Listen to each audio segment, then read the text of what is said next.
51 Minutes with the New York Times, and there's some gems in here. And sort of like you're in this kind of dreamland. It's like smoking hash or something. It's interesting. Very interesting.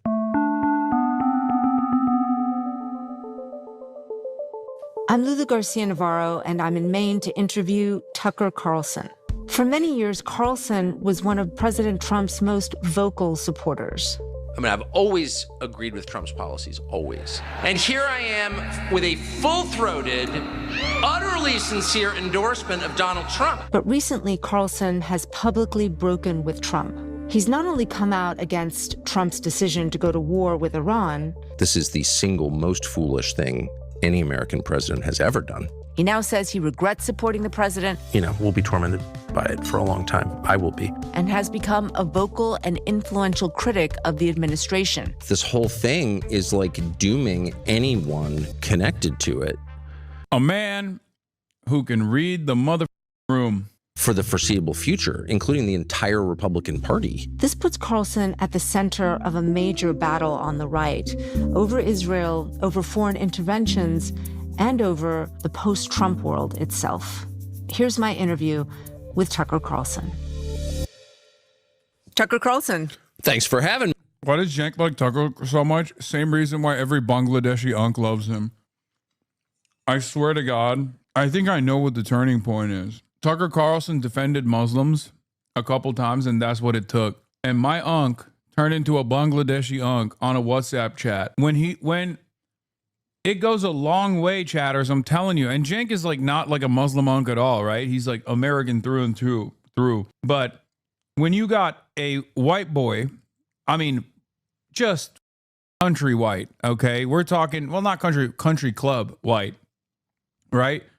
Tucker Carlson is the definition of a WASP in the dictionary. When you got a guy like that, especially a guy who is not only like critical of Israel, but also defensive of Islamophobia, a guy who has been a prominent leader in the right-wing movement, come out and defend Islam and defend Muslims, it's over. That played a big role, I think, in my unk assessment. And Cenk is not even like remotely Muslim. I mean, he's Mr. Atheist, right? He's like a little bit of a edgy Reddit atheist almost, even though he has duked it out with Sam Harris for years over the Islamophobia stuff. So it's obviously important to him, right? This is like an issue. It's understandable. It's an issue that pertains to social justice. And from his perspective, Tucker Carlson coming out and like attacking Islamophobia, saying that like Israel is fomenting Islamophobia, that was huge, I think. Me.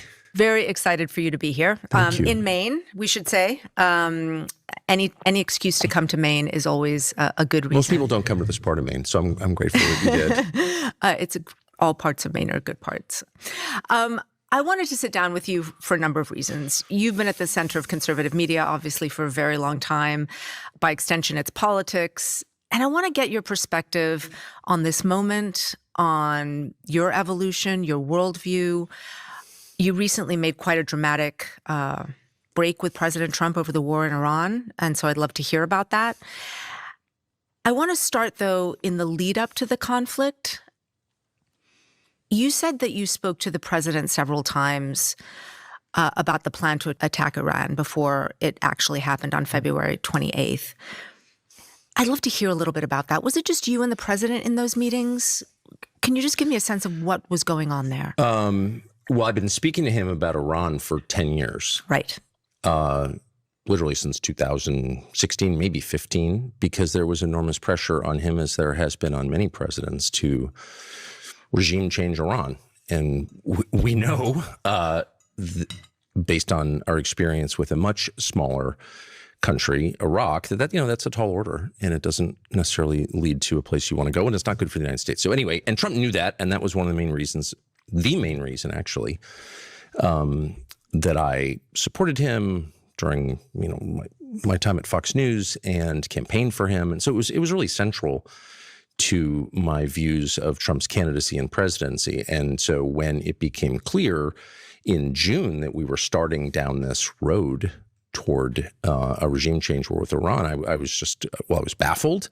I was very upset. not because I have allegiance to Iran, but because I thought it would be terrible for the United States, as it has been. Worse even than I imagined. But I could see exactly where this was going, and he was under enormous pressure to do this, once again, as all presidents in my lifetime have been. So we talked a lot in June. He embarked on this effort to take out Iran's nuclear program, which was really just the opening salvo in a regime change effort. He knew that. I told him that. Charlie Kirk told him that. We did it. We got out. And then it became clear this winter in January that we were moving toward this thing that we're in now. And I was just absolutely panicked about it. Did he explain to you why he wanted to take the country into war? I mean, I'm just trying to understand the dynamics of that conversation. What was he Well, there were saying? multiple conversations. Right. I flew to Washington 3 times in the month before, 5 weeks, 6 weeks before, and met with him in the Oval Office alone, and people file in and out with the White House Chief of Staff, the Secretary of State, et cetera. Had lunch with him on one of those occasions, and then I spoke to him by phone many times on this topic, and he would begin almost every conversation with, do you want Iran to have a nuclear weapon?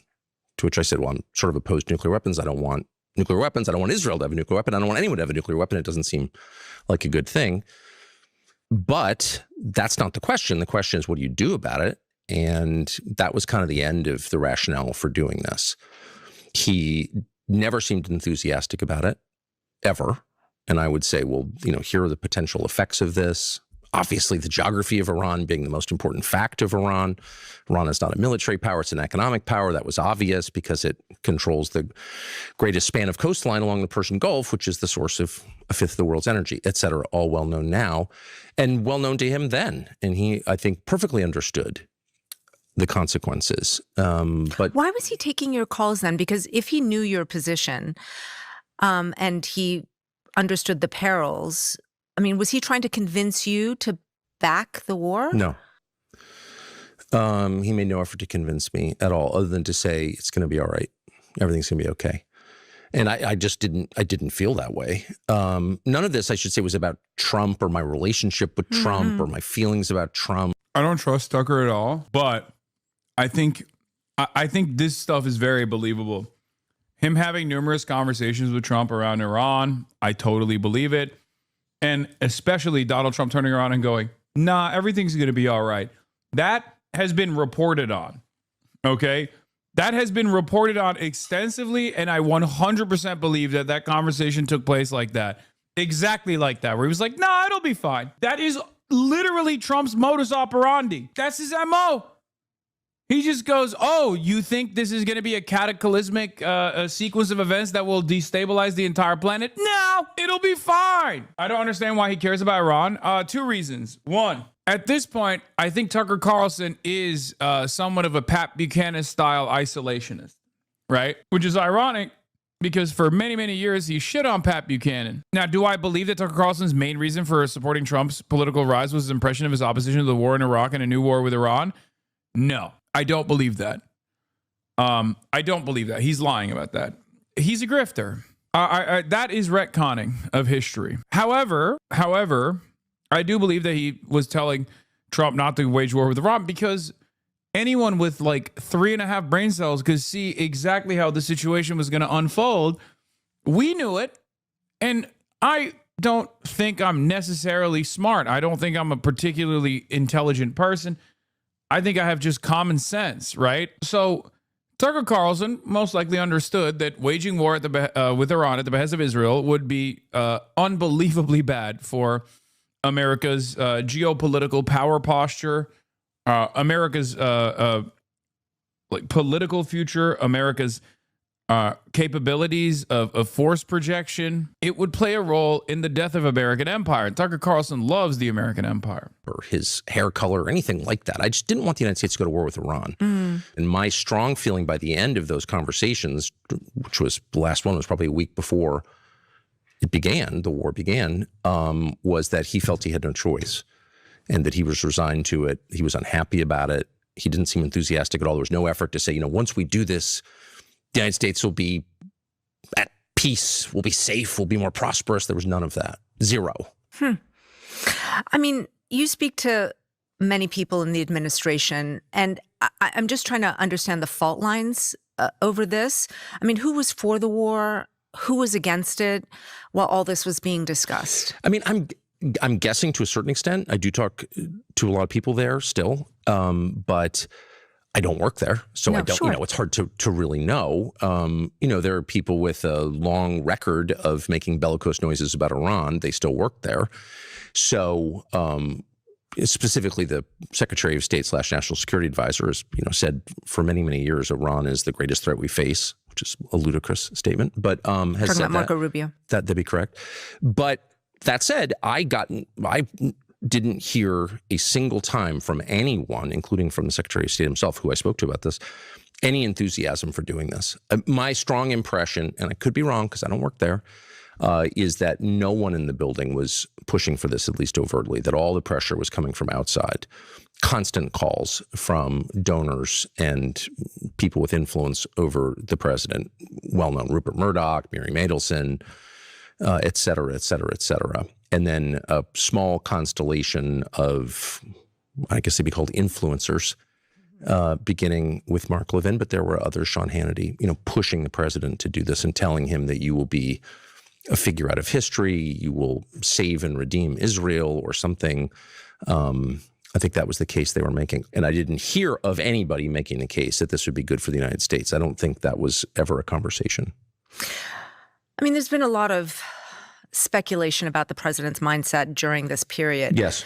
And part of it is, of course, about what happened after Venezuela and the successful, in their view, operation there, removing Maduro from office, and that he felt sort of emboldened by that, the success of that operation, and that he felt that this was going to be similar, that he underestimated the Iranians and what they might do in response to an attack. Yeah, I don't believe that. I think the Venezuela operation allowed him to retreat into a kind of fantasy in which he told himself this is going to be easy. But I don't think he believed that.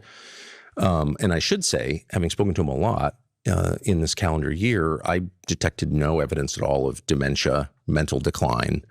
You hear people say, well, he's gone, soft.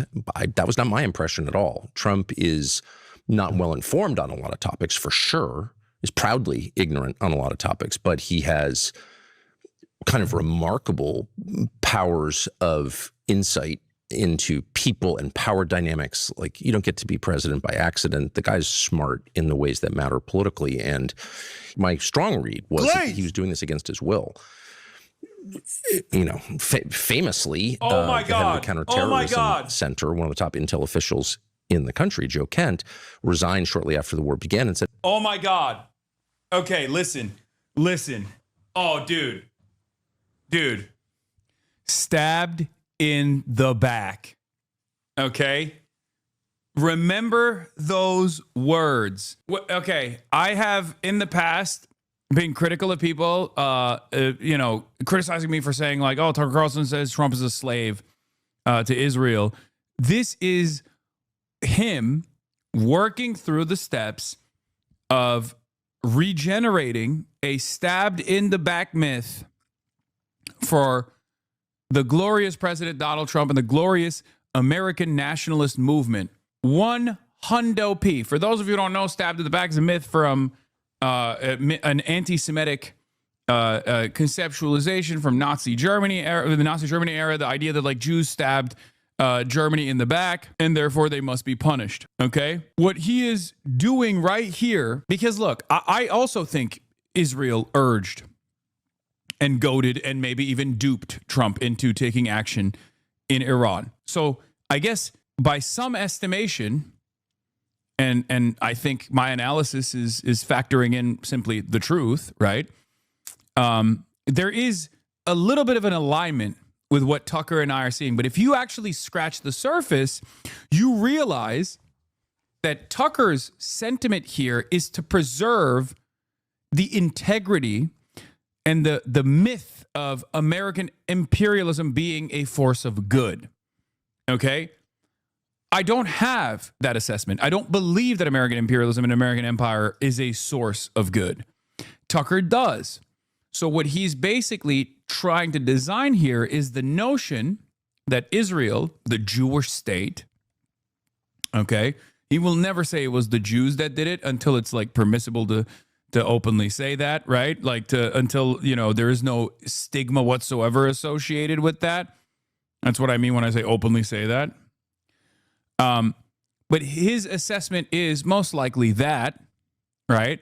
But he won't say it. But it's very clear that Tucker Carlson is trying to create this idea that not only in Iran, but also in Iraq as well, if you listen closely to what he says, that Israel was the one that manipulated the American administrations, both in the past and currently, into taking action that they did not want to take. The idea that Donald Trump reluctantly waged war with Iran is wrong. It's just wrong. He was not reluctant to wage war with Iran. The most charitable interpretation of actual events that took place is that Donald Trump thought foolishly that it would be similar to the Venezuela operation. But he was enthusiastic about waging war with Iran. I will never believe the idea that like Donald Trump was forced, his hand was forced in the waging war with Iran. He really didn't want to do it. Same with Iraq. Americans just did not want to wage war with Iraq at all, but Israel, you know, got America somehow to go and wage war with Iraq. Did Israel play a role in Iraq? Absolutely. It's obvious. They did. Benjamin Netanyahu came and delivered a very famous speech to Congress. Israel was very enthusiastic, no matter how the pro-Israeli side tries to make it seem like, Israel was not on board. American Jews were not on board, obviously, with the war in Iraq, as they are not on board with the war in Iran either, because they're American Jews. They're American, okay? They're American first. They're just Jews who happen to live in America. The idea that they are unbelievably loyal and only care about Israel is definitely presented by a lot of Jewish institutions, but if you look at the polling, you realize that that's not necessarily the truth, right? Having said that, I don't make the same distinction for Iran, and you might say, why? Because with Iran, there is definitely a divergence in interests. Okay, has America always wanted to blow up Iran? Certainly, for 47 years. No president has ever done so. Donald Trump, on the other hand, has been unbelievably servile and unbelievably loyal to the interests of Israel, unlike any other president, with maybe the exception of Joe Biden. With Iraq, that was events set in motion far before Benjamin Netanyahu came and delivered a speech in front of Congress. Like I'm repeating over and over again, this is important to understand. And this is something that I've been very critical of, like the Nick Fuentes of the world on as well. Their ideas, their worldview revolves around this false notion that American imperialism specifically, is a force for good. It tames the wild beasts of the world. And America can only do wrong if it's actually goaded into or forced through blackmail, hypnosis, whatever you want to call it. Only when American leadership is forced into taking these actions, and even when the leadership takes those actions, they're actually reluctantly taking those actions. That's what Tucker Carlson is saying here. It's a way to preserve the integrity of America. It's a very nationalistic mythos. Exactly the same That's the major distinction between my analysis of the situation and someone like Tucker Carlson's. thing. I think this decision is connected to a series of seemingly disconnected events, all of which revolve around violence. And we need to find out more about how this happened. And he was, of course, dismissed and threatened with an F. Yes, it's a weird way to absolve America's crimes and the centrality of blame and put it back on Israel instead of both countries. And that is the reason why this is a very appealing sentiment for many Americans who already have that American exceptionalist attitude regardless. That's what's so terrifying about this prospect, and that's precisely the reason why, for two reasons. One, it's much easier to blame the Jews than to blame ourselves, okay? That's number one. Number two, when you do blame Israel, you actually lean into the idea that America is an exceptional country, and America is not a violent country, or if America is violent, it's actually doing that violence as a necessary form of violence. And sometimes it can appear as cruel, but you simply don't understand it. That cruelty is unfortunately necessary because our enemies are far crueler than we ever could be. So those two factors make Tucker Carlson's rhetoric infinitely more appealing than my rhetoric, because you can turn around and say, Hasan hates America. His name is Hasan. He's Muslim. He's an Islamist fundamentalist. He's an Islamo-communist. All this stuff. He's so critical of America. He hates America. He says America is bad. America bad. That's all he says. Liberals align with that unbelievably reactionary belief system as well. It's not just Republicans who 100% agree with that assessment. There are plenty of liberals who agree with it too, because American exceptionalism is bipartisan. And that's precisely the reason why this kind of nefarious propagandizing is, in my opinion, from the perspective of many Americans, much easier to understand. We lay the blame entirely in the hands of Israel. And in the interim, in the short term, this might be a successful way to decouple from Israel, and maybe some people are making that dangerous calculation. But in the long term, this will not solve the problems at all. After all, if it wasn't Israel, but if it was just America directly slaughtering kids in Gaza, would that be appropriate? Because the reality of the matter is, Israel is a vestige of empire, and therefore, when Israel is slaughtering children in Gaza, we are slaughtering children in Gaza. The FBI investigation, and no one kind of followed up on that. And again, I don't know the answer, but this was not a normal decision-making process. And my strong impression was that Trump was more a hostage than a sovereign decision maker in this. Well, so tell me what you're getting at when you say the president of the United States, the most... You should stop punching to the left. Oh, you mean to Tucker Carlson? Dude, I'm sorry. I have a policy of usually not punching left, but it's so funny that like everyone that is even fractionally to my left has been utilizing this unbelievably right-wing Nazi-backed media cycle to attack me viciously every single day. And the one time I respond, it's so like, really? I've kept quiet on purpose because I do have a policy of not punching left. But at some point, I have to force people to rein it in a little bit.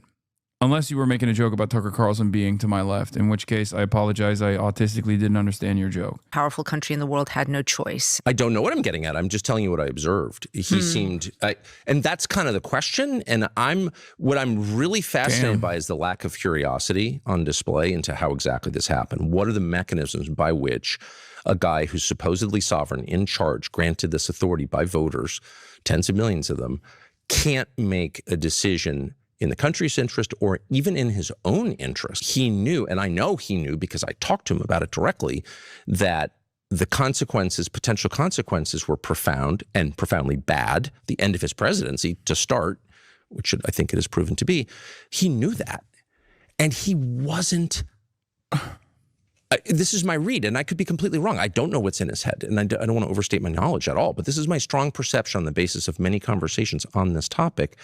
He felt he had no choice. And he said to me, everything's going to be okay. Because I was getting overwrought. Don't do this. The people pushing you to do this hate you.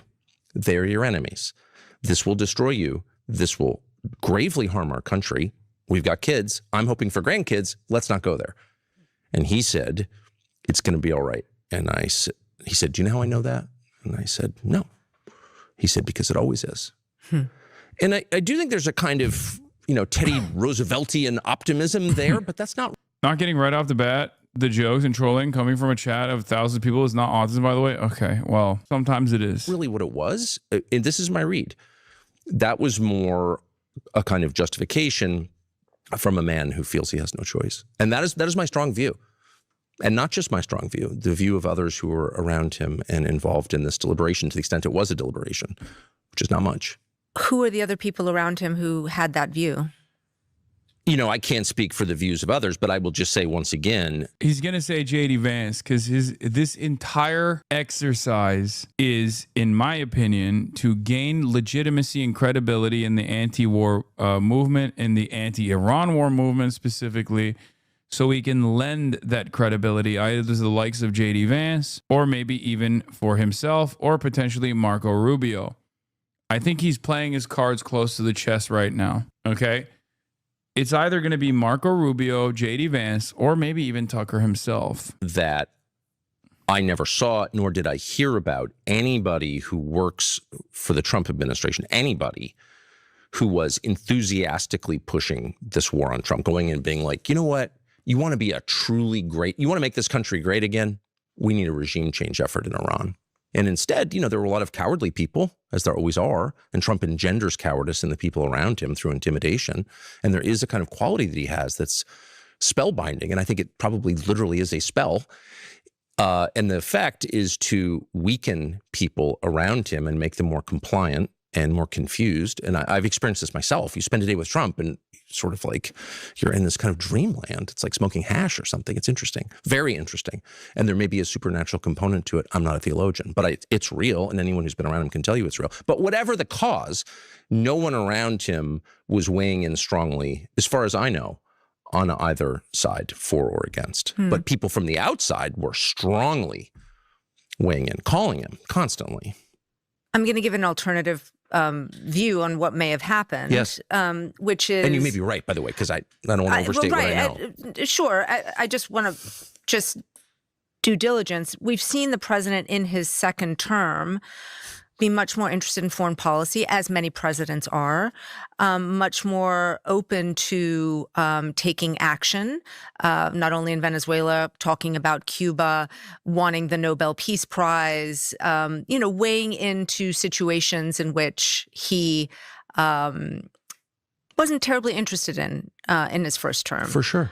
And so that's real. Could that not be part of this? It's a huge part of it. And there's no question about that. And all presidents decide at some point that they're not interested in running the United States because it's hard. And how do you fix Baltimore and Gary, Indiana?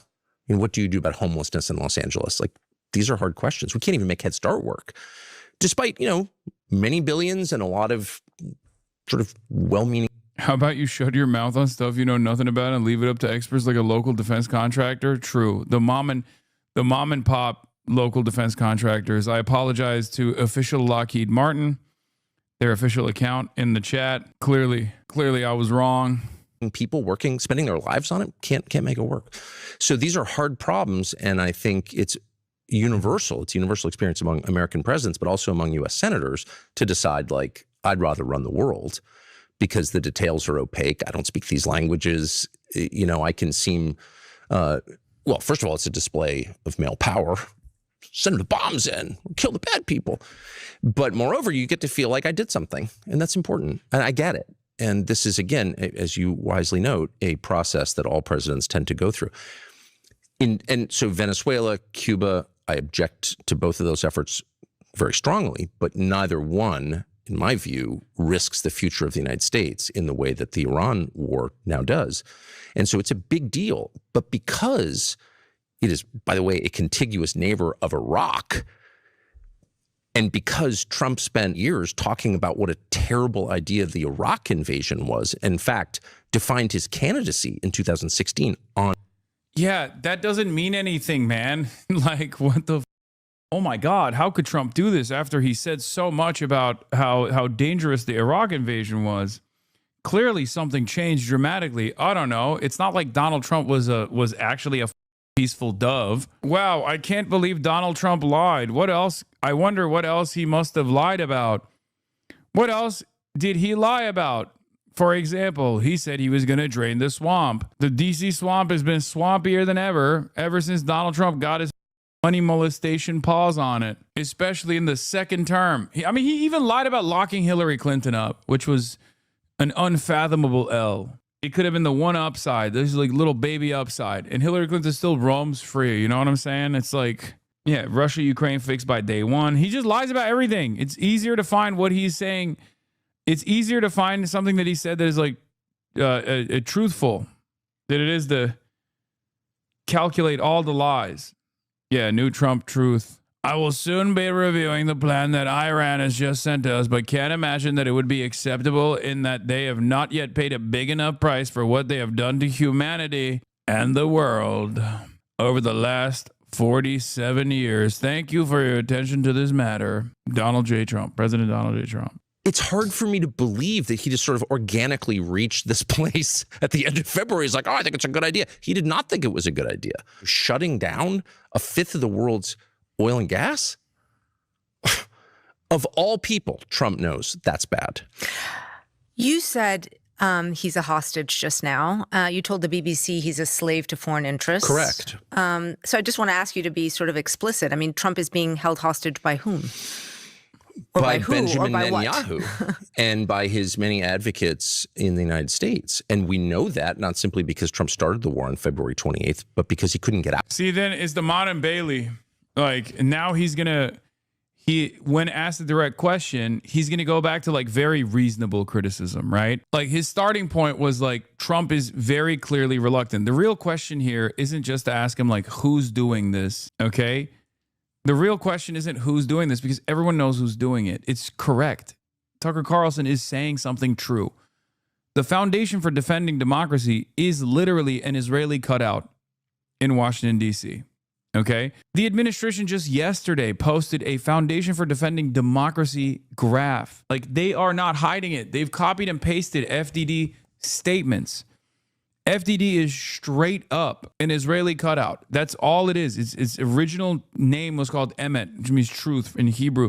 Its stated goal when it was incepted was to do advocacy for Israel in the United States of America. This is not a secret. Just understand that when the admin is doing that and hiring an FDD guy, it's very obvious. Yeah, Trump admin as negotiating team, Nick Stewart from FDD Action, joining Witkoff's Peace Missions Office. Like, that is an Israeli agent, okay? FDD was founded in 2001 as Emet, Hebrew for truth. And in their initial IRS filings, they wrote, not Hudson, not the Washington Post, they wrote that their purpose was to provide education to enhance Israel's image in North America. One is welcome to believe that a group that explicitly states its purpose for existing to enhance Israel's image in North America does not advocate for Israel's interests, but this would not be a credible position. Now we know you aren't a golem, because if you were saying Emet would have caused you to self-destruct. Is that like Hebrew lore? Is that Emet is a reference to the golem of Prague, the clay defender of the Jewish? Oh, you mean John Fetterman? He can't say Emet. Make Fetterman say it. He'll collapse. Yeah, now we know the secret words. Anyway, so it's very clear that Israel can't say. Yeah, that's John Fetterman actually can't say it though, because he's a stroke victim. So he's like OP. His clay golem ass will never fall apart. He'd be like, M-M-A-T? John Fetterman trying to say Mehmet Oz accidentally says Emet Oz and then perishes on the spot. Emet Oz? Oh, no. Out of it. He declares we're having a ceasefire. This was 4 weeks in. He says we're having a ceasefire and we're having these talks and they're going great and we're going to open the strait. And Iran says, yeah, one of our conditions is Israel's got to pull back from southern Lebanon. You can't use the Iran war as a pretext for stealing more land from a sovereign country. That's not your country. Like, no. And it's not just Iran who felt that way. I think the rest of the world's like, what are you doing? I thought we were, fighting the great existential threat, Iran, and now you're taking the opportunity to take Lebanon shore of the Litani River and bombing downtown Beirut. Like, what is this? Anyway, this was all very well known. And within hours of Trump announcing this, Israel publicly, in a way that was designed to get the attention of everyone, including the Iranians, starts killing civilians in Lebanon. Now, what was the point of that? Not to secure the Israeli homeland. The point of that was to end any talk of a negotiated settlement, to keep this going until Iran was destroyed and chaotic, which is the Israeli goal. I'm not attacking Israel by saying that. Their goals are different from ours. They're a different country. Yeah, they would argue, of course, that what they are doing is neutralizing the threat that has been persistent in Lebanon through Hezbollah. Oh, okay. But, I mean, they invaded Lebanon in 1982. Okay, so that was 44 years ago. They've had a lot of experience in Lebanon, a lot. They've had a lot of time to fix Lebanon. They killed Nasrallah. They blew up Hezbollah with explosive. Again, Israel's evil is so severe and so flagrant that Tucker Carlson, an American fascist, can make decent commentary on it and look like the good guy in comparison. when he's objectively not the good guy. Just because he might be the better guy comparably to Israel in this equation doesn't mean that he is a good guy at all. The other problem here is that you can't talk to Tucker Carlson as a liberal Zionist. This is the exact same issue that The Economist ran into. If you put a liberal Zionist in front of Tucker Carlson, that is the easiest environment for Tucker Carlson to win, for Tucker Carlson to look great in comparison to even the New York Times. You have to put an anti-Zionist in front of Tucker Carlson. That's the only way to highlight the contradictions. Pagers, like they've done a lot since October 7th in Lebanon. They chose that moment to derail the negotiations. And they've done this repeatedly. And so my perspective as an American is, look, we're the United States. We're a country of 350 million people. You are wholly dependent on us. You're a country of 9 million people with no natural resources. I'm not against you, but like we're not co-equals here. But the point I'm making is Trump could not restrain Netanyahu. Netanyahu is the one person Trump could not say, hey, settle down, or we'll just defund you and your country will collapse in about 10 minutes, which is true. Israel can't defend itself without the United States, despite whatever propaganda you may have heard. So again, it's not an attack on Israel. It's an attack. Mehdi Hasan, oh my God. Oh my God. Someone like myself would do very well, I think, in front of Tucker Carlson, but Mehdi Hasan is like the perfect antidote, okay?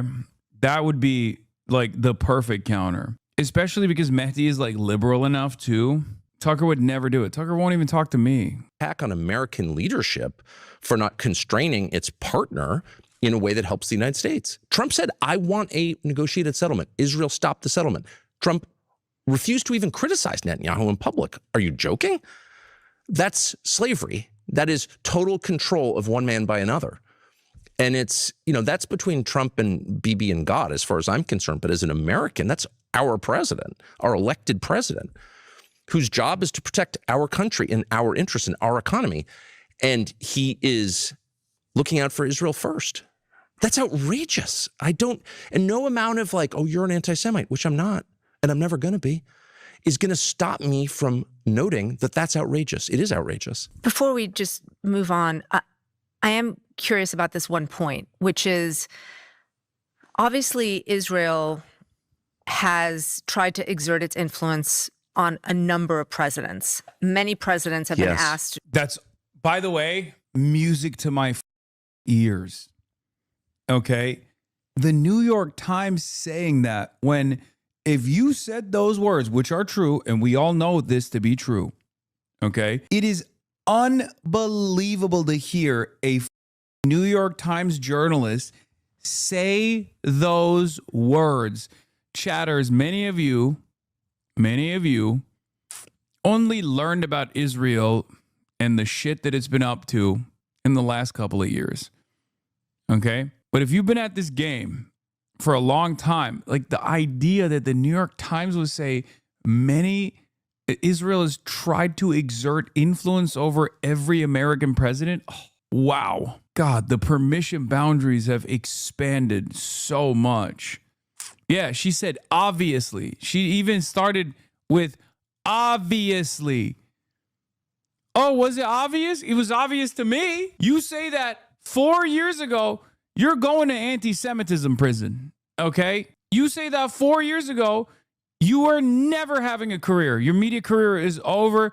If you say that at the Jiffy Lube, your job at the Jiffy Lube is over. You can't work for another auto mechanic for the rest of your dang life. You got different zip codes. So the fact that the New York Times, the paper of record, and its representative is openly saying, obviously, oof, times have changed. To decapitate Iran, to do a joint military operation in the Middle East, which this is the first time really that this has happened, where the United States and Israel are doing a joint military operation against a Muslim country. And I'm just wondering why you think other presidents didn't have that influence, because they obviously were subjected to the same pressures, the same donors, the same Bibi Netanyahu who's been there since the 90s. I mean, what do you think has materially changed that made Trump more susceptible to that influence? I mean, that's kind of the question that I would like answered. And I don't know the answer, as noted. But, you know, one argument could be, well, Trump is just uniquely weak. Okay. But that was not my perception. I think Trump obviously has weaknesses, and a lot of his posturing is compensatory. Of course, I'm not interested in psychoanalyzing Trump, but that's just clear. But what was it about this moment that allowed a foreign leader to have this level of influence over an American leader? And I don't know the answer, but again, I think it's worth finding out. I would also note that, and this is not a defense of Trump, hardly, this is the single most foolish thing any American president has ever done, in my opinion. I say that with sadness. I'm serious when I say this. I think Tucker Carlson's defending Trump here. I know to the untrained eye, it looks like he's cooking Trump. But now that I've heard him expand, now that I'm hearing him expand on the idea that Trump is a slave, because when I say Trump is a slave to Israel, like my assessment is not, oh, Trump is technically blameless here, right? Tucker Carlson, on the other hand, is very clearly designing this narrative that like Trump actually didn't want to do this at all, and was somehow a victim. Was somehow forced into doing it. We'll see how Trump responds to this interview, too. I want to know. But many American presidents have put Israel's interests before our own. I would say the Iraq War was a very obvious example of that. I mean, he's not defending Trump. He's extending sympathy for his base. I think he's not extending sympathy, but you're right. You're right there. He's trying to maintain the base for what comes next. Cheney's office was completely controlled, and I knew almost all of them, by people who were putting Israel's interests above America's interests. So I think the Iraq War was, to a great extent, a product of that. And I believe that Trump felt exactly the same way, because I talked to him about it a lot. So, like, what changed about Trump? What changed after 10 years, more than 10 years, of telling us our leadership is weak, they act against our interests, they're stupid, they're foolish, they're bought off by foreign powers and by domestic donors. I mean, that was Trump's case. That was his whole pitch. That's why he got elected. To switch on something this big in the space of a few months, I mean, that bears some examination. That's all I'm saying. I want to note, in 2020, when President Trump killed Iranian General Qasem Soleimani, you went on your Fox show and said, and I'm going to quote here, there are a lot of awful, bad people in the world. You can't kill them all. It's not our job. And you asked, why are we jumping into another quagmire from which there is no obvious exit? But it wasn't until... Isn't he making Trump fully accountable for saying he's mentally stable? No. Him claiming Trump's mental stability, saying that Trump is mentally stable, is not to actually redirect the blame back to him. It's to say there are other dangerous forces that took this mentally competent man and forced his hand into taking action here. Okay? It's precisely because he doesn't say Trump is actually insane. He's like lost a step. He's out of his mind that led me to arrive at this conclusion. Okay? He's saying Trump is competent.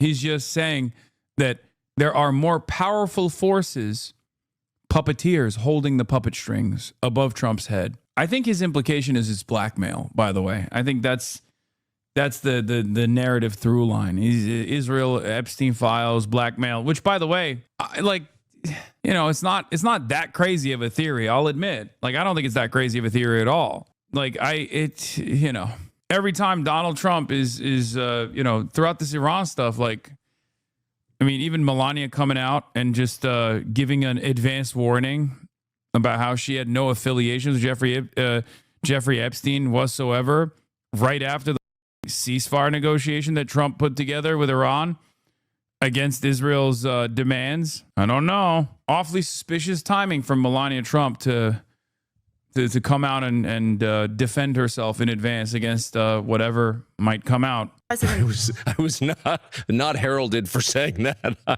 don't think I've ever been more criticized. I just really quickly note, I'm opposed not simply to foreign interventions, as you said. I mean, most of them anyway, those not undertaken in self-defense. I'm against the whole frame. I'm against the idea that... I agree with the theory here, but how does that defend or even absolve Trump? It pins him back to be... It doesn't have to be him. Here, are you ready? I'll tell you a beautiful story, okay? I'll present it just like Tucker would, in a way that like still preserves the integrity of Donald Trump. Donald Trump is a rich guy in Palm Springs, was around a lot of powerful people, and maybe he didn't know what those powerful people were up to. Jeffrey Epstein certainly seemed to be one of those powerful people. There's plenty of photos with Donald Trump pictured around Jeffrey Epstein. But Donald Trump knew that Jeffrey Epstein had done something wrong. He has tremendous insight. He's a people pleaser, but he also can read people. So he kicked Jeffrey Epstein out of Mar-a-Lago. But the damage was already done. There's a lot of loved ones that Donald Trump had in his orbit that he wanted to defend. Perhaps Israel was using some of those loved ones, like Melania Trump. After all, what powerful man would allow their wife, their loving partner, to be disparaged, ritualistically humiliated in media? What's going on? So it was actually how honorable Trump was with the Epstein stuff that caused him to, try to defend his wife or another loved one. You know what I mean? Hezbollah and Hamas are at the center of our domestic conversation. Like, they're the big problems we face. They're not. Like, they're not a bigger problem than like the behavior of Citibank. I'm sorry. Russians bought a lot of homes in Florida back then and now. Dude, that's so funny. Compromat. Yeah, dude. The people blackmailing the file president are the Russians and not Israel. Like, it's funny that to, at this stage, be like, Russia is the one that was the destabilizing factor here. Agent Krasnow. Yeah, maybe Russians who live in Israel, who operate as agents of Mossad. Credit card debt is a much bigger problem than Hezbollah will ever be. So stop with this. Stop with the brainwashing. This is bonkers. I live here. I'm almost 57. I've lived here a long time. Hamas and Hezbollah, while they're not getting my endorsement, are not relevant to the experience of most Americans. So like, once you start thinking like that, you betrayed your country. So it wasn't until President Trump threatened Iran's civilian infrastructure with a profane Truth Social post this past Easter Sunday that you actually started quite explicitly speaking out against him. Yeah, you can't attack Jesus. How's that? Well, in a monologue on your show, you said, "How dare you speak that way on Easter morning to the country?" Tell me what you were responding to right then, because it really is, I think, a seminal moment for you in terms of publicly breaking with the president. So I will say, I don't do monologues. That's ad lib. So that's just, I didn't write it. I don't have notes. It's just like, that's how I feel. So it's probably not as coherent as it should be. But that was really just an emotional reaction to the experience of waking up on Easter Sunday, the holiest day on the Christian calendar, and a day of joy and hope, literally the resurrection of Jesus, and seeing Donald Trump using profanity, threatening to... He just mocked you, saying he wouldn't endorse Hezbollah. Yeah, that's why the New York Times is not doing a 2-hour sit down with me and is doing a 2-hour sit down with this danger, Tucker Carlson. What the think is the reason? Because Tucker Carlson is unbelievably safe, okay? By the standards of being critical of American foreign policy, Tucker Carlson has spent most of his career as a commentator defending American foreign policy. Well, the New York Times did do a podcast with you. Buddy, this is very different than that, okay? This is the interview portion. It's an entirely separate segment designed around understanding the nuances of one singular person. Very different than me going on Ross Douthat's show to get yelled at by Ross Douthat at a time when, right after Charlie Kirk's assassination, they were trying to present me as a dangerous figure that should be prosecuted by the American government and not some liberal like Kimmel. That's what Ross Douthat was trying to do in that convo, trying to jam me up. Or, I don't know, going on New York Times podcast to talk about like micro-looting or whatever the fuck. This is very different. Murder civilians. I mean, that's a crime. That's a moral crime. So to brag about that and then to mock Islam, I don't think you should mock people's faith. I don't care if it's Judaism or Christianity or Islam, but it's especially galling as a Christian I voted for Trump in. It is actually kind of crazy because Tucker Carlson is like a media figure, mainstream media figure, has been around for a very long time. I think in the last 2 months, I've probably gotten more reporting, like more negative reporting from both Fox News and also CNN and other like liberal outlets, as opposed to the Tucker Carlson commentary hour. Like Tucker Carlson certainly receives a good deal of that. He's critical of Israel, so obviously he's anti-Semitic narratives, right? He definitely has been on the receiving end of a shit ton of hit pieces, but never to this degree, never to this severity. Perhaps it's because he doesn't say certain things. Like Tucker Carlson is not going to ever endorse any sort of militant resistance against America or Israel, right? He's never going to do that. He's never going to do that. He just said he opposes mocking Islam. He's not that dangerous. Don't you think his anti-Zionism makes Tucker Carlson less dangerous? Wait, what are you talking about? No, we're talking about dangerous from the perspective of mainstream media, chatter. You're misunderstanding. He's not an anti-capitalist. He actually is a defender of capitalism, and he's not an anti-imperialist. In 2024, and one of the main he's not even an anti-Zionist. He's not even an anti-Zionist. His job isn't to try to explain to people why certain groups that have been dominated for 80 plus years are going to inevitably fight back. At most, they'll say, Hamas and Hezbollah are not my primary concern. What's going on? Why are we even talking about these guys? They're not dangerous to America or whatever, Typically. But I voted for him this last election and campaigned for him in a bunch of cities with him because I felt that there was clear persecution of Christians in this country, people of faith. And it was demonstrable. And I felt that Trump, and I based this on his explicit promises, would be a protector of, never thought Trump was a Christian for a moment, but I thought that Trump, I took him at his word, would be a defender of faith, people of faith who need to be defended. And this country exists to defend them. It's in our charter. So anyway, I was just completely outraged by that. Since that moment, you've gone even further. You recently said on your show that you'll be tormented for a long time by the fact that you played a role in getting Donald Trump elected. And you said, I'm sorry for misleading people. That's gotten a lot of attention, as I'm sure you know. I don't know because I don't Google myself ever. But I would like to understand exactly what you mean. Can you explain? I'll tell you what I mean. I truly believe that the baseline requirement, the ticket of admission to the conversation is admitting when you are wrong. And I spent 10 years defending Trump on Fox News. I'd probably do it again because on the issues I agree with him. I never defended a single thing I didn't believe. But at this point, the consequences of this decision are so bad for the United States and for my family and your family that you just have to say it out loud. Like, I'm a small reason. I don't think I moved a lot of votes, but I tried to. I told people. Is there a greatest hits of Tucker Carlson being a white nationalist so we can exposure therapy some chatters? Hold on. God damn it. I looked up Hasan Piker, Tucker Carlson breakdown. And all this shit comes up. Oh, there it is. That's what I was looking for. Hi, Tucker Carlson's white pilling your dads every night. On the left, you may have noticed everything is about race. Everything, even things that have nothing to do with race. So this is from 2018, okay? October 3rd, 2018.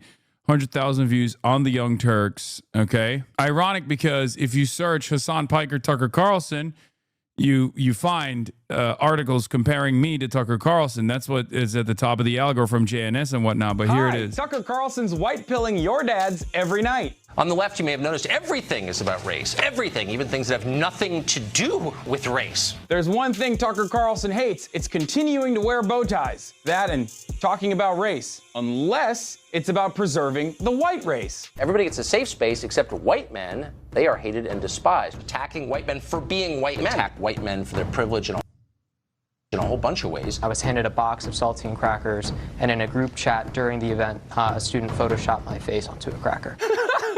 This is what Tucker Carlson's doing with Bill O'Reilly's coveted 8 p.m. slot on Fox News, which is currently the third most popular cable news show in the country. By the way, just to pause, I assume that's a slur against your ethnicity, correct? I've talked about this on my Twitch a lot, but only the most important subjects are covered on Tucker's show, like white genocide, which is in fact something that the left is advocating for, apparently. But he did not, notably, advocate for genocide. A Georgetown professor called Christine Fair did do that. Imagine being a producer on Tucker's show, constantly scouring the internet looking for blue checkmark Twitter users saying dumb things while they're emotionally distraught in order to make wild claims like that the left is advocating for white genocide. Of course, this isn't how white genocide is actually happening. According to the folks Tucker is mirroring, white genocide is happening because immigration is changing the nation's demographics, and it's being justified by an evil liberal plot called diversity. Diversity is our strength, they screech, as if that settles the conversation by itself, like a magic talisman. Diversity. We hear about it nonstop. It's the mainstream motto. Tucker's relentless attacks against diversity, multiculturalism, and immigrants as a whole are literally identical to white supremacists, white white nationalists, and neo-Nazis. They're also reductive and oftentimes completely baseless comparisons. How precisely is diversity our strength? Since you've made this our new national motto, please be specific as you explain it. Well, for one, diverse executive boards generate better returns, among countless other studies that show the many benefits of diversity, but I'm sure the biases of racially anxious agitators are more important than empirical evidence. Can you think, for example, of other institutions, such as, I don't know, marriage or military units, in which the less people have in common, the more cohesive they are? Well, Tucker, you have the most in common with your family members. Are you suggesting keeping marriage within your family? Why do you want to have sex with your cousins, Tucker? Also, as far as non-diverse militaries... Interesting that I was doing the inbred joke even as far as back in 2018. For the record, another moment of irony is now the inbred jokes that I use against like Jewish supremacy is now being presented as like the utmost maximalist anti-Semitism. Not new to this, you're true to this. Thank you. Damn, Unc, you even looked old back then.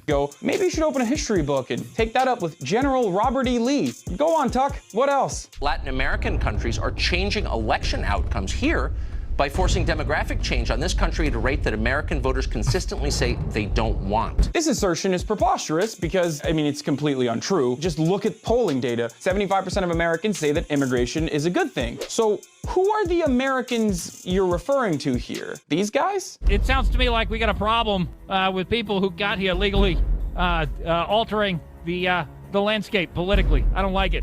You. Stop it. But I guess we should just run the country on the white fragility of crying neo-Nazis as opposed to the overwhelming majority of Americans' wishes. But play us out, Tucker. Give us a cherry-picked example that could easily be countered with facts. Hazleton's population was 2% Hispanic.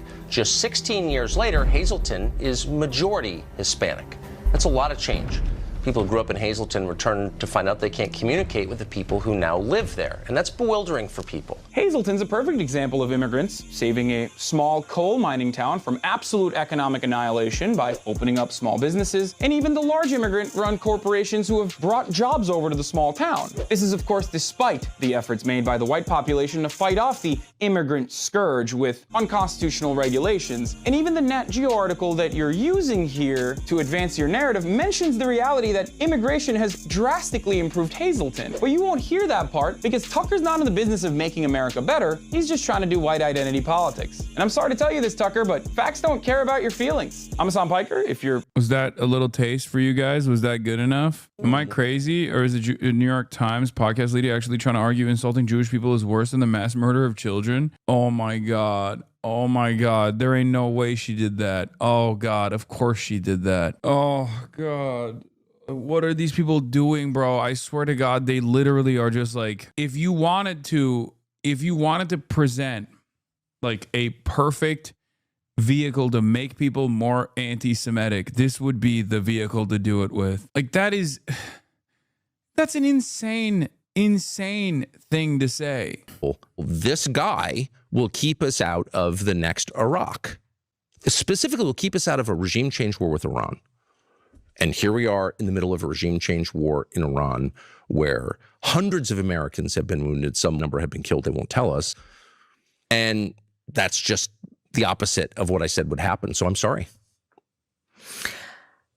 So I hear you say that, but I am compelled to question it a little bit because are you simply just going public about something that you felt privately for some time?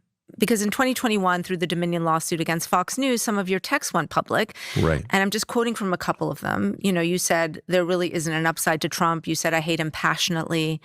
I mean, clearly you had some feelings of reservation about the president. Without question. Before this time. There's no. Yeah, no, it's because he's a phony. Dude, that is the best one where the Dominion case revealed that Tucker was just like, I hate this piece of shit. God damn it. He's such a son of a... He's ruining the beautiful neo-Nazi movement that we could have designed by being so selfish. He set our movement back. I mean, he wasn't saying it like that, but it was basically saying that, right? Like that is... I hope you guys understand that's precisely what he was angry about. Doubt. So I'm just trying to understand the. You know, I have a lot of thoughts and theories about things which, you know, may or may not be rooted in reality.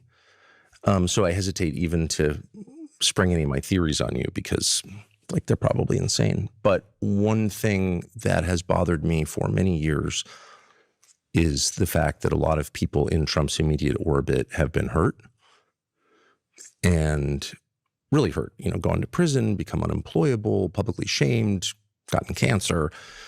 And I just am a believer in like big picture assessments of things. And, you know, so you're trying to think like, is Trump good or bad? Like he's saying things I really agree with, but then people around him are getting hurt. Yeah, they got cancer because of January 6th. No, he's talking about people that got cancer while they were in prison, I think. Like some of the January 6ers, right? Is the country actually getting better? I don't know. It's hard to know because to some extent your vision is obscured by the intensity of some of these debates. Mine has been, is easily obscured by that intensity. But did I have reservations about Trump? Of course. And, you know, to some extent, I sublimated them or rationalized them away or focused on areas where I agreed with him. All my fault. But I told myself, and I to some extent still believe, like it's the big decisions that matter. And I knew, because I know the Democratic leadership really well, that they're completely under the control of the same forces and that we would get a regime change war inevitably in Iran if they were elected. And so I told myself Trump is the way to avoid the really bad thing. Come back to this moment for you, which is there's the political case against Trump that you make. But I do want to ask you about the moral case that you've been making as well. And that's a word that you've used. You know, in that monologue responding to Trump's Easter post, you said that Trump's comments were evil. And I just want to understand that a little bit better. Do you think only his comments are evil, or does the evil extend to Trump himself? Is he evil? I just want to be really clear that there's a lot of evil in me and in every person. So I just don't.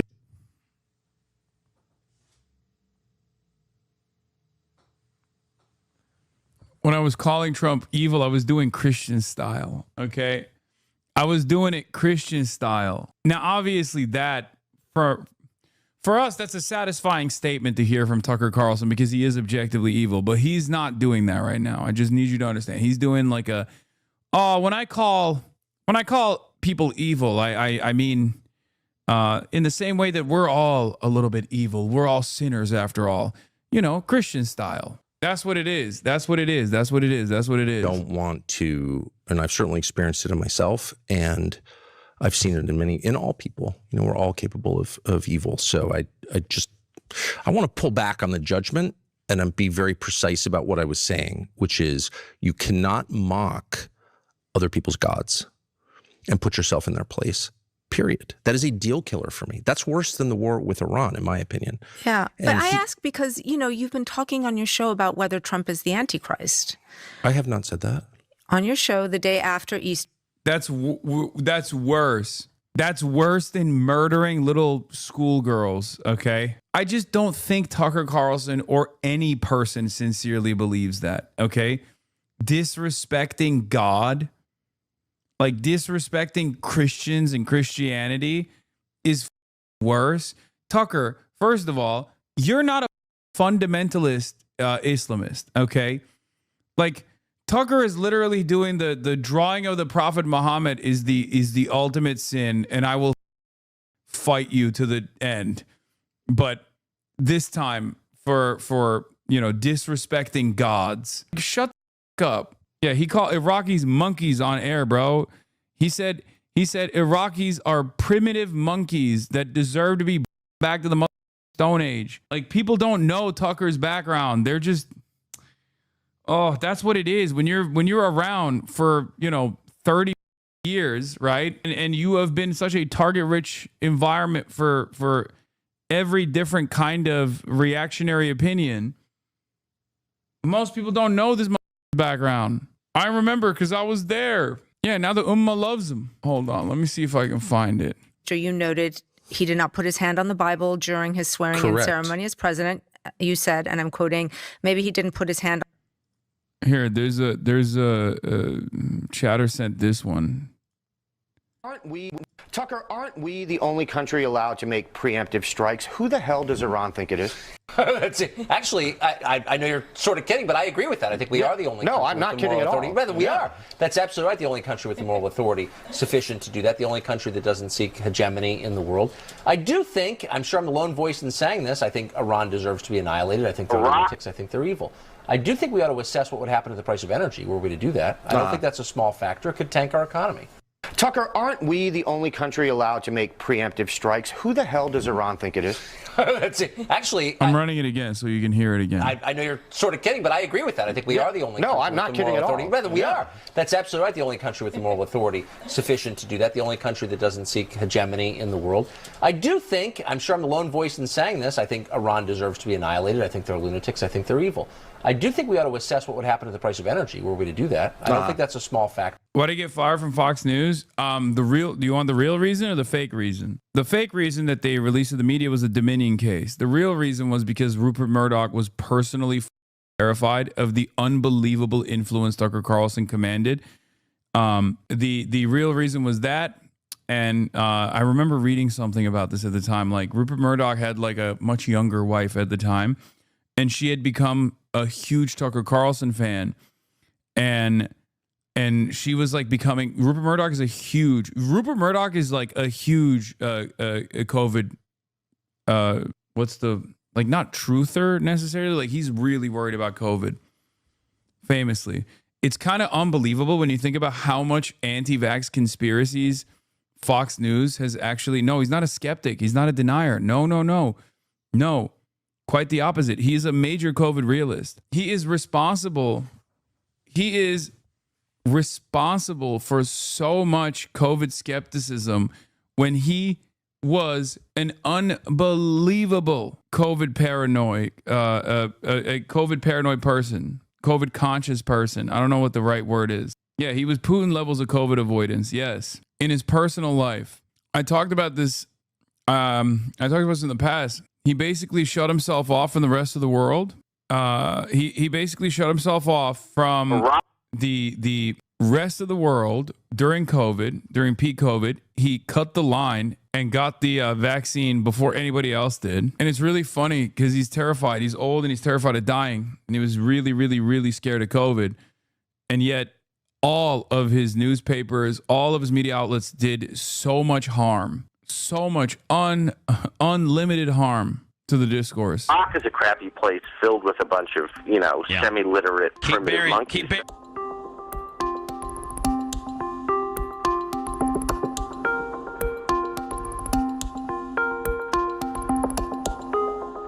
Typical whining from a black politician about how you don't like me because I'm black, using racism as a defense. Right? I can't. Yes, I know he apologized for defending the Iraq war, dude. Yeah, I know. He was a silly little 34-year-old or something at the time when he was saying all this stuff. He was just a guy who was duped, okay? I know. You people will believe anything, okay? On the Bible because he affirmatively rejects what's inside that book. And then on a recent show, you went further saying, here's a leader who's mocking the gods of his ancestors, mocking the God of gods and exalting himself above them. Could this be the Antichrist? I actually did not say, could this be the Antichrist? Here's a leader who's mocking the gods of his ancestors, mocking the God of gods, and exalting himself above them. Could this be the Antichrist? Well, who knows? I don't know where that comes from, but I know that those words never left my lips because I'm not sure I fully understand what the Antichrist is. If there's just one, this dude has 7K subscribers. Why give him air? I know you're making that as a joke. I think, right? Yes. He was hacked apparently, and we found out that he only has 7,000 subscribers, which I don't know if that's like true or not. But it is very funny to think that Tucker Carlson is not an influential person in American politics, like aside from however many subscribers he has. Actually tried to understand it. I may have said some are asking that. I'm not weighing in on that because I don't understand it. Just to be totally No, in clear. Revelations, obviously, the Antichrist is named in different. Yeah, and not just Revelation, but throughout the New Testament, there are references and in the prophets as well. So, but no, I'm not speculating about that. I know that people are speculating about that, but I would say it's enough to acknowledge that Trump, like many leaders through history, is putting himself above God. But even on a more terrestrial level, like to send out a picture of yourself as Jesus has got to be a red line for Christians. How could it not be? It has to be. And I wish that Christians would speak up when he attacks Allah, when he mocks the faith of Muslims. So to be clear, though, that was not what you were suggesting. If I thought Trump was the Antichrist, I would just say so. The defending Islam part is he's so good, man. He's such a demonic entity. I understood what the Antichrist is, I would say so. And I don't really. I mean, I guess he's packed up the Ummah. The Ummah will never recover. They will wage war at the behest of Tucker Carlson. Literally, it's because you've been discussing it repeatedly on your show. So I'm just trying to understand why. What I've tried to what do you want your audience to sort of I want my audience to see what's happening now. Something chatters aren't internalizing is how shallow Tucker's commitment to any ideology is. They see him saying the correct words in a field of mainstream liars, when in reality he's adopting populism to boost his public image. Look up sophism. I think so too, but I don't agree necessarily that Tucker Carlson doesn't have one underlying agenda. I think he is truly a white nationalist, or at least white nationalists think he's one of them. He might be agnostic on the Jewish problem, right? The Jewish question, he might be somewhat agnostic on. I still lean on the side that he's just like, he's anti-Semitic, but he knows how to, keep his cards close to his chest. But he and Candace both do what I call ummah slop. They know they have a ton of Muslim followers now because of their anti-Israel advocacy that they throw bones in.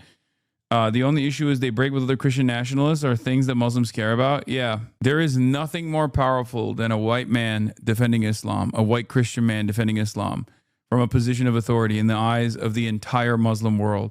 Or, Candace Owens as well, Powerful American Christian woman. Oh, you don't understand, dude. These are going to do numbers in the WhatsApp group chats. Oh my God.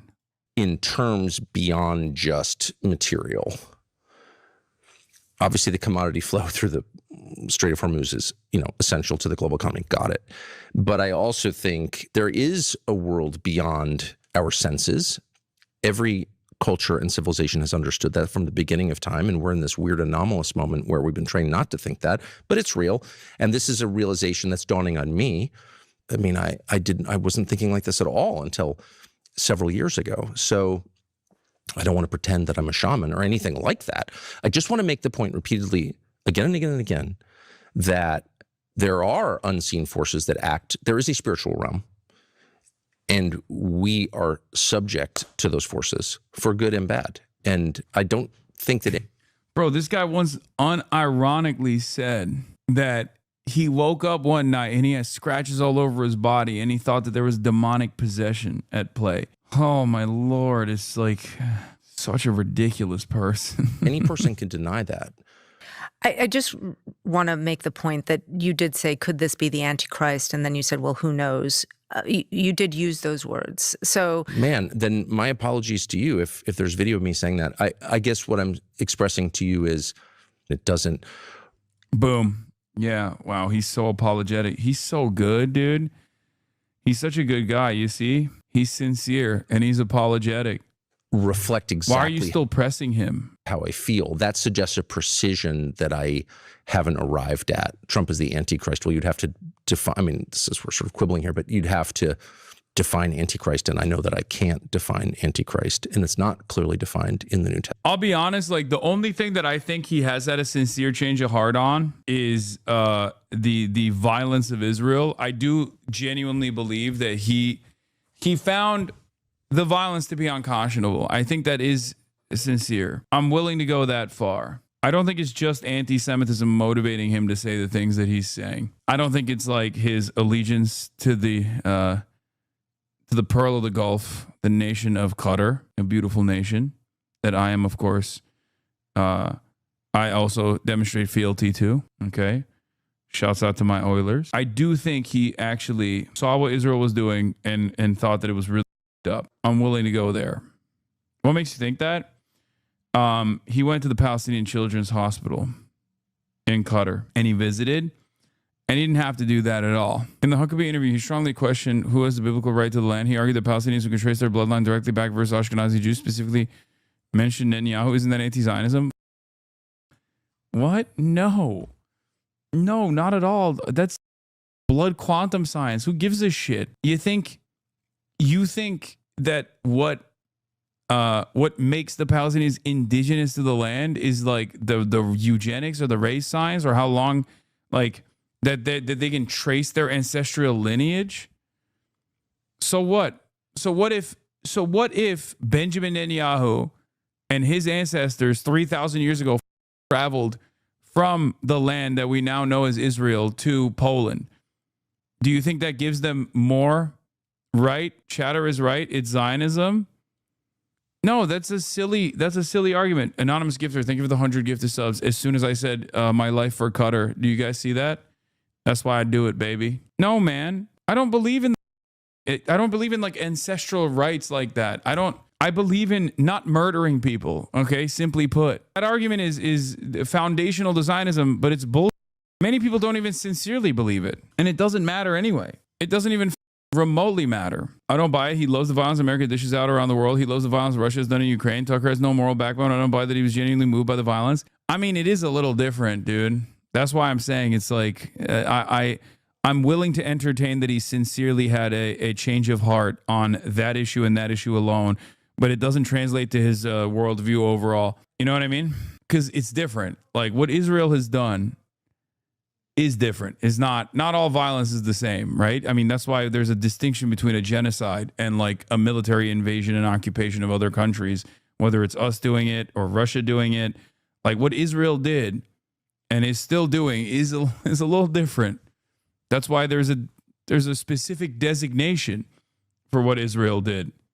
And it's considered the crime of all crimes. But yeah, for the record, I don't even like that argument necessarily. The one that people use when they're talking about Israel, where they're like, oh, Benjamin Netanyahu, his name is like, what is it, Milikowski or something. He's actually Polish. He's a Polish Jew that like grew up in Philadelphia. He doesn't have ancestral roots that you can trace back to Israel. And for me, that's, even if that was the case, do you think Israel's actions would be justifiable then? That's what it is, right? Testament or Old Testament. So you're open to the possibility? I think what we're seeing is evil. Like, are you allowed to kill people who've committed no crime? No. Super simple. You're not allowed to do that. Under no moral standard is that allowable. All of a sudden it's allowable. It's allowable in Gaza, and our leaders are like, yeah, no, it's just totally fine. It's not fine. But it's repugnant to the Christian understanding of the world and the human soul. Every person has a soul.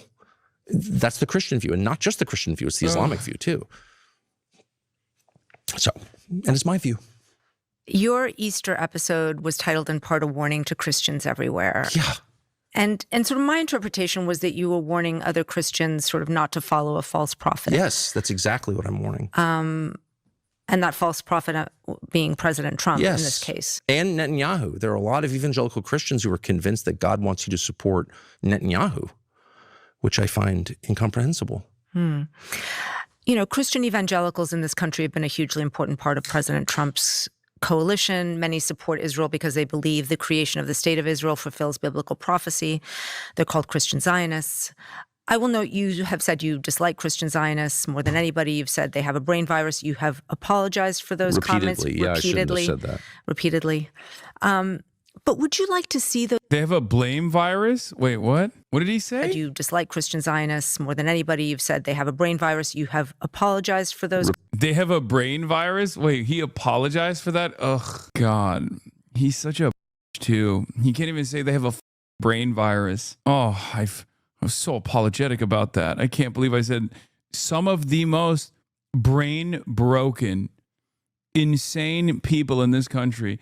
This is, man, okay, this is why I stand on my principles.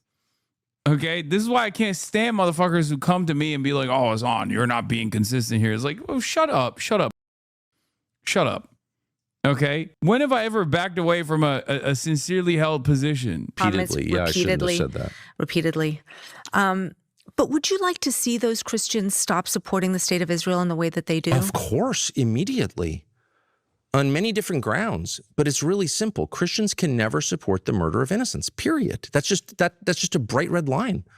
Find the place where Jesus is like, these people are annoying, kill them all. It's not there.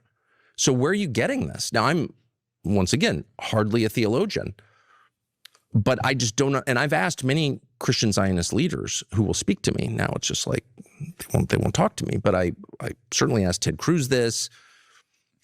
I asked Mike Huckabee this.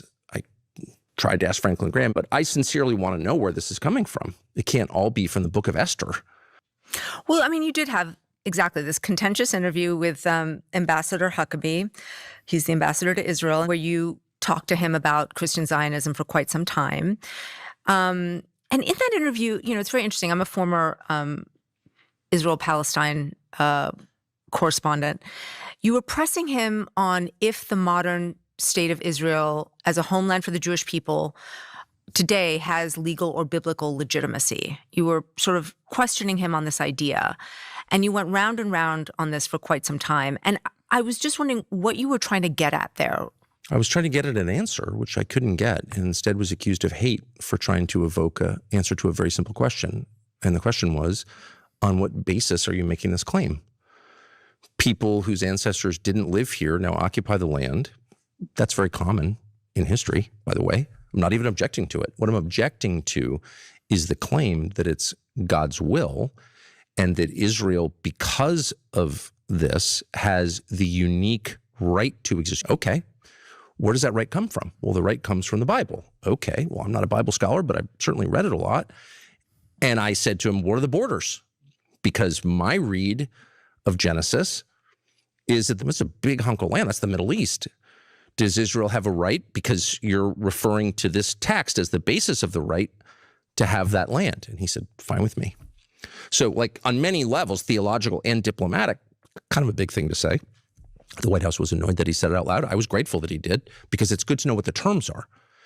And the second question I asked, which is, okay, if Israel has a right derived from this scene in Genesis, then to whom does it apply? Who are Abraham's heirs? And he said, well, the Jews. And I said, okay. And by the way, just to be clear, these are not conversations that I sought. I was never interested in this topic. Like, Israel's a country with borders and sovereignty and a seat at the UN. And it's a nation state like ours, like every country. The second you start telling me that as a Christian, I'm obligated to support the government of this country, then I have a right to ask you what you're talking about. It's that simple. So, okay, fine. I flew all the way to Israel, which I didn't want to do. And I asked him, what are you talking about? To whom does this right apply? And on what basis? Shut up, anti-Semite. Okay, now. So from my perspective, that was like the most revealing conversation I think I've ever had. Why, though, were you so interested in those questions about? Oh God, these people. Oh my God, you're unbearable, dude. I can't stand this. This is, why do you care so much about the Jewish state? Okay, that's what this question is. This is her basically turning around and trying to imply subtly or not so subtly that Tucker Carlson is anti-Semitic for caring about the state of Israel so much, okay? That's what this is. We jokingly refer to it as like Israel, tiny nation, size of New Jersey. But that's precisely what this question is, okay? I've heard it a million times over. I've heard it from many different people that will sometimes not even, do the decent thing and try to soft pedal the question and immediately be like, you care so much about Israel, even though it's not doing anything special because you're anti-Semitic.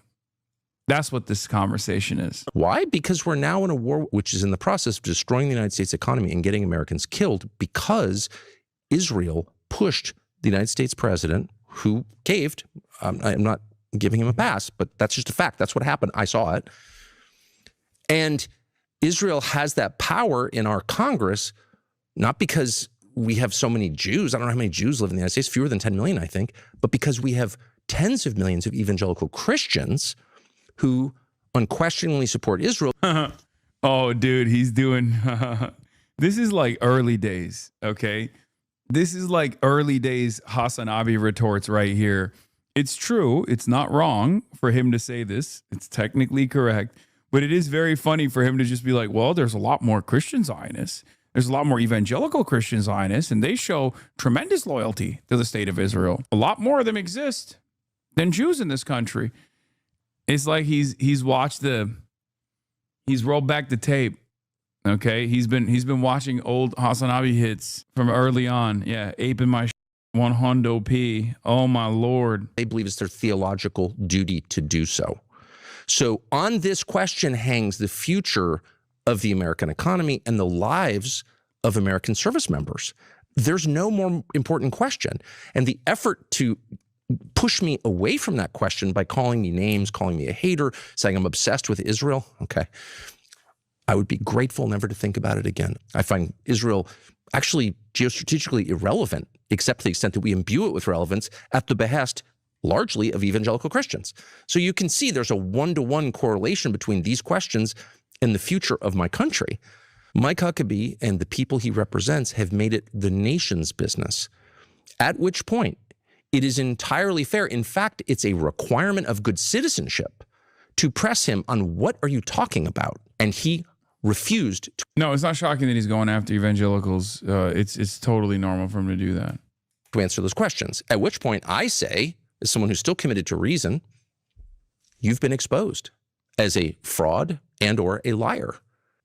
I think one of the reasons why this was particularly notable for many people, that interaction that you had with Mike Huckabee, and the reason you in particular got so much pushback is because there is an enormous sensitivity around Israel being the homeland of the Jewish people. Oh my God. Oh my God. I'm Brian Kilmeade. Oh my God. Who cares? Are you serious? Do you hear yourself? Oh no. This colonial outpost that is an apartheid state, filled to the brim with ethno-religious supremacist values that has conducted a genocide, is also, I'll have you know, the very special emotional support apartheid state that's conducting a genocide. For many people, why don't you think about their feelings? Oh, I'm sorry. I didn't realize that I was supposed to care about those things. This, in and of itself, is no different than someone being like, oh, you want black people to be able to vote in the South? But don't you care about the feelings of white Christian nationalists in the South? They could feel really, they feel like their rights are being encroached on if you actually bring this up, if you actually advance this position. Okay? Who cares? I'm sorry. I don't give a. Okay?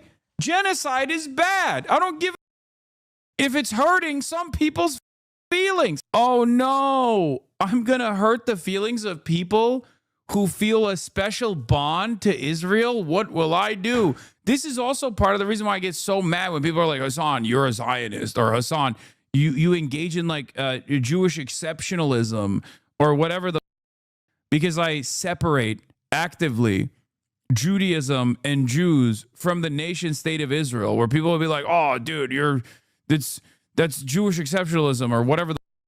Or the fact that I also care about anti-Semitism implies that I'm engaging in Jewish exceptionalism. It's bullshit, okay? I separate between those who are cynically advancing anti-Semitism as a cause in an effort to deflect away criticisms of Israel, valid criticisms of Israel, okay? And I know every dumb loves chirping at this very moment, okay? And goes, oh, not gonna lie, it's kind of true though. Yeah, totally, dude. You're right. You're an idiot. My question always is, does this help the cause? Okay? Is being anti-Semitic helping? Palestinians. No, it's not. There's no strategic goal there. There's no calculated goal there. It's just untrue and it's stupid. And the attempt to delegitimize that. I have enormous sensitivity about the United States being the homeland of my people and the burial place of my ancestors. I have enormous sensitivity about the future of the United States. Those are my concerns. I'm not dismissing the concerns of any other group, including Israelis or Iranians or Venezuelans or anybody else. Everybody has his or her own set of concerns, but my concerns revolve around my country. And so I am not going to subordinate my concerns and the concerns of my children to other people's hysteria, no matter what country it is. Why do you think you get tagged so often with anti-Semitism? Because I think there are two reasons.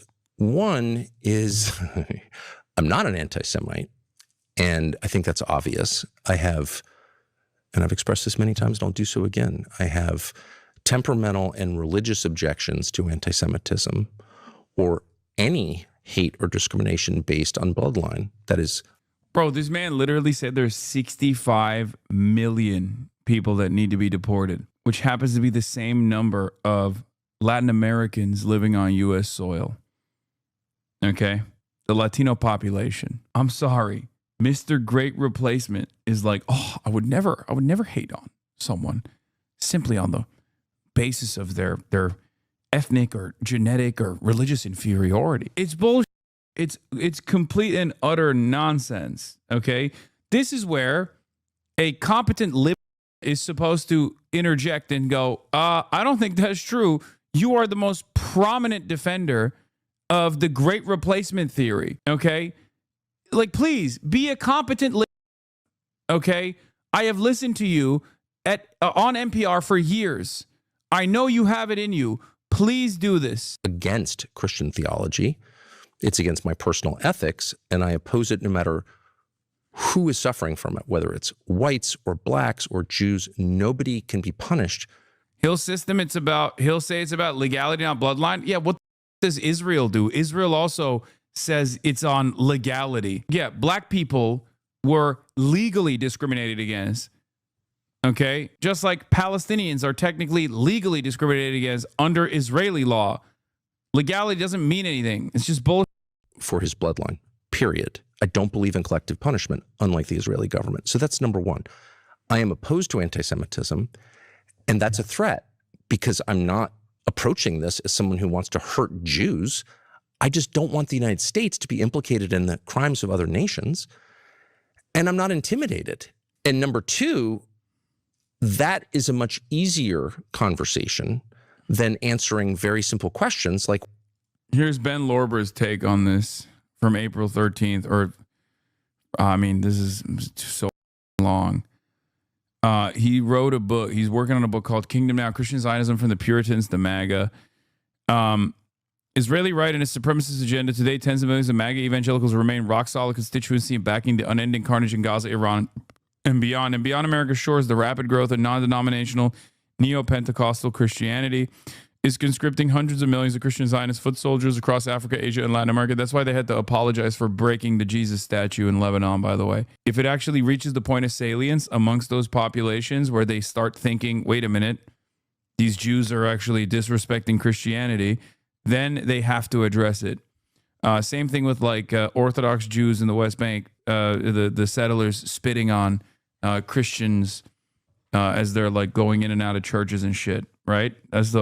Those are some of the few things that the Israeli state has to address, as opposed to like just wholesale slaughter of Palestinians. Christian Zionism is part and parcel of the rise of Christian nationalism, helping corrode the foundations of democratic pluralism in the U.S. and all around the world. I agree with that. Its adherents demonize Palestinians, Muslims, and anyone who opposes the dystopian vision as instruments of the devil, enemies of the Judeo-Christian West, and to be swept aside in a 21st century style crusade. And their fervent proclamations of love for Jews are laced with anti-Semitism. Anti-Semitism conscripting our communities as cannon fodder in their clash of civilizations. Where does the right to exist come from that Israel has, that I've been told for many years has a unique right globally to exist? Where does that right emanate from? Who granted that right and on what grounds? And they can't answer the questions, and they don't want to have the conversation. So just to be totally clear, asking questions. I mean, the answer for this is the other side of the story. The answer to this question is the same as the United States of America. America is also a settler colonial operation, right? And so was Israel, and so is Israel, I guess. And that's what it is. It was through blood. It was through conquest. So the answer is the exact same for Israel as it is for the United States of America, okay? It's built on violence. That's how states were designed. Is not hate. Telling the truth is not hate. And they don't want to answer the questions, and they don't want to tell the truth. And by the way, it's not just Jews. I think I've been attacked more viciously by Christian Zionists than I have by Jews, just in point of fact. It's a kind of nice universalism to it. But I'm not intimidated. I don't know why I would be. In fact, I think it's my obligation not to be intimidated. Can asking questions, though, stir up hate? I mean, language is power. Oh, my God. Oh, my God. Lulu, you are doing a terrible job asking these questions. What are you doing? What are you doing? What kind of... Are you just giving Tucker Carlson a nuke? Is that what it is? These are questions that you would design if you wanted to make Tucker Carlson just dunk on you. Okay? These are unbelievable layups, like just straight lobs, dude. I mean, this is such a layup that the New York Times audience is going to watch this and go, yeah, Tucker Carlson is actually doing a great job here. I didn't think that I would ever find myself in agreement with Tucker Carlson, but I am now. Powerful. Well, sure. I mean, you could pose attacks in the form of... This is why you can only counter Tucker Carlson as an anti-Zionist. You can't counter Tucker Carlson as a liberal Zionist. On this issue, you are going to be less moral, okay? Tucker Carlson is closer to the truth and closer to morality on the issue of Israel than a liberal Zionist. It might hurt people's feelings to hear that, but it's just the truth. Okay? And that's precisely the reason why when people actually don't address Tucker Carlson's inconsistencies in his worldview adequately, which only an anti-Zionist can do, an anti-fascist can do this, because if you have any sort of defense of Israel in mind, you're going to get destroyed. You're going to get destroyed because Israel is indefensible. Okay, Israel's actions are indefensible. The concept is already indefensible by 21st century sentiment, right? The notion that ethnic cleansing had to take place and has to continue for 80 years, and an apartheid has to continue so that there's a demographic majority that must remain, a Jewish demographic majority that must remain, and it's like backed by the state. Everyone understands now that that is an unbelievable crime. So once you arrive at the conversation with that attitude in mind, if that's your primary focus, you're going to get cooked no matter what. You're never going to be able to outmeet Tucker Carlson on this issue. He's just going to come across as the moral party in this conversation because he's going to turn around and say, that's crazy. Questions, I've certainly done that a lot. For sure.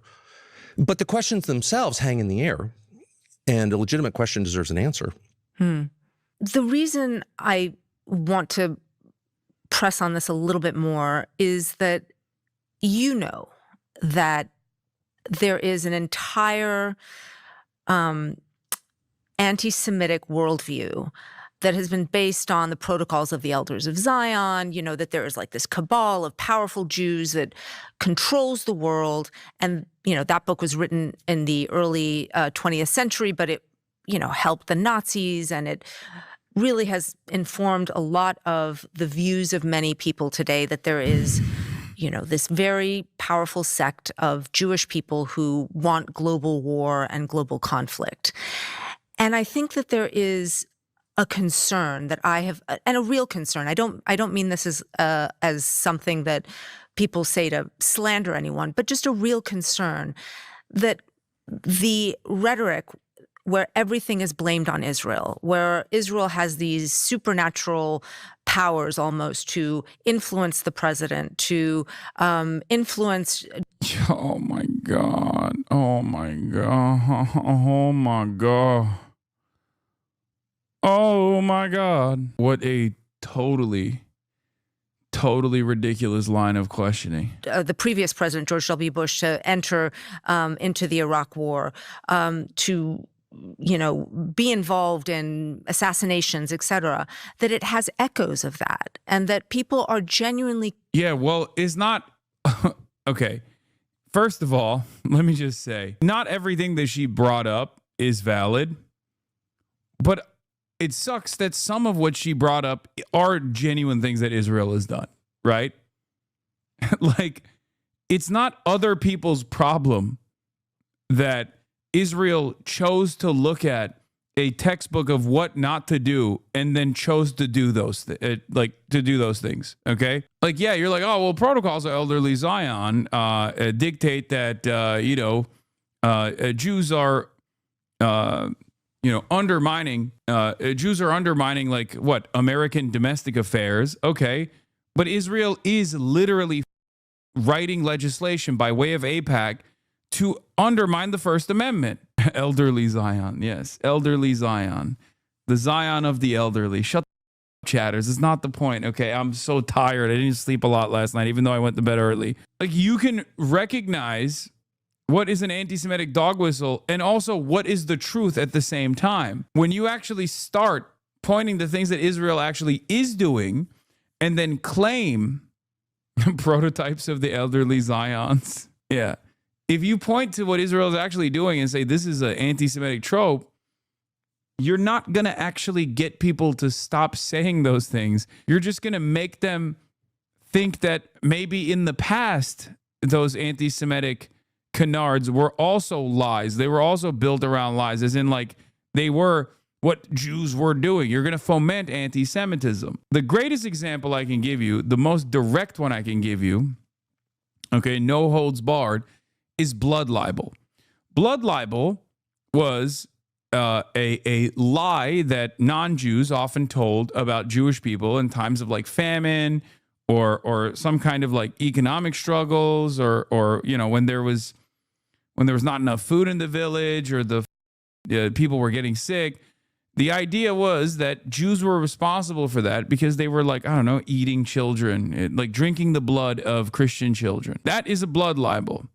And this lie was deployed to drive out Jews in pogroms, oftentimes very violently, from the villages that they occupied.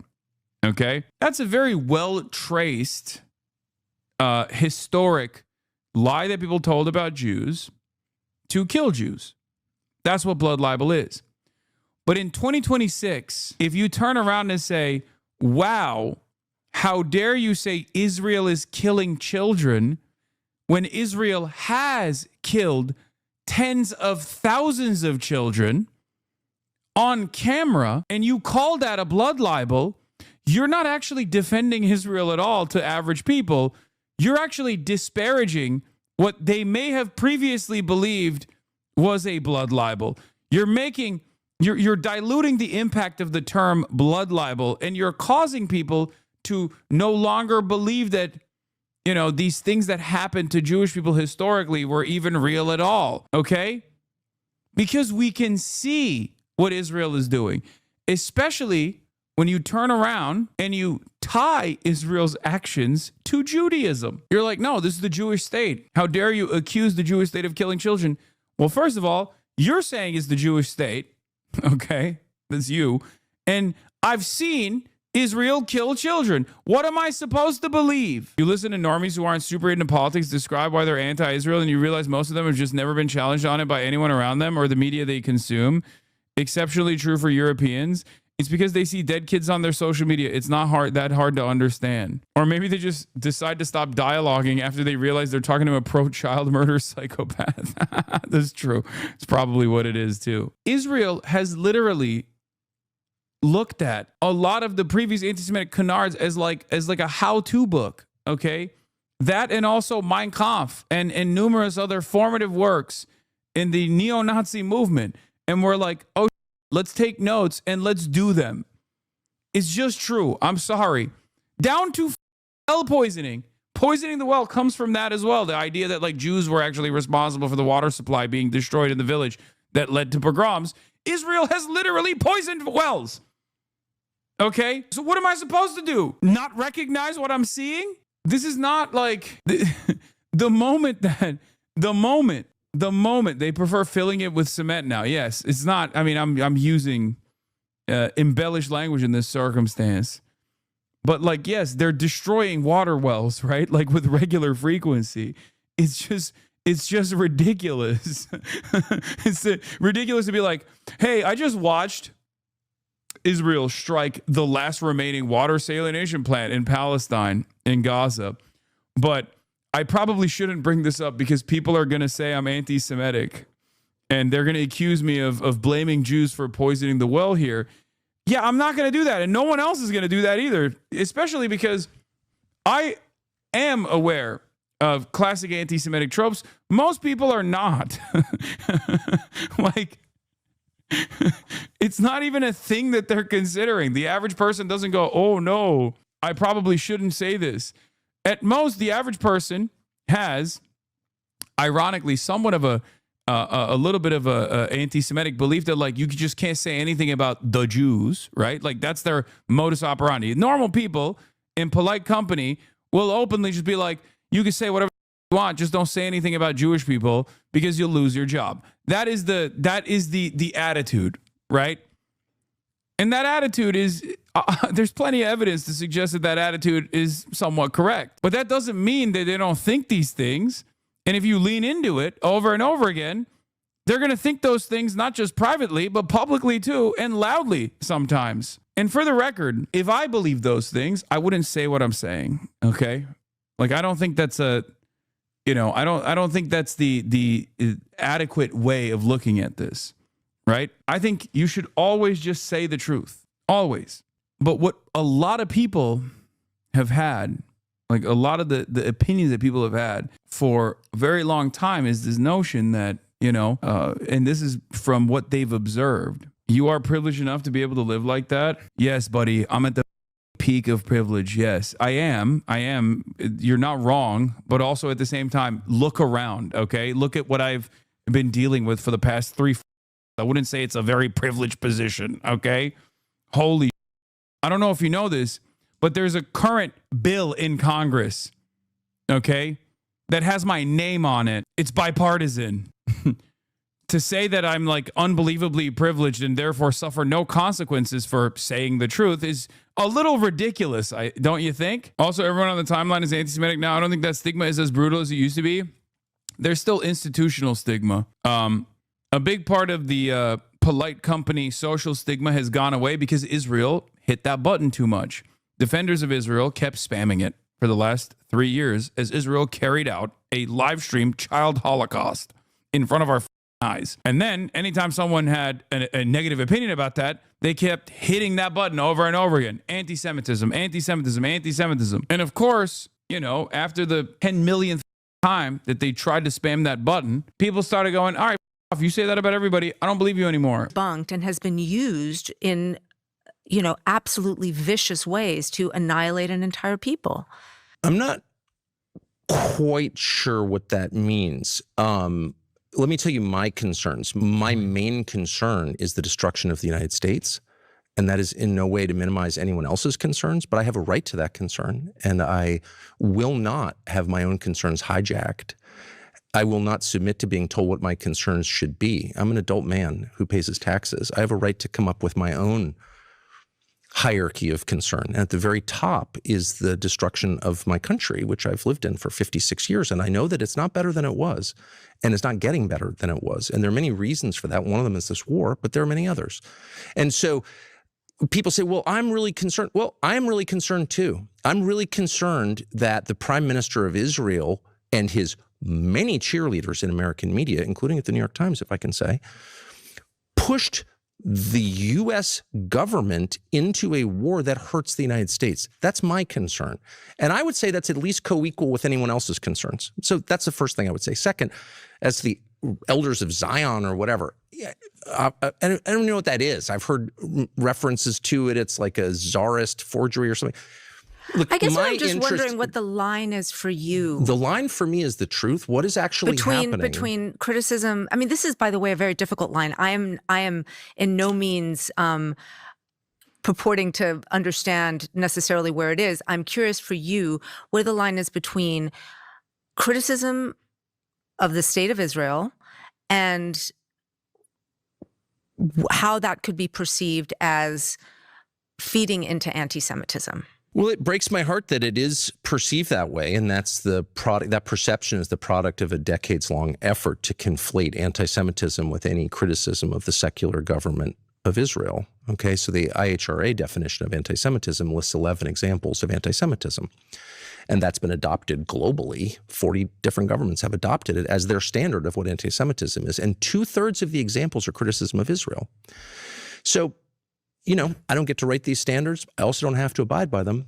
And I reject. Bro, I swear they're way harsher with me than they are with Tucker, by the way. Like these are just softballs that are such easy dunks under the veneer of charitability from the New York Times. You keep navel gazing over where the line stands, Lulu, while Palestinians are starved and bombed. Yeah, it's just I've never got like, dude, when people talk, even when it's like a friendly conversation that I'm having with like a non-contentious reporter, even if it's a puff piece that they're writing on me, I have to address way more cynical smears than Tucker Carlson is addressing here.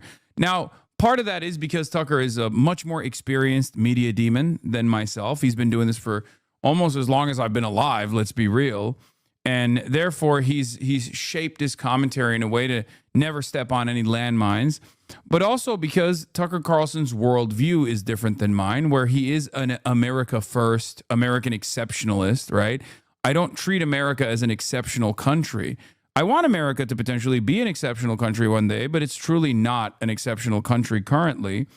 And how do I make this about me? I'm a prominent critic of Israel that's been named in a bill by a bipartisan bill by Congress this past week. I'm comparing mainstream media outlets in the way that they are treating another prominent critic of Israel versus myself, and wondering what the distinguishing factor is in the way that I get treated and sometimes attacked as opposed to Tucker Carlson. I think it's a pretty interesting thought experiment, right? Anyway, the second point that I was trying to make at the Hasanabi broadcast, which is, the broadcast that I named after my own name. Anyway, you might be thinking you're in a different chat or something. But yeah, the second reason is because he's an American exceptionalist, and therefore, like, his perspective is, even if it's his perspective on Israel is not within the confines of permissible speech in American mainstream discourse, he's a lot closer to the edges of permissible speech than I am, especially because I will often go so far as to explain the ways in which the resistance front is formed against Israel and against America at times, right? So that really pushes a boundary that I think many Americans are not very comfortable with, and certainly mainstream media is not very comfortable with. And last but not least, I'm Muslim and Tucker Carlson is a WASP. So I think that's what it is. I think that's like the worst aspect out of these three, because there are others who do the first two and don't get the same treatment. So I'm inclined to believe that it might have something to do with my background. So yeah. As ludicrous, out of hand, the idea that the criticism of a secular government is the same as criticism of an entire ethnic group, many of whom do not support that secular government, many of whom reject that secular government, and a lot of those I know personally. So you're just not going to get me on board with the lie that criticism of Netanyahu is hatred of all Jews, because it's not. And I don't care how many times someone repeats that to me. I don't care. And by the way, I've lost friends over this, and I do grieve that.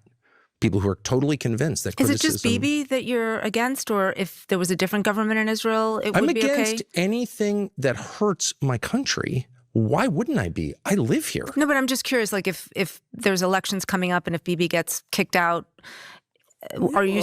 I took my family on vacation there. I'm just trying to understand. Obviously, I'm not against... Yeah, this is y'all's hero. Anti-Zionist in the chat. Y'all's hero is Tucker Carlson. Mr. He's a better critic of Israel than you. Israel, I never have been against. By the way, you can check the record.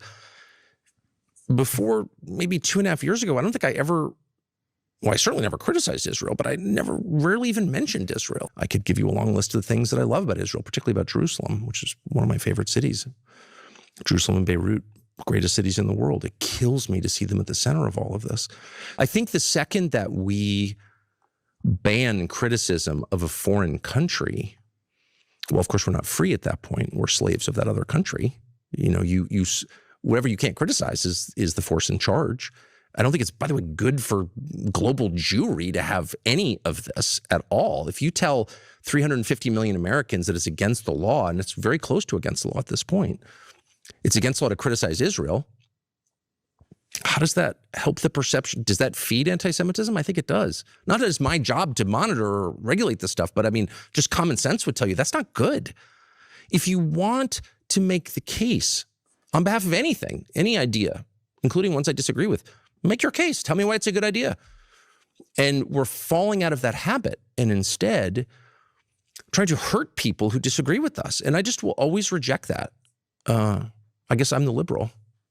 I would say it's not exactly against the law, but I understand you're someone referring to someone was just arrested. Because look, the specific things that the second you say that criticism is the same as a threat or words or violence, then of course it's very easy to arrest people, as they are arrested in Great Britain. They've had hundreds of people arrested in Great Britain for criticizing Israel. I don't know why any liberal-minded, and I'm in that group, liberal-minded, you have a right to your views, I have a right to mine. I don't know why any liberal-minded person will go along with this and not say, whoa, whoa, whoa, whoa, this is totally bonkers, and this is the road to totalitarianism. And I would say that about any topic. I'm going to move on, because we've talked about some fissures that have emerged among conservatives over Israel. I mean, he just owned that. That was like 15 minutes of just boom, boom, boom, boom, boom, boom, boom. He cooked. And once again, the reason why he cooked in this otherwise polite conversation is because her framework is just busted. Her framework is her starting point is objectionable. An expert here would at least keep the conversation on Tucker's past statements, okay, and keep holding him to account for his dangerous conspiratorial thinking, his advocacy around the Great Replacement, things of that nature. But they want to prove a point. They want to, in the New York Times, they want to have a conversation with Tucker, and they want to have it on Israel.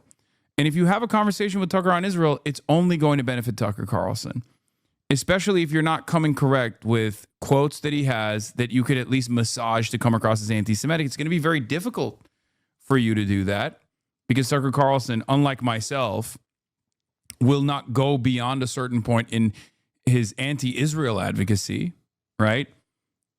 Because he doesn't believe in certain things. He's not an anti-Zionist, for example. I am, and I don't shy away from revealing that position. So that's precisely the reason why it's much more difficult for the New York Times to just like maintain a liberal Zionist position and try to like attack him on possible instances where what if what you're saying could be seen as anti-Semitic. They always hit him over the least objectionable things he said. If you're trying to accuse him of anti-Semitism, hit him on the Great Replacement, his World War II revisionism, his comment about how hummus eaters killed Charlie Kirk and Jesus. There's a lot there, but no, we got to do the greatest hits instead.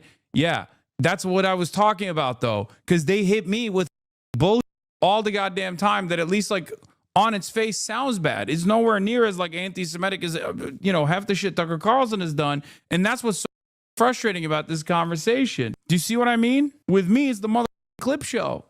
It's the clip show. Why? Because the ADL is up my asshole and they've created the clip show. With him, it's like, well, don't you feel like you would hurt Jewish feelings if you criticized Israel? Like, what a ridiculous question. First of all, how dare you? Okay? How dare you say Jewish feelings are going to be hurt if someone has a disagreement with Israel's unlimited child murder policy? Okay? That's an insane thing to do for American Jews. You're just throwing them under the bus, okay? By being like, don't you feel like all Jews love Israel, Tucker? And they love the baby murder campaign? You sound like a hater at this point. I'm just saying, Tucker Carlson has said a lot of heinous shit. He is a white nationalist. Maybe some of you guys don't mind that. I do. In the war, right? You've talked Fissures, about, yeah, it's sort of blown up. Yeah. And I want to dig into that because earlier this year you told Megyn Kelly that there is, quote, a huge scramble. And you said, I'm in the middle of it to define what the Republican Party is after Trump. Yep. So boil down the scramble for me. Are there two sides? Well, I lost that scramble. Yeah. I mean, is it driven by ideas, personalities? I mean, something else? Like, what do you see happening? Look, I mean, there have been disagreements over foreign policy within the Republican Party for It's just crazy to have really the most 2015 prominent when defender of the Trump great announced for replacement president. theory sitting across There from was you. no disagreement at all. It was a neoconservative party completely. I was part of that for sure, and unthinkingly and then unwillingly, but whatever. But since 2015, there's been this kind of debate like, well, you know, what is the appropriate use of American power? And what is our relationship with Israel? And those have been sort of sotto voce debates. But it's only with this full regime change effort against Iran that they've become untenable. Like, you can't. I mean, my own view is I'm always happy to eat with and talk with people I disagree with. I guess I'm the liberal here. But there is a strong sense among the neocons who've completely taken over the Republican Party that anyone who disagrees cannot be allowed, like literally in the White House. Okay, I don't make these rules. I feel sad about it for a bunch of reasons. I would say as a political matter, the constituency for that is very small. There aren't, 150 million people in America who are really excited about the Iran war or who are ever going to be excited about that. So you're dooming your party to irrelevance when you do that. I don't know why they would want to. They hate Trump. The neocons hate Trump, have always hated Trump. I had a first row seat to this. And now they've destroyed him. And I told them that. I said, these are people who hated you from day one. They couldn't control you. They hated you for that reason. What you said about the Iraq war inflamed them. It humiliated them. And they want to destroy you. And this war will destroy you. I said that point blank right to him. And it's true. And it's, I think, proven true now. And what do you mean about you being in the middle of it and losing the scramble? Well, because Charlie Kirk and I think we're the only people, I'm confident in saying we're the only people in June of 2025 to say to the president, this is a very bad idea. The people pushing this are trying to get you involved in a regime change war. You've campaigned against that. Don't do this. And then on September 10th, Charlie was murdered by a lone gunman. So by the time this latest round happened in January and February, I think I was the only person who said that to Trump for a bunch of reasons. So now it's, we know who won. Really convenient for the other guy who agrees with you to be so you can pretend. No, Charlie Kirk has openly said things. Charlie Kirk has openly and aggressively demanded that Trump not go to war, not listen to the neocons, and not go to war with Iran. This is true. The difference, of course, is that if Charlie Kirk was alive right now, the prophet Charlie Kirk, peace be upon him, if he was alive right now, he'd be defending it because he was Trump's guy. That's it. What he said or what his true opinions are totally secondary. His primary objective was to unconditionally and uncompromisingly defend Donald Trump. That's it. He has done this. He has demonstrated his tendency to do this with the Epstein stuff. Oh my God. It's like you guys don't know. It's almost like you haven't read the hadiths. We are Charlie Kirk. Like, that's just how it is. That's how he was. That's why I don't believe the whole he was going to turn on Israel by the effects. So this was, from my perspective, was a debate between people who thought it was wise to use American power in the way we're now using it and those who thought it was dangerous. And Trump did it. So obviously he rejected my view. I want to stay, though, with how some of this is playing out, because as you mentioned, you were very close to Charlie Kirk before he was killed. And he started Turning Point USA, which is this very influential group among young people on the right. And you're now seeing some on the right who are questioning whether Israel had a hand in Charlie Kirk's murder. And I should say the theories that Israel was linked to Charlie's death were denied by Israel. There's been no proof of that at all. And crucially, this theory has been condemned by Erica Kirk, Charlie's widow. Do you still have a relationship with Turning Point USA? Well, I have always loved Erica Kirk. I met her when she was dating Charlie and thought so much of her. I know a lot of people at Turning Point. I was the headliner for a bunch of different Turning Point events. I haven't been asked to do it this year. Don't know if I will be. Never said a word against Turning Point. I think it's been a really, well, I was their headliner for a bunch of years, so obviously I supported it. I would hate to see it hijacked by its donors to become an oracle of neoconservatism. Dude, Trump is a neocon. What is this? Oh, God, I hate neoconservatism. He was a neocon. He probably still is a neocon. Like, sure, the Iran stuff is a bridge too far. Maybe Israel got out of hand, okay? You've rebranded yourself. But, like, everything is neocon. Everything computer, everybody transgender, Republican Party neocon. That's what it is. The ultimate purpose of neocons was to do what Trump is doing right now. I can't believe how hard Tucker is clapping and smiling for Trump after kidnapping Maduro at this White House meeting with oil executives about how they're going to pillage Venezuela. Yeah.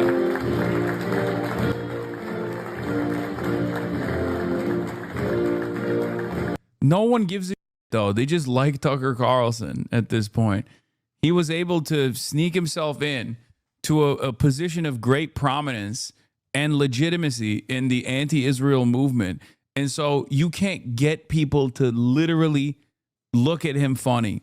It's crazy. Now, his name is Carlson. Yeah, this is Fucker Carlson. This is his brother, Buckley Swanson. Ugh.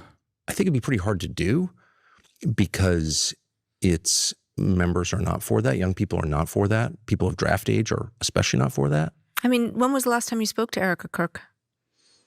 A couple of weeks ago. Okay. By text. So my concern, and this is not about Erica Kirk or... Do you think he repeatedly called himself a liberal in this interview to get some blue points? No, he is a liberal. He's right. Tucker Carlson and like the overwhelming majority of modern Republicans are also liberals, as like in the political theory. In the American sensibility, liberal just means like the gay version of what the political theory of liberal is. So he is a liberal. Of course, Reagan was a liberal. That's what liberalism is. They are all liberals. Americans are primarily liberals. Okay. Yeah. In the political science sense, the people that we refer to as liberals are just like a little bit gayer than the other version, which is anti-gay, but still very liberal. Okay. They're capitalists. They're pro-capitalist. Yeah. Liberalism equals market primacy is a great way to put it. I think the changes that are being made currently, there are some people who are post-liberal. I think we're moving in that direction in the Republican Party. They're not fully there yet. They haven't self-identified as something different. They're not like openly fascist. Their actions are openly fascist, but they don't self-identify as fascist. But at least they still posture as liberal. Maybe J.D. Vance, being the nerd that he is, might have a different association. He might be the type of motherfucker, I'm post-liberal, you know? But like Tucker Carlson will call himself a liberal, even though he is a fascist. But these guys' foundation is still very much so liberalism. Andrew Kolvat or any of those people with whom I've never had a crossword and hope never to have a crossword. But my concern more broadly is about the investigation into Charlie's murder, which was short-circuited by the FBI. And I'd like to know why. And I don't care to be screamed at for asking that question. It's a legitimate question, and we know that. Well, I know that for a bunch of reasons. But the public knows it because Joe Kent said it out loud and explained it. He's the head of the National Counterterrorism Center. He's an ODNI. And he was told by the FBI that he could not investigate it. And as a friend of Charlie's, I'm not going to be intimidated into saying the following, which is, Bro's on what his grounds phone, would you though? do that? I'm not saying. Who, Tucker Carlson? Or are you talking about me? Does it look like I'm on my phone? What are you talking about? Oh, you mean he's on his phone like Tucker is? He's just looking at his phone on the table? The guy who's been arrested didn't pull the trigger. I'm not, there's been no trial. He was obviously handed over by his father.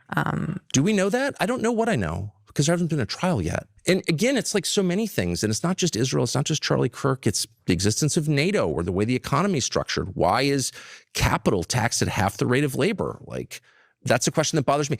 In every case, shut up. socialist, racist, conspiracy theorist. It's like, I'm just too old for that. Why don't you answer the question? That's my job. Do you think Turning Point's influence has... I hate when he emotes. I find that to be so terrible, honestly. It's just terrible. waned since Charlie's death? I haven't the faintest idea. I do think that, I agree with most Americans when I say I think this war is a disaster. It's impossible to see how it helps the United States.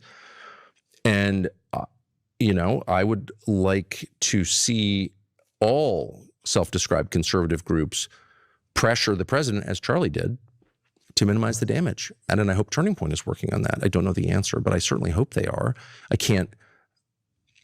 So they should. I can't say confidently Charlie would be working to do that.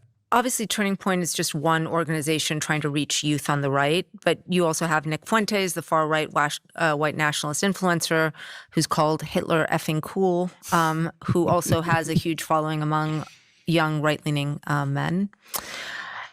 How do you see Fuentes in terms of the future of the right? It's so hard to know. I'll tell you my instinct on it. Most of the debates about race, ethnicity, religion, to some extent immigration, are less resonant long-term than debates about economics. I think the main frustration among young people is not just that the composition of the country is changing too fast, which it definitely is, but the main concerns are about the lack of economic opportunity for American young people who are totally screwed at like a more profound level than people acknowledge. Older people do not acknowledge that. I had dinner the other night with a bunch of kids from Stanford, really smart. They're at Stanford. And one of them said, oh yeah, his best friend just graduated with a degree in computer science last year, has not been able to find a job. Stanford computer science can't find a job. So that's like a window into the total destruction of the economic opportunity for young people, and what looks to me as a non-economist like the true horror. Here comes white replacement theories and the like. It's a Trojan horse. He'll do it with like left populism. Hoarding of capital by a tiny group of people. It looks like a very lopsided and unfair economic system that is guaranteed to radicalize young people, and not just young people, but especially young people. And so I think most future conversations politically will be about economics.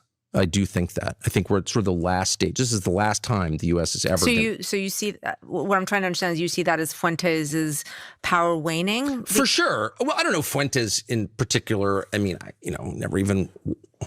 wasn't even aware of Fuentes. I mean, again, I'm just in a different world, right? Okay. So I read the New York Times or whatever. Like, I'm just older, okay? So I'm not an expert on Fuentes' reach or even what he's saying day to day. I really don't know. But he has been caricatured as a race guy, which he may be, by the way. It was like mad about the Jews or black. I mean, he interviewed him, and I do feel like he definitely knows a little bit. But even then, he's actually kind of defending him a little bit, which is interesting. Or whatever. But I'm just telling you, I think the future, the energy, not just on the right, but I think right and left agree on this, under 30, is that young people have been shafted by older people, particularly by the baby boomers, people born between 46 and 64. And I think they're right about that. I do think that's like the most selfish generation, most loathsome, mediocre generation in this country ever produced. Not all of them, but in general, I would say their behavior has been shameful and selfish. And I hear young people talk not about, I'm mad at the Jews. I hear young people say things like, only baby boomers would like have a second home in Isle of Palms, South Carolina, but like not help their kids buy homes.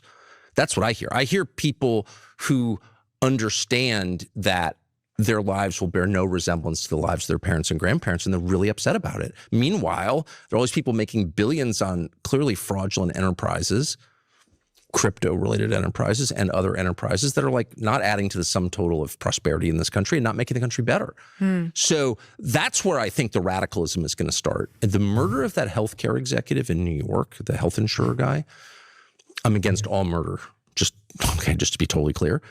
But I was surprised but not really shocked by the reaction, the positive. Oh my God, he's literally saying, oh my God. Okay, it's hard for me to not be a little disturbed by this, because he is saying literally every bar for bar, verbatim, the shit I've said. That's crazy. Reaction. All these kind of normal looking people on the internet are like, I'm glad they killed him. They don't even know his name. However, that reflects this revolutionary frustration. And I do think it's revolutionary. I think one of the reasons that Trump is apparently going to make weed legal is just so we can lower testosterone levels even more. Just make people more passive. Have some more benzos. Like, it's fine. It's totally fine. Because it's— and then he just flips it back to he just flips it back to social conservatism and a prohibitionist attitude. Incredible. I guess that's a way to redirect it, you know? Oh, I can't. Look, I'm tired. Name one political. God damn, he shattered his frame, dude. Oh my God. Look at his face. Look, he's so excited. He's like, oh, I got him. You're a baby. Frame mocked, frame destroyed. Unbelievably satisfying moment, okay?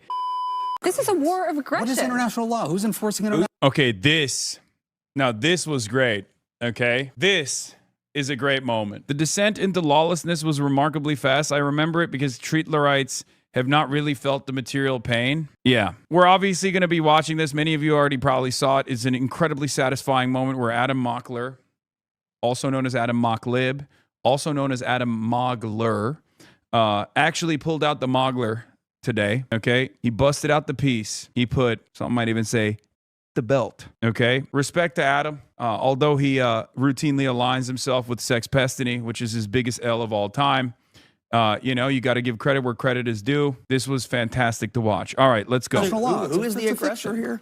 Us. We are the aggressor. Okay. Can you name a single political concession we've gotten from them? Anything at all? What are you talking about? Any political concession? So you can't name one. So here. Did I say the belt? I meant belt. God damn it. You don't have to in this case. No. The thing is, I have a soft spot for Adam Mocklib, okay? I do. I think he's very smart. I think he's very good at what he does. I really wish he wasn't so libbed up, but it is what it is, okay? At the end of the day, he cooks these charlatans, and I respect that. I have to put some respect on it. I would probably have a bigger soft spot for liberals in general if they behave like this more often than not. Here's what we're doing. No political concessions. When you get up past your bedtime, you get hyper. Here's the deal. We are. You can call piracy and if words don't have any meaning, but like we have sanctions against these vessels. And name one political concession. Name one political concession. Good evening. I'm Abby Phillip in New York. Tonight, a new question. Just how popular is this war with Iran? President Trump says that the war with Iran could take days at first if he wanted to, but then he said it would be weeks. And now he says that now that it's carried into its third month, despite higher gas prices at home and plummeting polls at home as well, Pete Hegseth is saying that America is right behind the president.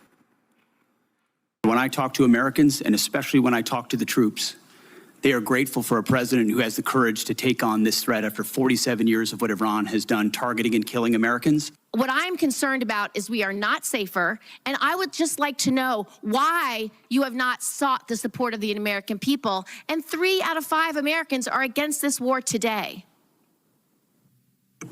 I believe we do have the support of the American people, and we have briefed regularly what this mission looks like and why it's critically important that we undertake it. You don't care whether when the American people and this war. The American people are quite smart. They understand and see through spin.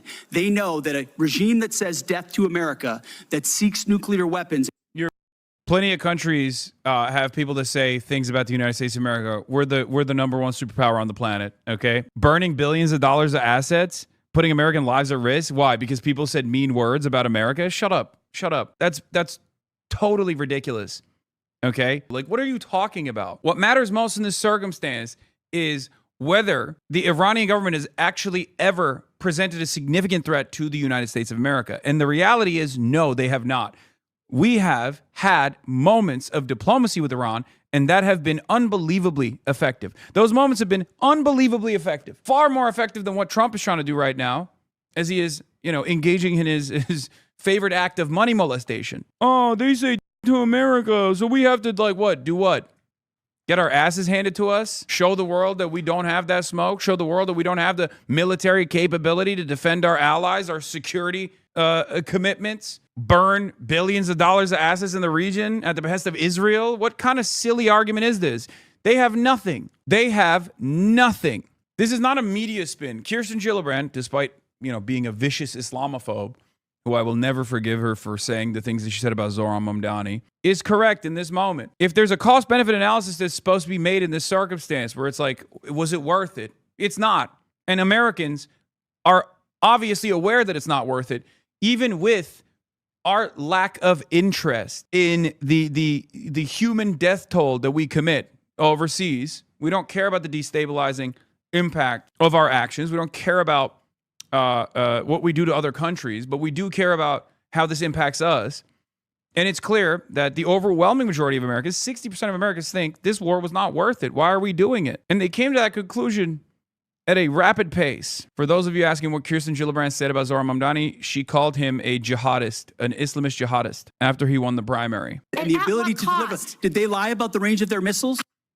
Yeah, Pete Hegseth wasn't acting macho. He was playing a macho person on TV. He is not actually macho. We are dealing with a war that is failing on a daily basis as Donald Trump has taken his machismo? Because he was performing. It was a performance for Donald expert. Trump. Didn't you know? Yeah, I was wondering. Performance for Donald Trump. You're out there pumping up. Donald Trump is very impressive. He's taken his two largest campaign promises, no new wars and lower prices, ending inflation, and he's messed both of them up. He started a new war that spiked inflation, and now this war is actively failing. An interesting statistic is that Americans have spent collectively $23 billion extra dollars on the gas pump.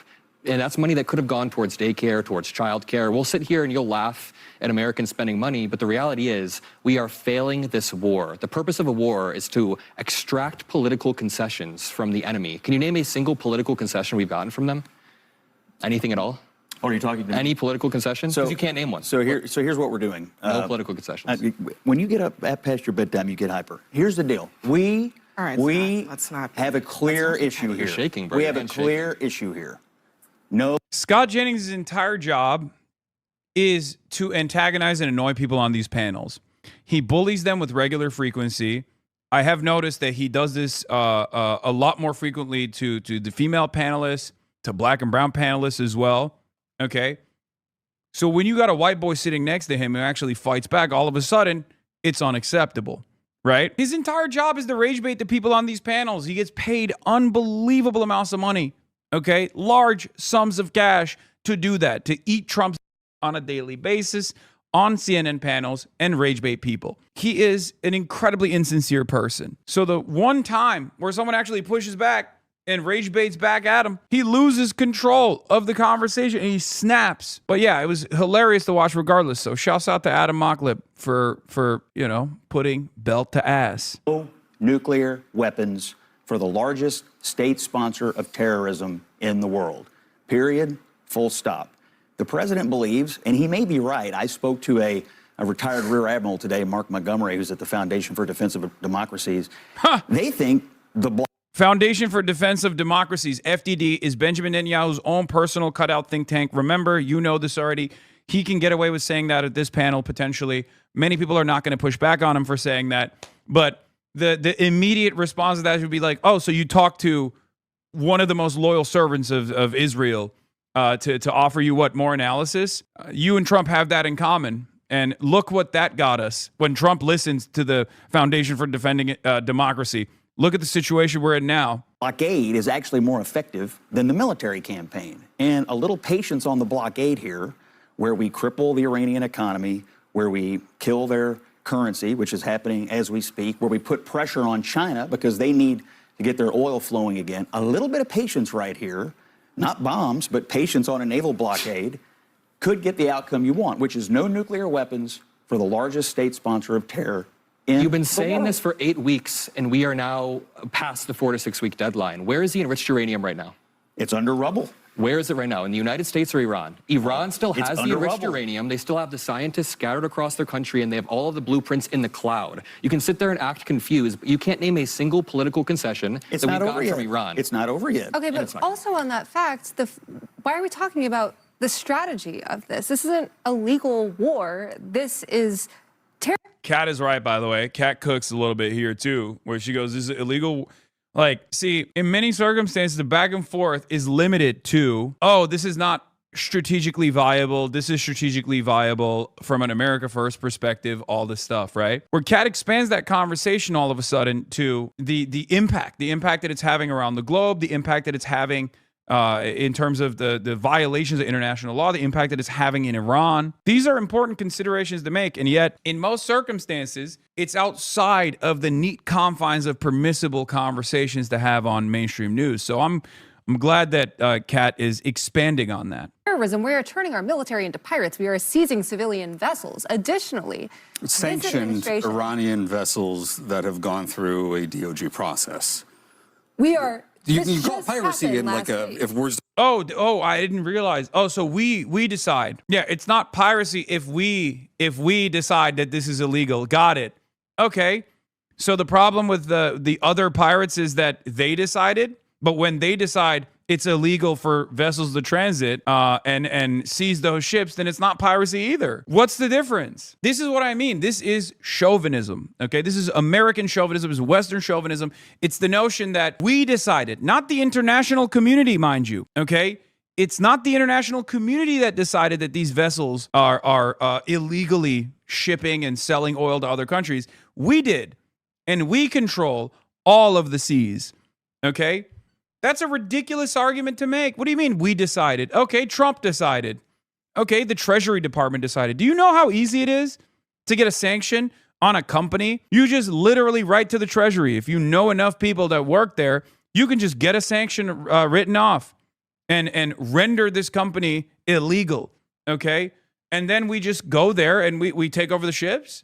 This is how it works? Why do we decide? Does the international community have no say? You can't have it both ways.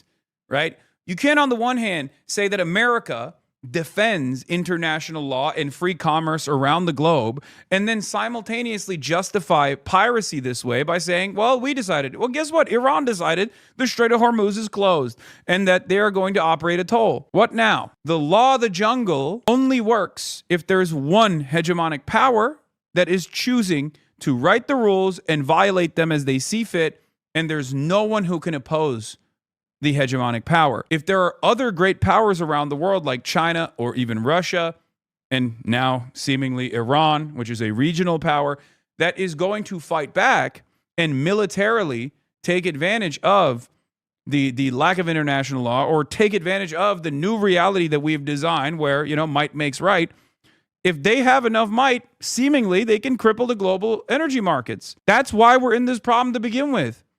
So do we go back to stability? Do we go back to actually caring about international law by force because Iran is forcing our hand to do so? Or do we lean in further and further and refuse to make concessions? It's only piracy when they do it. It's not piracy when we do it. We have a legal process. It doesn't mean anything. The legal process doesn't mean anything. The internal decisions that we are making have no basis on international law, okay? That's not how this works. And the only reason that is how it worked for the longest time is because no one else opposed us. You sound just like the NATO Andes. Iran is no longer a regional player. I don't think Iran is a global superpower. I think it's ridiculous to say that Iran is a global power. Iran has the capacity to enforce its power or project its power to the rest of the globe. This is real. It's happening right now. But that doesn't mean that it is a global superpower or a global power at all. It is a regional power. It can become a global power one day, okay? But as it stands, it is a regional power. I think that's a fair assessment to make. Don't have any meaning, but we have sanctions against these vessels, and the EU has sanctions against these vessels. In some cases, the UN has sanctions. But one of the most egregious aspects of this, guys, a global power has the capacity to project its power around the globe, okay? Russia at least has AFRICOM, right? Like they have the Africa Corp, the Wagner units in different places, right? China has the capacity, doesn't ever really enforce it, but has the capacity to make international decisions. Iran does not. Iran controls a strategic choke point which can have global impact, but as it stands currently, they are capable of controlling this regional choke point through asymmetric warfare. Okay? This is global power projection to a certain degree. This is real, but regional powers can have global impact if they choose to enforce it, if they have the military might to enforce it. Is the white Christian nationalist twist that Pete Hegseth has added onto this talk, saying that this conflict that we started, that we have sacrificed our own service members for, is ordained by God? Is bombing a school full of schoolgirls ordained by God? Is our prices going up and us not being able to afford an ambulance, we call an Uber instead? Is that ordained by God? In 1983, I was in Beirut when the Marine Corps barracks was blown up by a suicide bomber sponsored by the Iranians. Yeah, why'd that happen? Why'd that happen, Geraldo? Did that happen out of nowhere? Was it a they hate us because they ain't us moment? Why did that happen? Again, why did that happen? Also, if you have to go all the way back to 1983 to talk about like secondary, like to talk about Iranian influence, not even like a direct act of violence that was determined by Iran or conducted by Iran, but instead a group that got logistical support from the Iranian government conducting an act of what you call is an act of terror against military barracks, by the way, then it doesn't seem like there's an imminent threat, is there? Now, this is one of the major reasons why I think a lot of people in both mainstream news and also in the Democratic Party and certainly the entirety of the Republican Party perceive me as a threat, because I say, like, what do you think? Is there a cause and effect here? Why did that happen? First of all, calling it an act of terror on a military barracks is once again really playing fast and loose with them in general. Is it a military target or is it a civilian target? Okay, it's like saying, "Oh, my poor baby was kidnapped from his IDF tank." You can't kidnap someone from a tank. Okay, you can kidnap someone from their home. You can kidnap a civilian. You can take a hostage if it's a civilian. But if it's a uniformed military member conducting an act of violence inside of a $30 or $10 million Merkava tank, however much it costs, I don't remember, then that's not a kidnapping. That's taking a prisoner of war. Okay? If you're talking about military barracks being bombed, that's not an act. That's an act of war. Okay? That's an act of resistance against a military unit that is participating in acts of violence against, ironically enough, civilians, which of course is going to invite response, militant response. Those acts came after the Israeli occupation and acts of violence from the American military. Okay? Not 1983, 230 Marines died. That's awful. That's terrible, but that is not, it's they not also 1983. took out a couple of dozen at the... Yeah, it's not 1983. So the imminence has gone away. If you have to go all the way back to 1983 and to say, well, it was, an Iranian-backed instance of violence, think about all of the American acts of violence in the region against Iran over and over again. The Iran-Iraq war was American-backed violence against the state of Iran. That came after the 1983 barracks bombing. The American global war on terror was a direct act of violence against every other country in the region, right? U.S. Embassy. Geraldo, we downtown murdered an Beirut. entire school of children. You can't make... Two of them. You can't make... Yeah, America blew up an airplane with civilians and never apologized for it.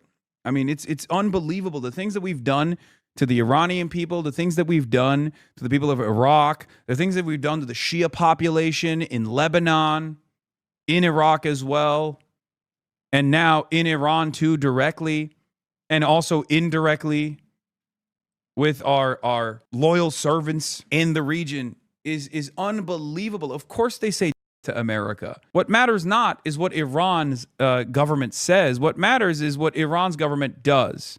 Okay? And the Iranian government, time and time again, has not only cooperated with the United States of America in its global war on terror, ironically enough, going after Daesh, Qaeda, and numerous other, Salafist jihadist groups that America was tasked with taking care of, dealing, or maybe even using as a reason to invade these countries militarily. Iran was always on America's side in those endeavors. ironically enough. Iran has also consistently tried to negotiate with the United States of America, engage in diplomacy with the United States of America time and time again, to a degree that I would consider to be naive. And we still say 47 years of imminent grave threats from Iran. We are the threat to Iran, and yet they've still chosen to try to deal with us through the negotiations process, try to deal with us through diplomacy. Saying this is not a defense of the IRGC, or saying this is not a defense of the Iranian form of governance, okay? Just so you understand, just so we're clear. Saying this is just a defense of the truth. It's just the truth. I'm just delivering to you the facts. If that leads you to think maybe I was wrong about my assessment on Iran, maybe we are the destabilizing factor here, maybe Israel is the destabilizing factor here, then, guess what? You are now capable of thinking critically on these issues and not just mainlining pro-American propaganda and deluding yourself into thinking that we have to consistently wage these destabilizing wars of choice. Okay? But that, once again, is the real threat. They don't want you to hear these sorts of things. They don't want you to hear this perspective that is not even an alternative perspective, but just an accurate assessment of the things that have taken place. They want you to be propagandized and sedated. They want you to either not think about all of the things that we're doing over there, or they want you to think that it's just. We're doing it for some good purpose, for some just cause.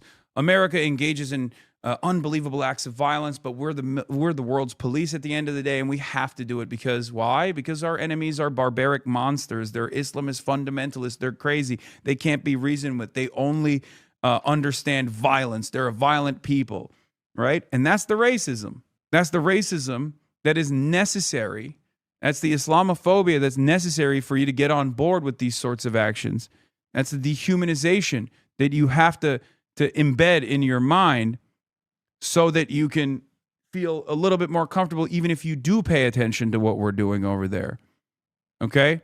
Suddenly a victim. Okay, the real question is, what have we gotten for this I actually think the school children are victims. I think the civilians that are dead are victims. Yeah, I do. But hold on, I do think.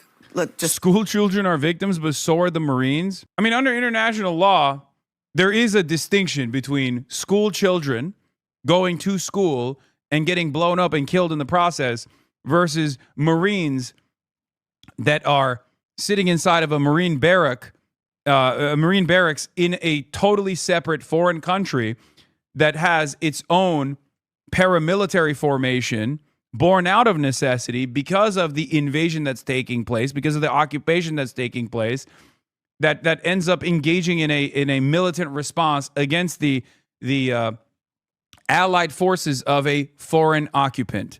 Okay? And even then, that's in 1983. What are we talking about? You're going back to 43 years ago and rerunning the propaganda from that point in time to justify the new versions of violence that we're committing directly against the Iranian population. To be clear, I mean, obviously, Marines being killed is terrible. School children being killed is terrible. But there's a big difference between Iran willfully bombing, U.S. military targets and the United States bombing a school. St. Louisian, going to come see you tonight, currently getting dogpiled in the St. Louis subreddit for defending you, lol. I mean, what do you say to people in the St. Louis subreddit? It turns out most people don't even want to come here. I am here, and they're still yelling at me. Like, okay, why don't you ever go on these? They don't invite me to go on these. And I do think that it would be somewhat controversial for Avi Phillips to have me on one of these, especially because this is like the premier debate show that they have on. And Jake Tapper and Dana Bash are two of the biggest anchors on the network. And they obviously have made it clear that they find me to be a dangerous radical. Just checked, and they don't like Corey, so that explains it. Oh, okay. Do they like Wesley Bell? Do they like the AIPAC stooge that is Wesley Bell? What greatness has he brought to the people of St. Louis? What greatness has he brought to the state of Missouri? I just don't understand. You can have your disagreements with politicians. You can think, oh, they didn't do this, they did that instead, whatever. But like, how could you personally recognize that a foreign country's lobbying arm directly bought this seat, and you can be comfortable with that. Even if you don't appreciate Cori Bush, which I do, I think she's wonderful. Okay, but even if you have disagreements with her, like there's no question that at least she's unbought and she's not a stooge for a foreign country. She's from your community. She wants to do what's right. She wants to do her best for her constituents. Wesley Bell does not care about any of those things, and he's shown that he doesn't care about any of those things. He brutalized people that showed up to his town hall. He stopped doing town halls altogether. He is an empty suit. Some comments are on board. We need to get rid of Wesley Bell and willing to work with whatever tools I'm given in that regard. People in Missouri are dumb. We consistently vote against our own interests literally every time. Source, born and living in St. Louis. It's just like even people who are not the most educated still understand what they're getting. Okay, you're getting by a foreign country. It's now your choice to make that decision on whether you want to continue getting or to fight back against this. And then not acknowledging it, which is its own separate problem. But the school children are civilians. They're civilians point blank. They should never be targeted. We are, according to some people, already at the 60-day mark of this war. And technically, they're supposed to come to Congress on it. Pete Hegseth was questioned about this today. Listen to this. The War Powers Resolution specifies that a war initiated by a president without congressional approval must be concluded within 60 days. Ultimately, I would defer to the White House and White House counsel on that. However, we are in a ceasefire right now, which our understanding means the 60-day clock pauses or stops in a ceasefire. They're not in. Yeah. It's our understanding, just so you know. Okay, well, I do not believe the statute would support that. I mean, that was essentially how the Obama administration interpreted the statute. And Republicans disagreed with it at the time. 100%. I think it would be cleaner. So just to be clear, yeah. It'd be a good act of constitutional hygiene, and it's not you need to conclude within 60 days. You need to conclude or have authorization from Congress within 60 days. Exactly. So they could come to Congress and get authorization. Why not? Or they could challenge the statute, which, as somebody who has either sponsored legislation to repeal or reform every extant authorization for the use of military force and to reform war powers more broadly, I also have to confess the War Powers Act of 1974, the constitutional underpinnings of that are shaky. It may not hold up. Maybe so, but it's the law of the land, and it has not been. Congress has the power of the purse, and this is the reality: is that if Congress continues to authorize the Department of War, if they continue to pass the National Defense Appropriations Act, they continue to do that. That will They're not going to shoot down the Defense Act on the basis of a war that Donald Trump is running. Why would we shoot down all of our defense? The National Defense Act. The National Defense Act comes up once a year. I think it's probably this year. It's usually toward the end of the year. They also are requesting a supplemental. They're requesting a supplemental, but they haven't actually done that fully yet. And I do think it raises the question, do they just get to pause this thing whenever they feel like it, even though there is an active blockade? And a blockade involves the U.S. military threatening with force that if any... an act of war. Yeah, it is considered an act of war. So how does that not count? I think that interpretation, however, is subject to reasonable... Really? I mean, these guys are supposed to be more reasonable than Trump, right? And it's so interesting that their arguments basically reduced to exactly what Trump is saying and doing. Like everyone turns into Trump when they want to defend Trump's actions. If Trump's actions are in line with the American military-industrial complex, then, it's ultimately somewhat reasonable. I mean, I guess, we just don't like the way he's talking. We don't like the way he speaks on these issues, but, what he's doing, we do like. We appreciate. There's two parties, but there's only one foreign policy. You're right, Chatter. Acceptance, interpretation. If indeed there is a ceasefire, don't you want to encourage the ceasefire? Don't you want to encourage this peace? Yeah, but there's also a naval blockade, which is by definition not a ceasefire. But also, we're talking legalities when it comes to war powers and all this. This is bird law, right? It is not governed by reason. You can't give... No, it's always something. What do you mean? Fans here. Come on, can I just take it back? Wait. What do you mean by bird law? I mean that when we try to apply normal rhetoric, normal logic, normal dictionary definitions. As we do in a democracy. We're not Iran. We don't get to just ignore the law. The international legal repercussions, right? If we're talking about that, what international legal repercussions? This is a war. Again, we're not Iran. We don't get to deny international law. It's really interesting. Once again, this is supposed to be the critical take, right? The critical approach to Donald Trump's assessment here. Iran, between the United States of America and Iran, and this is going to be, again, something that might shock the conscience of many people, okay? Many Americans. Iran is the stable actor here, okay? Everything that Iran is engaged in, it's engaged in an act of self-defense, okay? Iran has followed America and Israel up the escalation ladder. Iran has not instigated anything. America has. The only thing Iran has instigated is negotiations, which America has now twice taken advantage of to attack Iran. Okay? So no, we aren't like Iranians in this sense because Iran is actually a stable actor. Iran is a regional actor. Iran has well-defined goals, one of which is obviously maintaining sovereignty. This is a perfectly understandable goal for any state. Okay? So no, we're not like Iran at all because we're the ones who are violating international law over and over again. But because international law is designed almost entirely by the West, a concept that the West and the most powerful Western country, the United States of America, has utilized to bully other countries, smaller nations, nations in the periphery, over and over again, that we don't even have that understanding where we're like, what do you mean? We're not like Iran. We're not going to violate international law. We have been. And we've certainly done that here in broad daylight, in the most flagrant manner. Of aggression. What is international law? Who's enforcing international law? Who is the aggressor here? Us. We are the aggressor. Against we launched Iran? this war. By the way, she's 100% right. And it's so funny to see a panel comprised of not one, not two, but three conservatives, right? You have former Republican from Michigan, former Republican congressperson from Michigan sitting right next to Kat. On the other side, you have Geraldo Rivera, Fox News anchor, again, Republican, lifelong Republican, okay? And then you have Scott Jennings, again, pro-Trump stooge. So there's varying degrees of like conservatism being demonstrated on the panel. And Abby Phillips is supposed to be the unbiased liberal voice, right? And even then, she has these similar implicit biases, these similar hangups when it comes to international law and when it comes to foreign adversaries. And I guess you have Mockler, who I don't know what his assessment is ultimately. He hasn't really said too much yet, and he's going to start popping off here in a second. But Kat Abu-Ghazaleh is the lone voice of truth on this panel. It's unbelievable that you can have one person say the correct things, say the objective truth on this panel, but because everyone's understanding is that America's always good, and all of our enemies are always bad, it's met with unbelievable resistance. Geraldo is not a lifelong Republican. He was once a young lord. Okay, I apologize.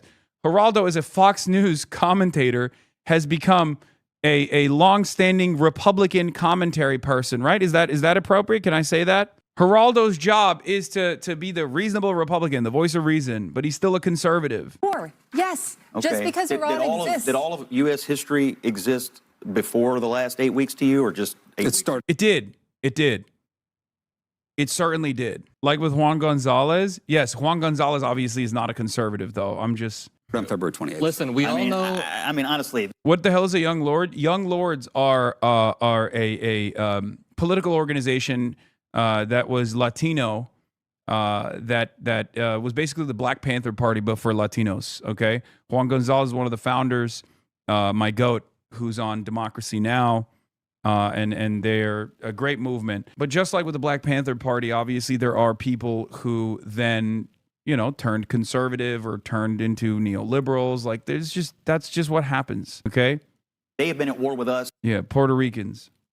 For 47 We all years. know that Scott Jennings is more than happy to defend a war with a country that starts with the letters IRA that we are currently failing, that is going to put us trillions and trillions of dollars more in debt. I was only a few years old while you were in the administration defending prior endless wars. Now this war is failing. 8 weeks is endless to you? Okay, you said it was going to be 4 to 6 weeks. You have the attention span of a gnat? Is that Homie, what you I have? debated you on TV 4 to 6 weeks ago, and you said we were weeks away from it. Now you're making condescending remarks because you can't defend the fact that this war is not going your way. Wait, one more time. Not going your way. One political... Hand out of my face. Hey, get your hand out of my face. God damn, he shattered his frame, dude. Oh my God. Look at his face. Look, he's so excited. He's like, oh, I got him. One political concession. Hey, whoa, Honestly, guys, I'm not going to have this guy's hand on my face. Everybody. You're a baby. You're a baby, Scott. You're a baby. Frame mocked. One frame. Frame destroyed. Adam Mogler comes out, takes the W here. Unbelievably satisfying moment, okay? Scott Jennings' entire job is to antagonize everyone on that panel, bully them, okay, yell at them, and say heinous things. All of a sudden, when you get a little bit of pushback, boom. Not going your way. Wait, one more time. Not going name your way. one political. Hand out of my Name one face political. first. You're a whole ass adult, man. Adam is basically a child. He's like, what, 20, 22, 23 years old? You've been a professional pundit for as long as Adam has been alive, okay? And you're out here losing your dang mind. Tremendous spike in cortisol levels here in real time. Exceptional. Hey, whoa, guys, Honestly, I'm not excuse me. going Hold to on. have this guy's hand Everybody, in my face. everybody, hang tight. Yeah, and then he cries to the referee, Mods, do you see the act of violence that this young boy, 40 years younger than me, is engaging in, or 30 years younger than me is engaging in? Did you see that violence? He violently gestured in my direction. Mods. Okay. No, everybody calm down, okay? We're having a debate. You can respond to the points that he's making. Can you name a political concession that we've got? We had a flashback to the war the skinheads had in my studio. I would be mad if I had to defend wars too. I would be mad if I had to defend wars. Scott, you can respond. We have and a then very we'll move simple. We have a very simple goal: to keep terrorists and a terrorist regime from having a nuclear weapon that can threaten the United States, our interests in the region, our allies in Europe, anybody else in the world. So you can't answer the question. That is I our would get goal. mad too. All right, we're going to leave it there, guys. Hey there, I'm Harry Enton, and today. Yeah, the war is not going the way that he wanted it to, by the way. Yeah, Scott Jennings claimed I got in his face. Watch what actually happened in the full CNN segment. He throws a personal jab, then folds the second he gets pressed. Scott loves to dish it but can't take it. Yeah.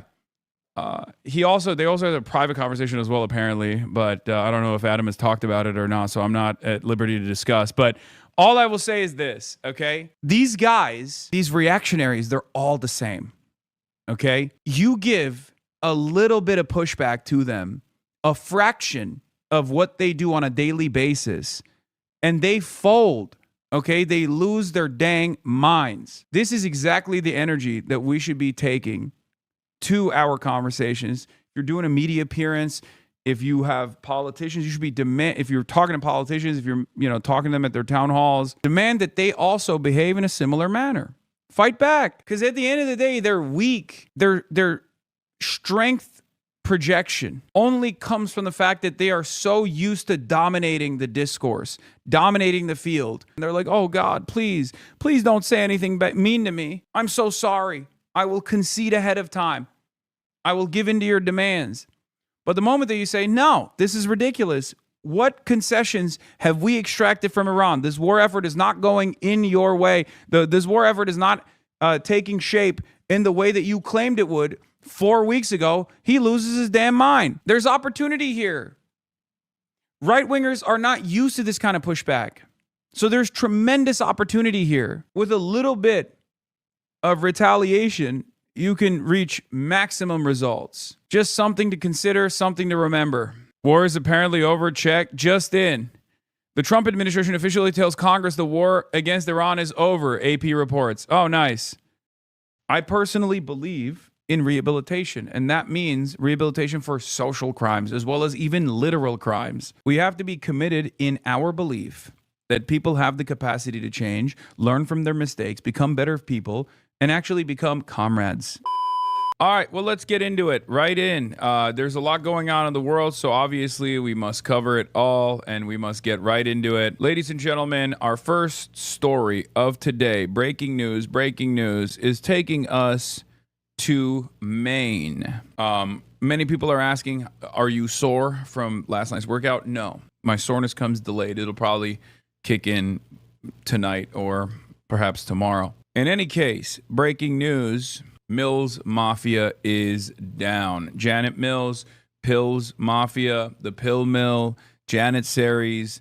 Unfortunately, we have lost the candidate that we put all of our effort into, the candidate that we knew had not been a four-tour machine gunner, Marine Corps grunt, Janet Mills, who, of course, was the ethical choice in this race for all the blue sky liberals and for all the ultra-left Maoist third worldists who actually don't even live in the United States of America in many instances. certainly think voting is the most reactionary, counter-revolutionary thing you can do. The candidate for all of those people in the Democratic primary for the Senate seat that is currently occupied by Susan Collins was Janet Mills. But unfortunately, Janet Mills is down. Let's take a look. Good morning. We thank you for joining us. We are interrupting your regularly scheduled programming for some major breaking news in Commitment 2026. We're just learning moments ago, Governor Mills announcing that she is suspending her campaign for U.S. Senate after campaigning for the last 6 months. Yeah, and she's citing financial resources here. She says she had the drive and the compassion and the commitment and the experience, she says, to continue on, but she doesn't have what political campaigns require, the financial resources. That's why she's saying she made the difficult decision to suspend her campaign. This is new to our newsroom, too. We have not yet heard anything from any other campaign regarding her dropout, but just getting into this into our newsroom in the last 2 minutes. That's right. Yeah, we're just learning about this. We are reaching out in real time right now to the Graham Plattner campaign, as well as the Susan Collins campaign, for comment on this. This was not an announcement, at least that most political observers were anticipating would come today. These two had not met on a debate stage. The governor, of course, was actively campaigning. She was holding a series of events at different locations and speaking. Yeah, it wasn't a lack of funds. Let's be real. I mean, that would be an even more devastating story, ironically enough, because that would imply that the DSCC has no motion whatsoever, and they don't have the coffers to go against a disruptor that is an outsider in every way, shape, and form. That was initially backed by the independent senator from Vermont, Bernard Sanders. So the idea that like the Democratic Party can't even cast aside or can't even secure funds to oppose a primary challenger coming from their left flank with totally independent funding is an even worse story, if we're being real, than the fact that Janet Mills, as the governor of the state, did not have enough genuine enthusiasm backing her campaign. And that's precisely what took place here. Now, the Janet Mills Graham Plattner race is an unbelievably important primary. As you guys know, I've covered it extensively. I've talked about it extensively. The reason why it's an unbelievably important primary is because it's one of the few instances where the centrist, corporate-backed Democratic Party power center totally underestimated the opposition and thought, oh, we'll just front load a lot of AIPAC dollars to this decrepit, old governor of the state, and it'll be an easy lock. There's no way that an outsider could potentially coast to an easy victory, let alone 10, if not 10 plus points over Janet Mills in the primary, right? There's no shot. They were wrong. They were wrong. They were unbelievably wrong, as a matter of fact. Graham Plattner is now secured the primary victory for the Democratic Party, so now he can focus on unseating Susan Collins. So here's the thing. This is a very important story for multiple reasons, right? As I said, this shows that a lot of the white power center, I shouldn't say power center, white power like that, the white voting bloc in this party, even in purple states like Maine, or even in states that will be inevitably voting for a Republican seat, to unseat and flip a Republican seat with Susan Collins, are no longer abiding by the old standard of electability favoring moderates arguments. They no longer believe that you have to pivot to the center. They no longer have the power centers of the party no longer have the stranglehold, the vice grip that they have had over some of the most active voters in the party. This is a huge deal because the primaries are what dictate the future of the Democratic Party, and the general is what dictates the future of the country. But in many respects, for far too long, we on the left flank have not been active in these primaries, right? With some exceptions, some notable exceptions like Bernard Sanders. But we have not been active in the Democratic Party's primary systems all around the country.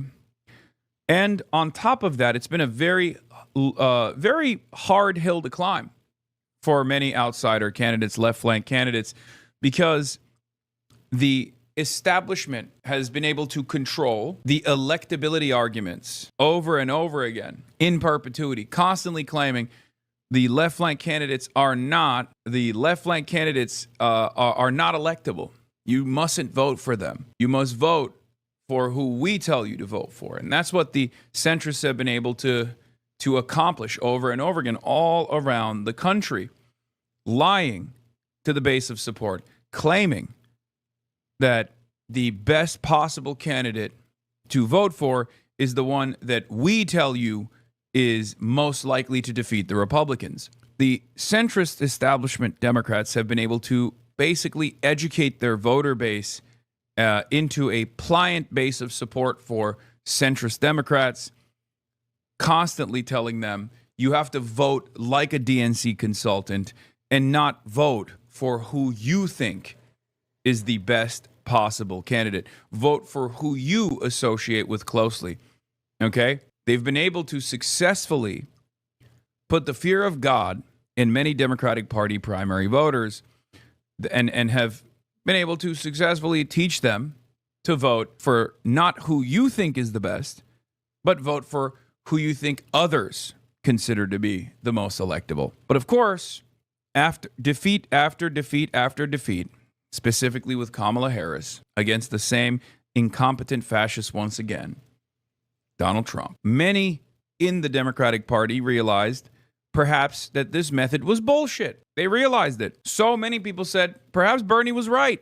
Perhaps we were wrong. That in 2016, Bernie could have defeated Donald Trump. In 2020, Bernie would have been a better candidate than Joe Biden. Many former Clinton heads that have been lifelong Democratic Party boosters, donors, supporters, have realized that Graham Plattner is a far more viable option, okay?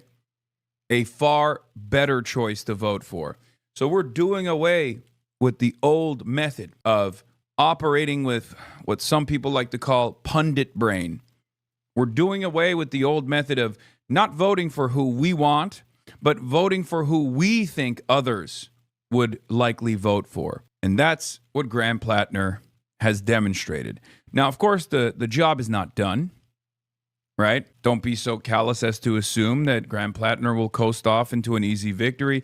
The Republican Party will probably do everything in its power to make sure Susan Collins remains in that seat, okay? Having said that, however, this is a day of victory. Speaking with voters, it comes after as well recent polls. There were at least a few of them which showed that Graham Plattner, the political newcomer here in Maine, that he was generating more support, at least according to those polls, than the governor was. Yeah, and the statement that came into our newsroom too, the governor basically just expressing a lot of gratitude for Maine. She said in her campaign she recently traveled all the way to the north of the state, met to Madawaska, down to York, across the state, saying that she is extremely grateful to the people of Maine, saying, I love you. I will continue to fight for you relentlessly as governor. And for the next 8 months, she'll work hard to stand up for what's right and defend the Constitution and preserve our democracy. So again, if you are just joining us, we are bringing you breaking news that Governor Janet Mills has dropped out of the race for U.S. Senate seat. She was scheduled to have a debate here with us next week with Graham Plattner and the other candidates for Senate too. So obviously she will not face him on a debate stage. Graham Plattner has been holding events in many corners of the state, and through his reporting and our coverage of events like these, he has been drawing significant crowds to events like that. Governor Mills has had more controlled environments, more intimate settings with her supporters in the process of this campaign. She was viewed by many as the more establishment candidate. She was recruited to run and had the support of Senate leaders like Chuck Schumer, as Graham Plattner has not received. This is a huge deal. Like, this is a huge deal. Don't let anybody act as though this is not a huge deal. Even in my most skeptical moments with Graham Plattner, looking at his background, looking at what he's done, what did I keep telling you? That the silver lining here is the fact that regardless of the red flags that he has, for my estimation, it's very clear that the main base it does not care about those things. As a matter of fact, they might even see it as a benefit, the fact that he was a machine gunner and things like that, give him an opportunity, give him a lot more legitimacy, a lot more credibility to speak on issues such as war. Many of you said his sentiments, his anti-war sentiments are not to your liking because many of you refuse to grade politicians on a curve, and that's obviously always going to lead you into disappointment. But the reality of the matter is, as I said over and over and over again, that these sorts of things that in the past, the things that he was advocating for, the things that he's still advocating for, like Medicare for all, saying that he is anti-Israel from the start, being promoted by Bernie Sanders off the rip, like these were all early green flags for the Bernie-crat wing, for the left flank candidacies that are propping up in primaries all around the country. So every single victory of this sort is going to be good, okay?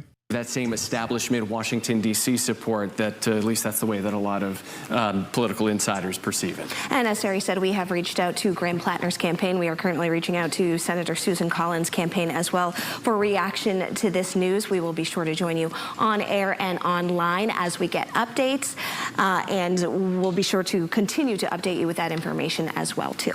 Here's Susan Collins, who Graham Plattner is obviously running against in the general. Susan Collins is Madam, I'm concerned. Many of you know her by her name, I'm Concerned, or Mrs. Concerning. Susan Collins is a moderate Republican, which means nothing, really. It just means that she just keeps saying, oh, I'm very concerned. Whenever Trump is like, I'm going to set up I'm going to set off all of our nuclear arsenal and, I don't know, wipe out Estonia off the map, people will go to Susan Collins and be like, ma'am, what do you feel? How do you feel about this? And she'll say, I'm concerned. Okay? No matter how insane Donald Trump gets, she will always say, look, I'm very concerned, but I'm going to have to vote for whatever Trump is doing, Oh, is he wiping off Estonia? Is he wiping Estonia off the map with nuclear arms? I'm concerned, but I will probably vote for it. Okay? Yeah, she's like the EU of senators. She's just concerned, but stands in line with the party. Yes. Madam, I'm sure he's learned his lesson. That's another one. And Susan Collins has obviously drawn enough ire from the president as well and the MAGA base as well for even demonstrating concern whenever Donald Trump says or does something unbelievably stupid, even if she's a loyal servant of the party when push comes to shove. So she's in this unique predicament and most likely will lose her seat. This is a Republican seat, so this will be a flip. And the reason why that's very important is because Maine, I guess you could consider it maybe a purplish state, but it's a red seat, right? It's a Republican seat that will be luckily flipped blue. And what's really interesting about that is that this goes against all of the previous established commentariat talking points. Zohran Mamdani is only popular in a place like New York where everyone is a woke liberal homosexual with a septum ring and a degree in queer biology. No one with Zohran's politics could ever win in a red state. No one with Zohran's politics could ever win in a purple state. Talk to me when someone with Zohran Mamdani's politics ends up winning a red seat. This is what the reasoning has always been from centrist Democrats, claiming that people like AOC, people like Zohran Mamdani, people like Ilhan Omar, Rashida Tlaib can only win in deep blue areas. Okay? Deep blue areas where the electorate resembles a gender queer English major that is getting an education in a liberal arts college with 150 other people. Okay? That's not the case. It turns out 65-year-old white ladies and 75-year-old white guys fucking love what Graham Plattner has been serving. Let's take a look at one of these rooms that he's filled. And these are rooms that he has filled all around the state, mind you. Graham Plattner famously has traveled up and down the state of Maine, going into towns with like 100 people and selling out 1,000-person arenas. He has this incredible capability, walking like a chud and thinking like a woke, where he's capable of filling up rooms and arenas in towns where there's just more people attending his speeches than there are people in the town.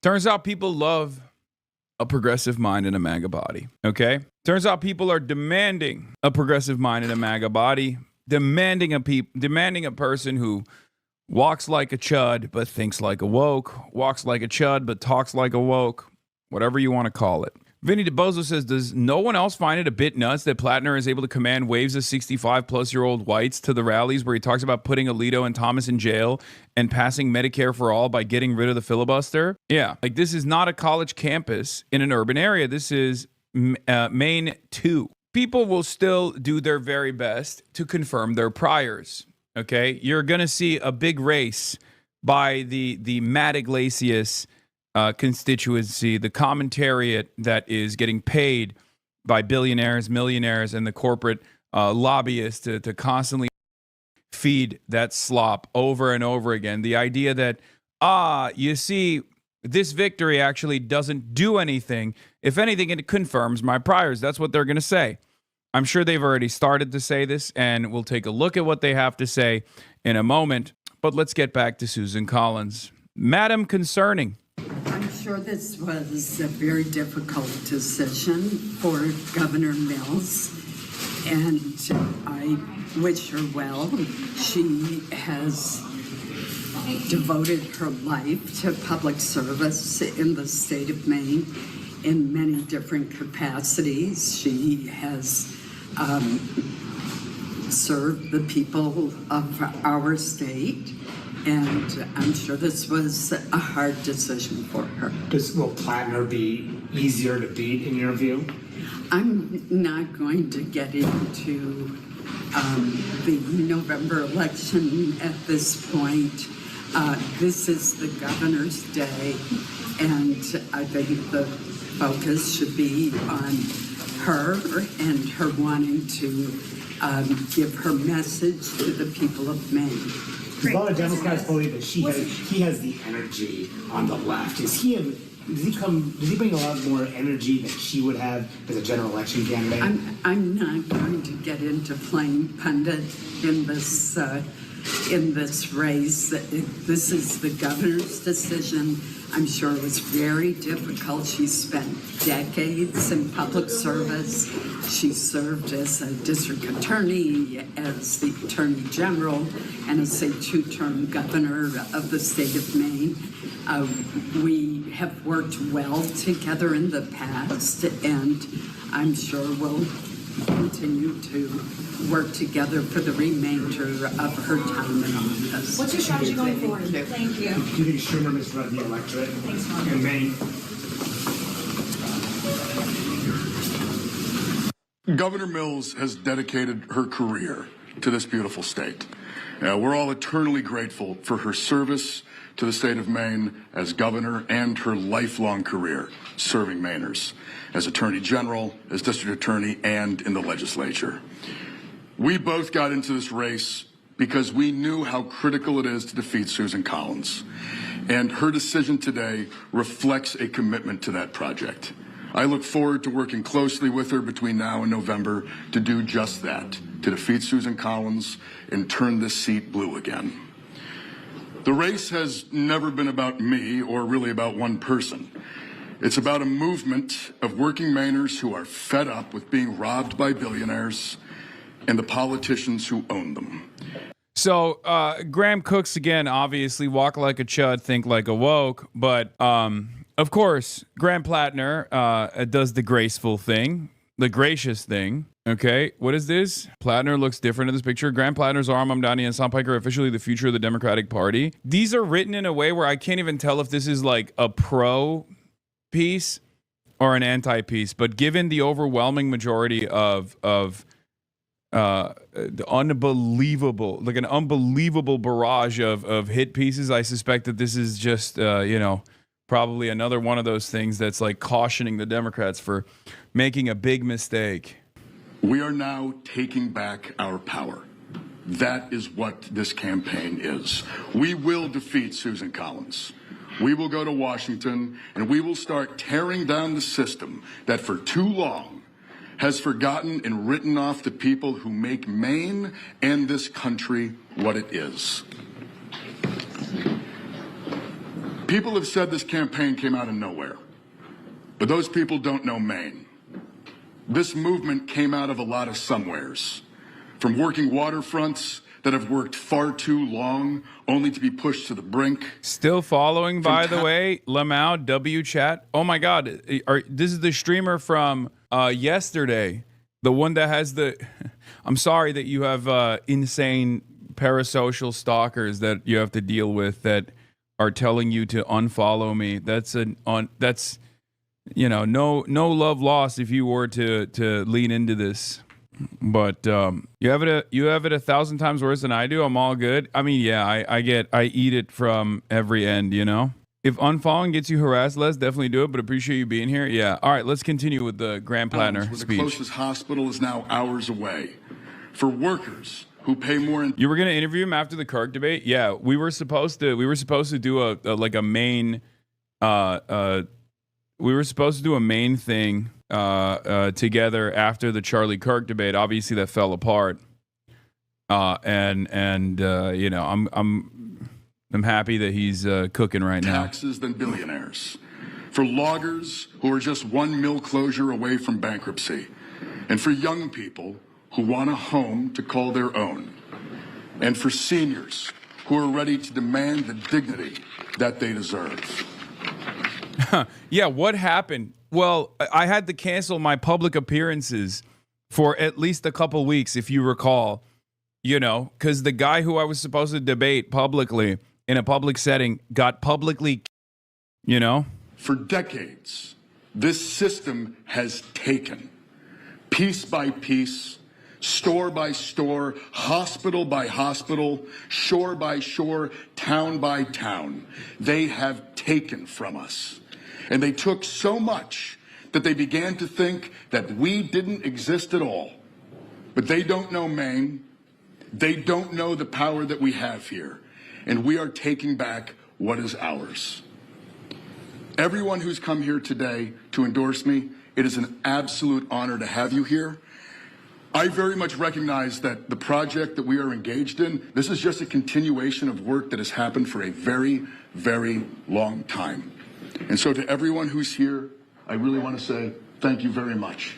And thank you for all your work, all of these years, building the foundation that we all get to build on now, to build a state and to build a country that represents the people who build it. Thank you.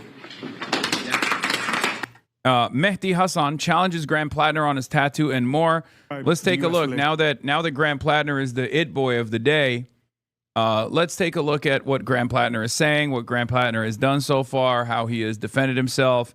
This surely will not spark some unbelievably unproductive discourse in this community. Of all communities, let's take a look. With Israel. Shameful. What has happened in Gaza, it's the moral question of our time, and we failed it miserably. We need to get money out of politics. The cost of war is something I have seen up front. I have seen friends die. How do you avoid the John Fetterman vibes? That man is the bane of my existence. It is something that's been fascinating for me in this entire experience is realizing just how many people who run for office don't actually have any deeper political beliefs. When exactly did you find out that the tattoo on your chest could be a Nazi tattoo or seen as one? I had it for 17 years. I went through 2 security clearances. Never came up. Is there other stuff out there that's going to come out? Yeah, of course. Of course it never came up. They were like, oh, you're going to get promoted for having that tattoo.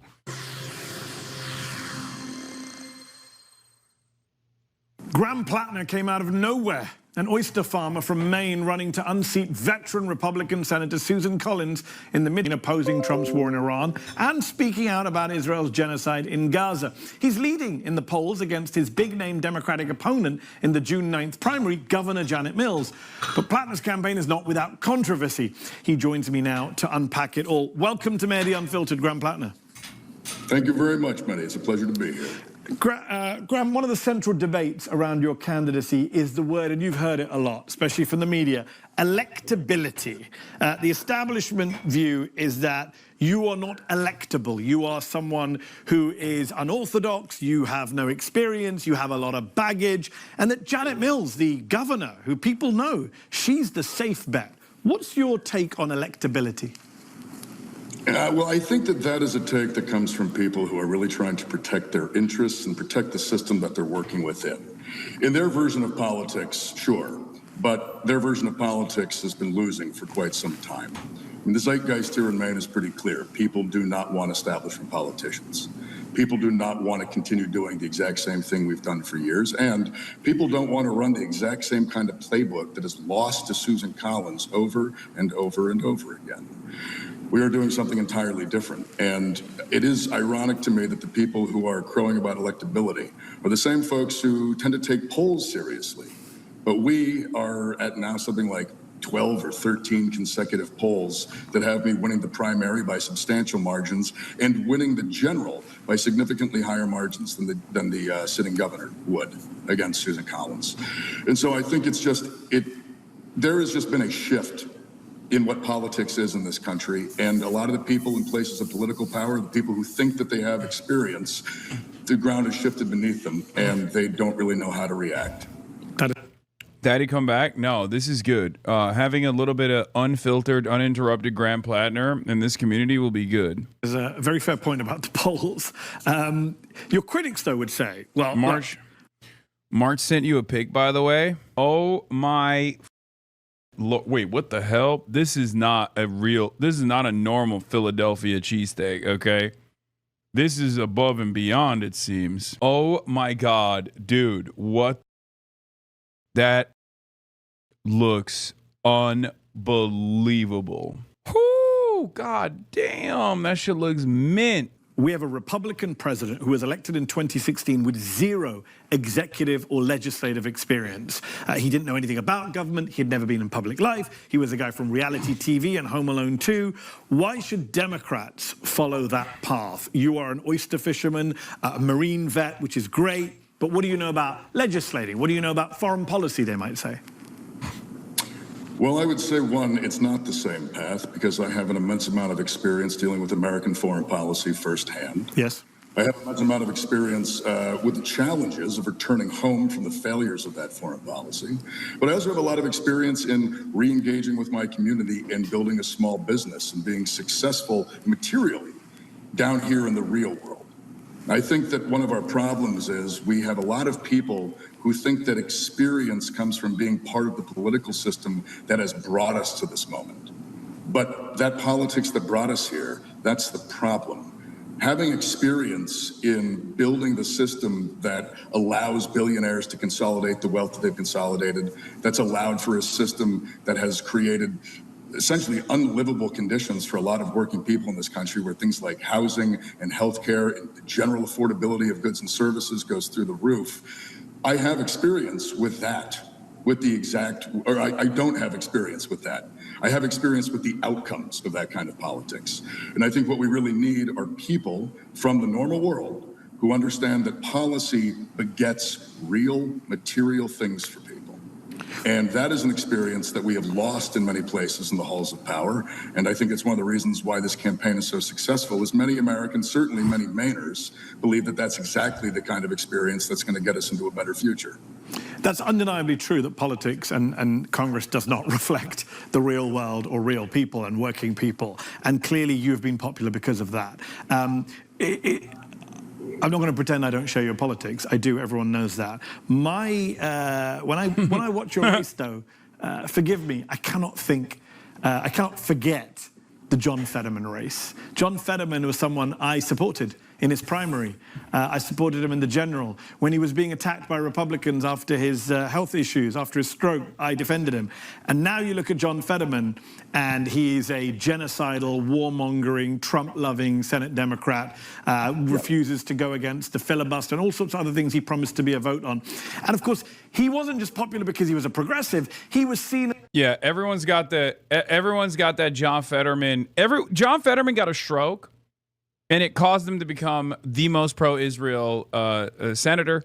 It caused him to become the most right-wing, one of the most right-wing senators in Congress. But it also basically stroked out half of the left, where no one can look at a guy who codes as a chud and ever take them seriously ever again. Everyone is constantly terrified. There's this like genuine trauma.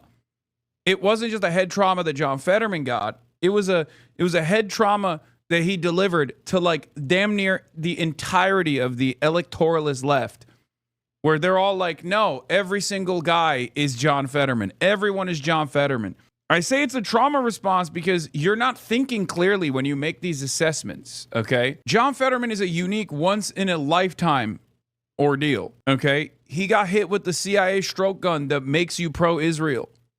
More pro-Israel than he already was. He got hit with the CIA stroke gun that makes you the most right-wing senator in the country. It's a very different misfortune, whichever way you put it. As an ordinary person too, he was seen. He wore a hoodie. I notice you're wearing a hoodie right now.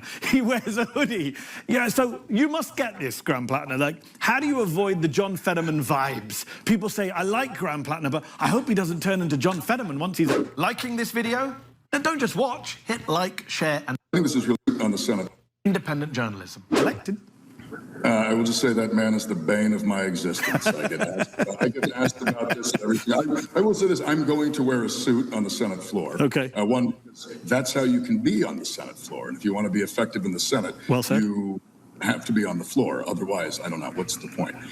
The other thing is, and I think this is really important, you know, much of the story around John Fetterman was a bit of a story. You know, he had been trying to get into politics for quite some time. Yes. When you look at his background, for many, it was clear he had political ambitions. You know, I really was just an oyster farmer, and the extent of my political ambitions was being the harbor master in my town of 1,000 people. The reason I'm doing this is I do have a theory of power in which the U.S. Senate has a extremely important function. I think because it's a unique. Was he asked about Blackwater? I don't know if Matthew asked him about Blackwater, but let's be real. Plenty of people have already. And the reality of the matter is this is not a part of the calculus at all for Mainers, okay? It's just not. Like, I know you guys desperately want to know. You're like, oh, what the was the deal? And I certainly do too. And I've listened to some of his responses. To give it the fairest of all shakes, the idea, I mean, I find it totally ridiculous to join Blackwater in 2016 of all, you know, of all times, right? Like, it's like long after we know that this is a war crimes factory. And at best, I think, like, if I'm being as charitable as possible, he joins Blackwater, as many people have, after they've done their tours, when they feel like there's no other option for them to make money. For the record, I'm not giving this is not a moral assessment. I'm just telling you what the calculation is, okay? I know that everyone is going to look at what I just said and go, oh, yeah, dude, I'm going to go and join the factory. I'm not saying it's a good thing, okay? I need you to understand. He joins, he does embassy security, and after like a couple months doing embassy security, he's like, this shit sucks, and he leaves, okay? Somewhere along the line, I think he either got one-shotted by and Michael Brooks and Majority Report, but somewhere along the line, his mentality changes, and he turns into a somewhat of a, you know, radical person with politics that closely resemble ours. Okay, I think that's probably what happened with Graham Plattner. The reason why I say that is because if you look closely at his social media activity, specifically his Reddit, you see that transition. He goes from, in 2014, when he's like looking at the Hamas raid on an Israeli occupying forces compound, and he's like offering analysis on that, he's not doing that from from a place where he's like, no, anti-colonial resistance forces have a right to militarily resist against other militaries. Like, it's totally ridiculous. He's looking at it like a chud. In 2014, when he's like covering that on Reddit, when he's like being critical, when he's like talking about what Hamas did on that IDF base, he's looking at it like a chud. Okay, yeah, he was just like completely cold, calculated, and analytical in his approach to the effective military campaign effective military operation that Hamas conducted on a IDF base, right? Where did you find that Reddit stuff? It's all over. What do you mean? It's been like the #1 oppo. This guy came out of the gates swinging. This guy came out of the gates swinging against Israel, saying that he's pro-Medicare for all with a Bernie Sanders endorsement. Okay? Of course there was going to be opposition research. Of course they were going to come after him. He's not like a professional he's not a professional politician. He doesn't have that same pedigree. He's not like normally when you come from a military background, you go through the officers program and then go to Yale, okay, and get a law degree from Yale or an MBA from Harvard, and then you go into Congress. You do a brief stint through the officers program or potentially with the State Department, right? You know, like a CIA affiliated role. Or in the case of J.D. Vance, I think he did. Was he a JAG lawyer or was he? No, that was Ron DeSantis. J.D. Vance was like a Marine Corps press, I think. Right? That's the normal professional career to become a politician. You don't actually go through the process at Grunt, multiple tours served, actually in front of the line of fire, actually holding a machine gun, and maybe even doing some heinous things. That's not the normal route. Okay? JD Vance did, yeah. No, JD was combat camera. Exactly. He was press, right? He was Marine Corps press. So that's a poor person. That is I mean, his background is not necessarily poor, from what I understand. I think he's like upper middle class, but basically, yeah, Fango, this is my fascist DA cousin did reserves and JAG. Exactly. You either do reserves, or you go through the officers program. You don't do this route. This route is actually very unique, even for, politicians that are sympathetic. Oftentimes, like I said, when you are going through this process, you don't do infantry. You're not holding a machine gun and actually firing it or being fired at. Okay? There's a reason they call them ROTC Nazis. Yeah. So just understand that. Okay?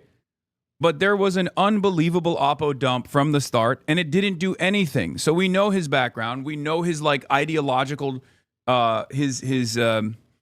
ideological changes, his rehabilitation in some respects, right?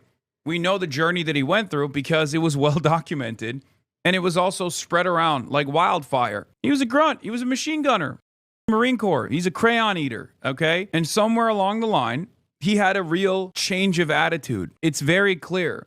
Unless you personally think this is the most elaborate ruse from the CIA to deeply embed in leftist communities, with the notion that there would be a broad leftist movement somewhere along the line, right? And that the CIA would have to infiltrate it, and we're thinking like decades ahead. And this guy is the perfect guy to do that with. But then in an effort to boost his profile as a real one, they also tarnished his reputation as aggressively as possible. And he withstood one of the most cynical oppo dumps of all time for primary, as Bronco from Jacobin writes. Reminder that Graham Plattner weathered one of the most cynical smear/cancel culture campaigns, which painted him as holding virtually the exact opposite of every view he ever expressed, and by a Dem establishment that 5 minutes earlier was decrying cancel culture, no less. In a manner not dissimilar to what I've also withstood in these past couple of months.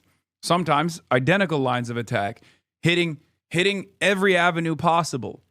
It didn't work. For his goals, for what he was trying to accomplish, which was win the primary in the Senate race in the Democratic Party, it didn't work. Fetterman 2.0 confirmed. And let's not pretend that a massive amount of the community ate this shit up. Oh, no, they did. but they ate it up leftistly. That's why I'm saying it was a very sophisticated smear campaign, because if you recall at the time, the Jewish Insider was the first outlet to release the story that Graham Plattner was actually affiliated with the IDF, that his brother-in-law was literally like a security analyst that had written about Gaza, that was actually serving and embedded in the IDF. This is real. This is a real thing. Jewish Insider was the one that leaked that story. Jewish Insider was the one that put that story out there, and then every ultra ate that shit up, where they were like, "Oh, dude, sins of the father. This guy is totally a pro-Israel stooge. He's a secret agent." It was crazy. And what did I tell you at the time? I was like, look at where this information is coming from. Look who leaked this story. Look who put this story out there. It was the mother Jewish Insider that wrote it, knowing full well that this would go to the right circles. It would circulate in all the right communities, and it did. A lot of people ate that shit up. It's like if the Financial Times or New York Times uncovered you having a supposedly billionaire parent. Yeah, neither of which would write a story like that, because it's not true. It is true that he has an IDF relative, like a brother-in-law who's in the IDF. Yeah, his brother-in-law is in the Israeli security establishment. Oh, this is the Fear and Ampersand collection. Yeah, it's coming out. Mauricio Miranda serving. In any case, getting back to the story at hand, okay? He did. He ate it from every end possible. He ate it from centrist Democrats. He ate it from the pro-Israel newspapers. He was receiving a barrage of attacks. And I'll admit, as far as getting ahead of the controversy with the Totenkopf tattoo, the Podjans actually helped out big time, where he, instead of waiting for the news to break, he controlled the media cycle on the Totenkopf tattoo. He went on Podjans and was like, this is the thing that is on my chest. I didn't know it was a Totenkopf Nazi tattoo. I'm covering it immediately.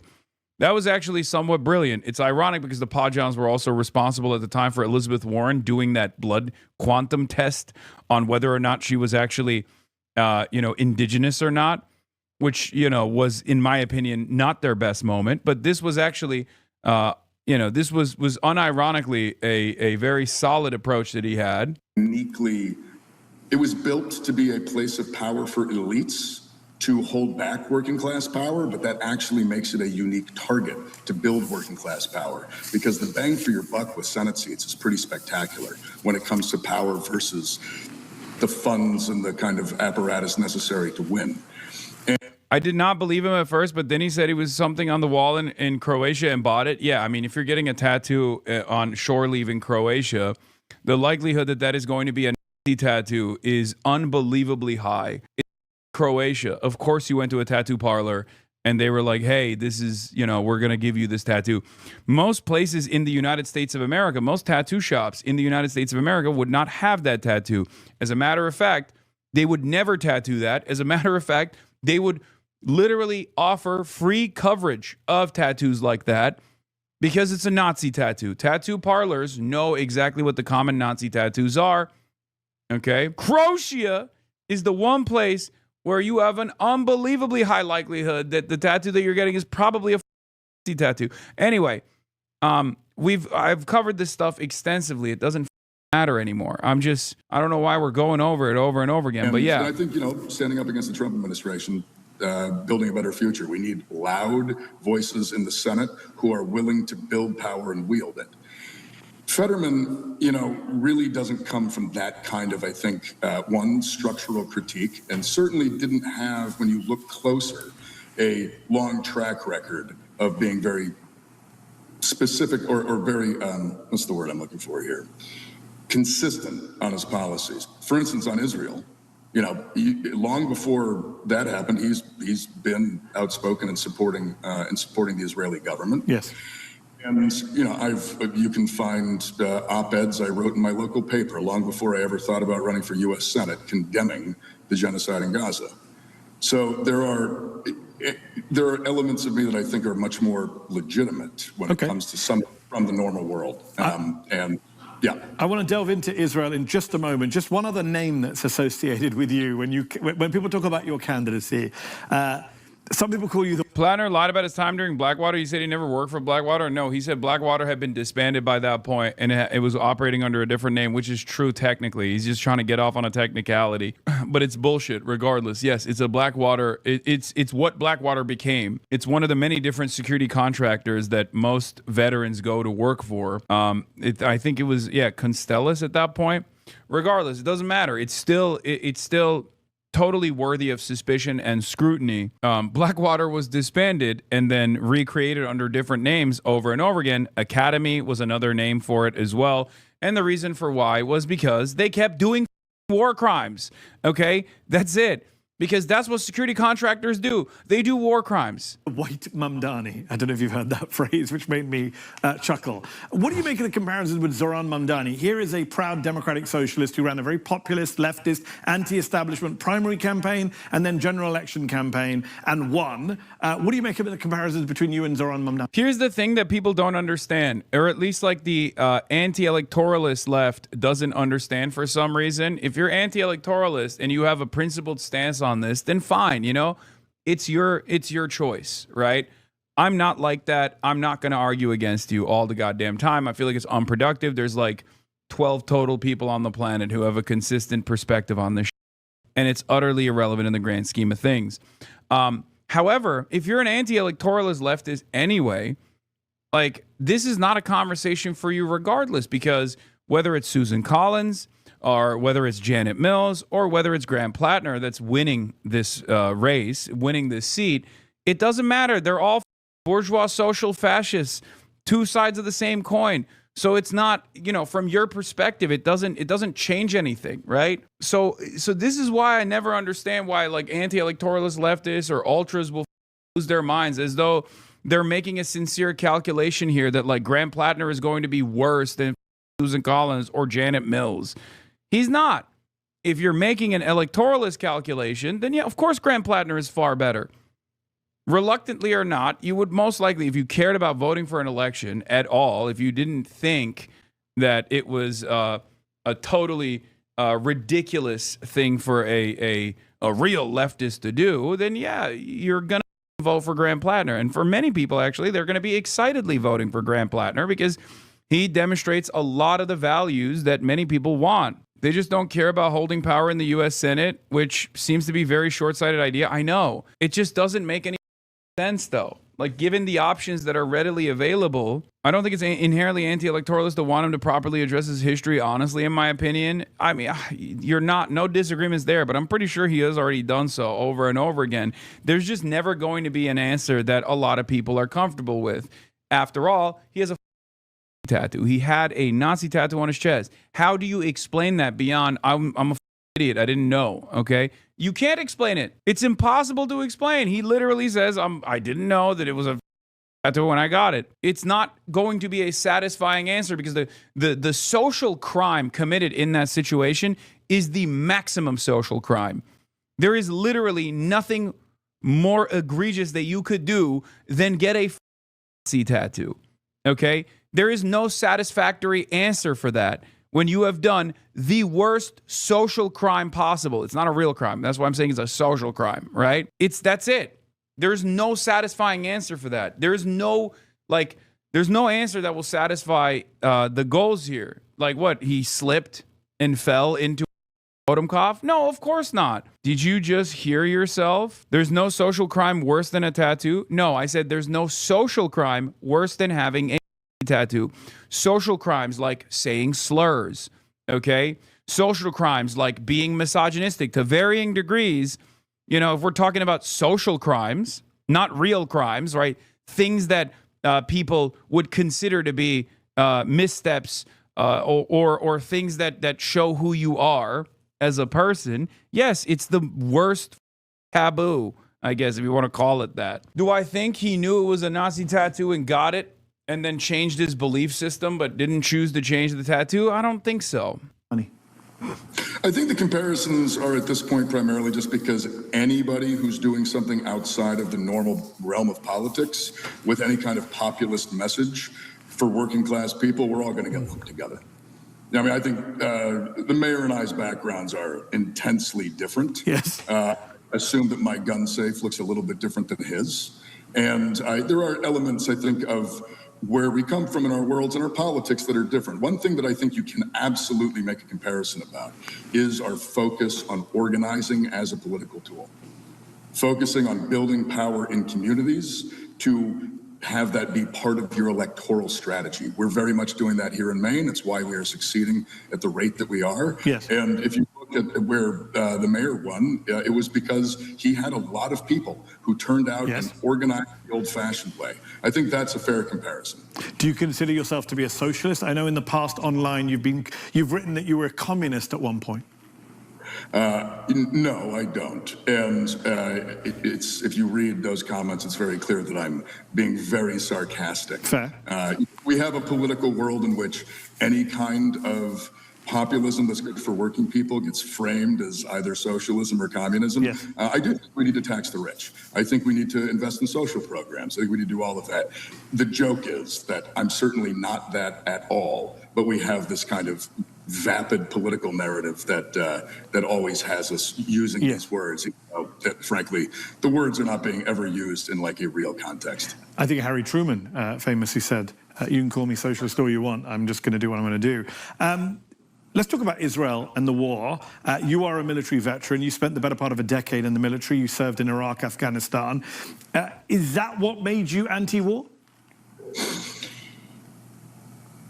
It's part of it. I mean, even when I enlisted, I was skeptical of American foreign policy. I will say once I got in it and it became my profession, and it became very much part of who I was and what I was doing, I then kind of threw myself into the work.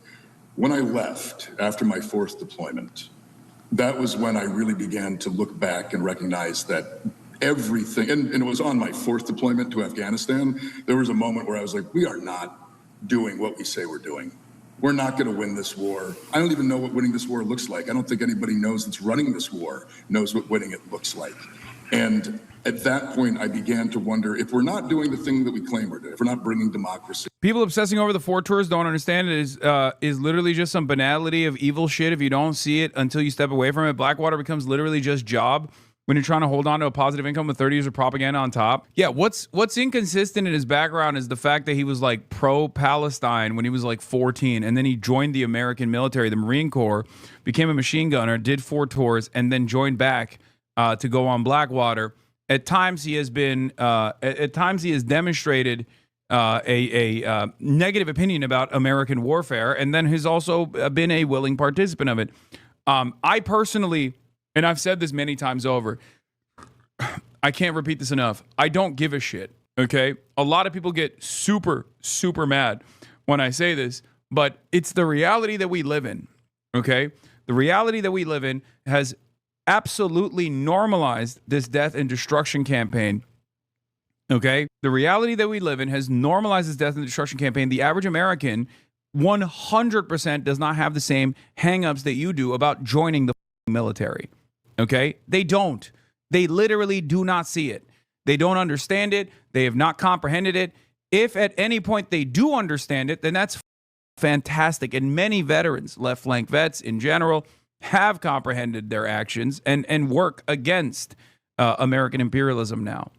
Okay? You can poo-poo that away all day, every day. Oh, wee little infantry vet with an upper R middle-class family that offered to pay for his college. He refused the GI Bill to go to Georgetown and got gifted an oyster business. Like, again, and again. Yes, this background is unbelievably normal. It's a lot more normal.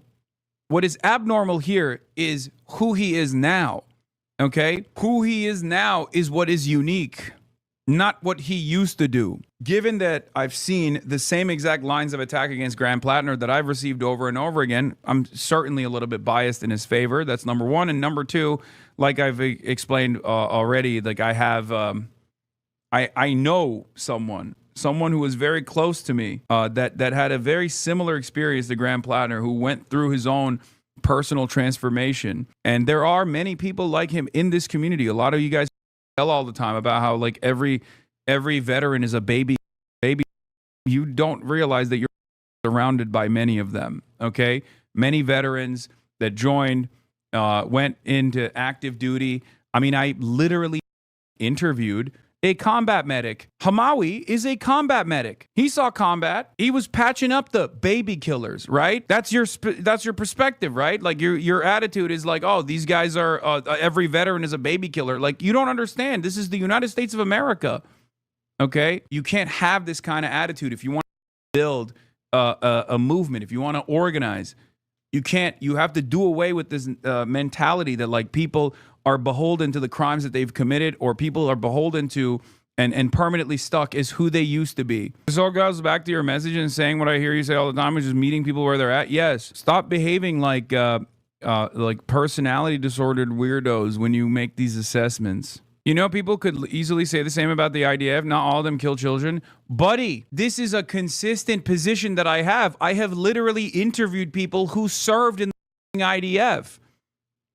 Hello. This is a newfound phenomena for everybody. People who didn't even know what the IDF was before October 7 will come in here and start, posturing in this way. That's why people to my left flank say I'm a Zionist. You can be poor and choose not to go kill children. I and many others have done so. I know you're more moral than Graham Plattner is, okay? You did it. It doesn't matter though, right? What does this do other than just say you're just a better person, okay?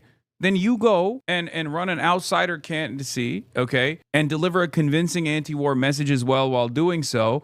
And I'll back you to the hilt. But that's not the reality that we're existing in right now, okay? We're in the current reality. We got to get back to reality. What does that have to do with this conversation? Yeah, Ofer Kasif was in the IDF as a paratrooper, and then he became a conscientious objector. People are shaped by their circumstances but can change. That is a profoundly important value. It's one of the fundamentals in this community. Americans, unfortunately, have this belief that reform is impossible, that rehabilitation will never happen, that people are insincerely claiming these new positions. They're cynically presenting themselves in a certain way. I choose to believe that rehabilitation is possible. If I didn't believe that rehabilitation was possible, I wouldn't be doing what I'm doing, and I wouldn't be effective at what I'm doing anyway. Think about how many positions you have changed since you started watching this broadcast. Think about how different of a person you are now. So many of you come up to me every single day, including even today at the train station, and say, look, man, you've changed my life in such a meaningful way. You made me see the world in a very different way, and I really appreciate that. That is a universal message that I hear from many of you in this community. Okay? Now imagine if I was like, tell me what kind of rad lib tendencies you had beforehand. What did you do beforehand? I bet you were a reactionary. I bet you were, I bet you're faking changing now. Every single time someone came into this community and was like, I experienced a lot of growth as a consequence of being a part of this community. Imagine if I just held you to who you were, the shameful experiences that you went through in the past, that would be ridiculous and unbelievably unproductive. Many of you have the privilege of being anonymous on the internet when you talk like this, okay? I personally believe in rehabilitation, and that means rehabilitation for social crimes as well as even literal crimes, even war crimes, as a matter of fact, because I find it to be unbelievably unproductive to just like consistently chirp about where people used to be and not who they are now. People like to be super judgmental when they're anonymous. Seems odd. It's not odd at all. People don't even realize. People don't even realize what they're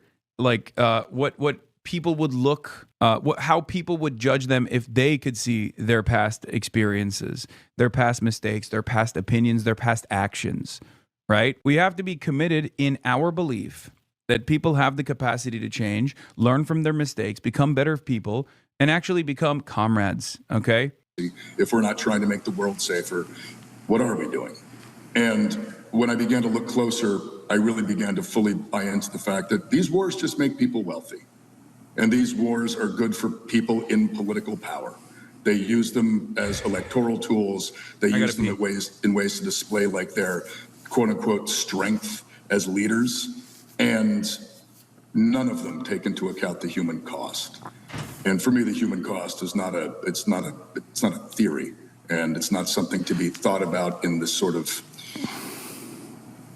non-material way. The cost of war is something I have seen up front. I have seen friends die.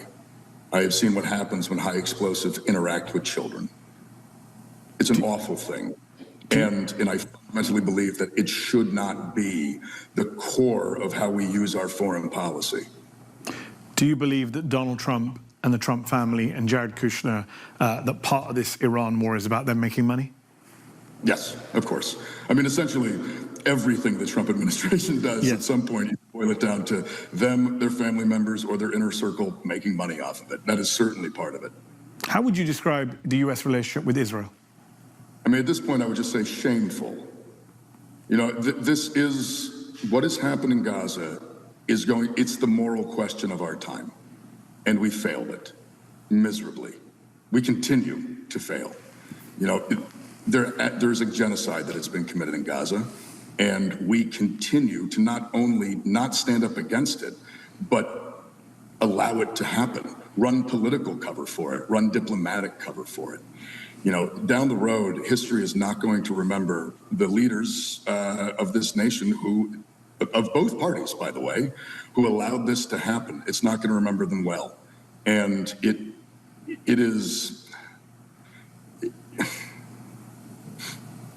brings me an immense amount of shame, and I think it brings a lot of shame to a lot of Americans that even now we're continuing to have this relationship and to support the mass killing of innocent civilians. So on that note, what would a Senator Graham Plattner of Maine do in the United States Congress to prevent us from carrying on our complicit relationship with a genocidal nation? Well, I certainly would have voted with the 40 Democrats who yesterday voted to stop sending money and arms to the Israeli government. I would support that wholeheartedly. And down the road, if it is a relationship that is going to be repaired, we need to be looking at an entirely different government in an entirely different structure than what exists now. You know, it's not as simple for me as like the genocide just stops and then we turn the bombs and the money back on, right? Like we need to see a hell of a lot more than that to justify American support for an ally who is willing. Are you saying you would want to see Israel make actual changes to the way it runs itself, controls the Palestinians, for example? Yeah, sorry, it's going to be really tough for me to poo-poo this guy, okay? I mean, come on, dude. It blows my mind because I was wrong, because as I was growing in this community, there were chirpers that would argue with you that have similar opinions to what I used to have. I understand the hesitancy of some of us here, but people can change. We need to help them change. Exactly. Yeah. It's tough. It's tough, man. Perhaps that's the reason why so many of you make the wrong comparisons when you say, oh, he could be like another John Fetterman, or you're like, oh, what if he was an IDF veteran or whatever the You don't listen to what he's saying right now. You're like, oh, well, this is a lesser evil vote. How is it any different than Kamala Harris? It's not a lesser evil vote. What are you talking about? This is not a lesser evil vote at all. It's apartheid policies. That would be an issue for you. Yes, absolutely. And illegal settlements need to end. In fact, they need to be rolled back. I mean, there's a lot of work that needs to be done to repair this relationship. Would you follow in the footsteps of Congresswoman Ocasio-Cortez? The same ultras that now think you can never be a silly question because they understand the conditions of Palestinians will now, for some reason, refuse to understand why the poverty draft works or why someone would join the military when the major prevailing position in America in the military is good and honorable and you're serving your people. No, but they're going to cook you for that comparison. They're going to say, what do you mean Jordan is an emancipatory goal as opposed to like joining an offensive, unnecessary and unbelievably violent imperialist war. The reality is it's the social conditions that absolutely motivate people into making these terrible decisions. Okay, you can't make a comparison between someone who's living in the imperial core versus someone who is a victim of imperialist wars. There is definitely a different morality there. U.S. military aid to Israel, including for the quote-unquote defensive Iron Dome. Yes. I mean, look, we have laws on the books in this country that say that regimes, governments committing war crimes do not get American aid. But all we are asking is that we follow our own laws here. It's not that complicated.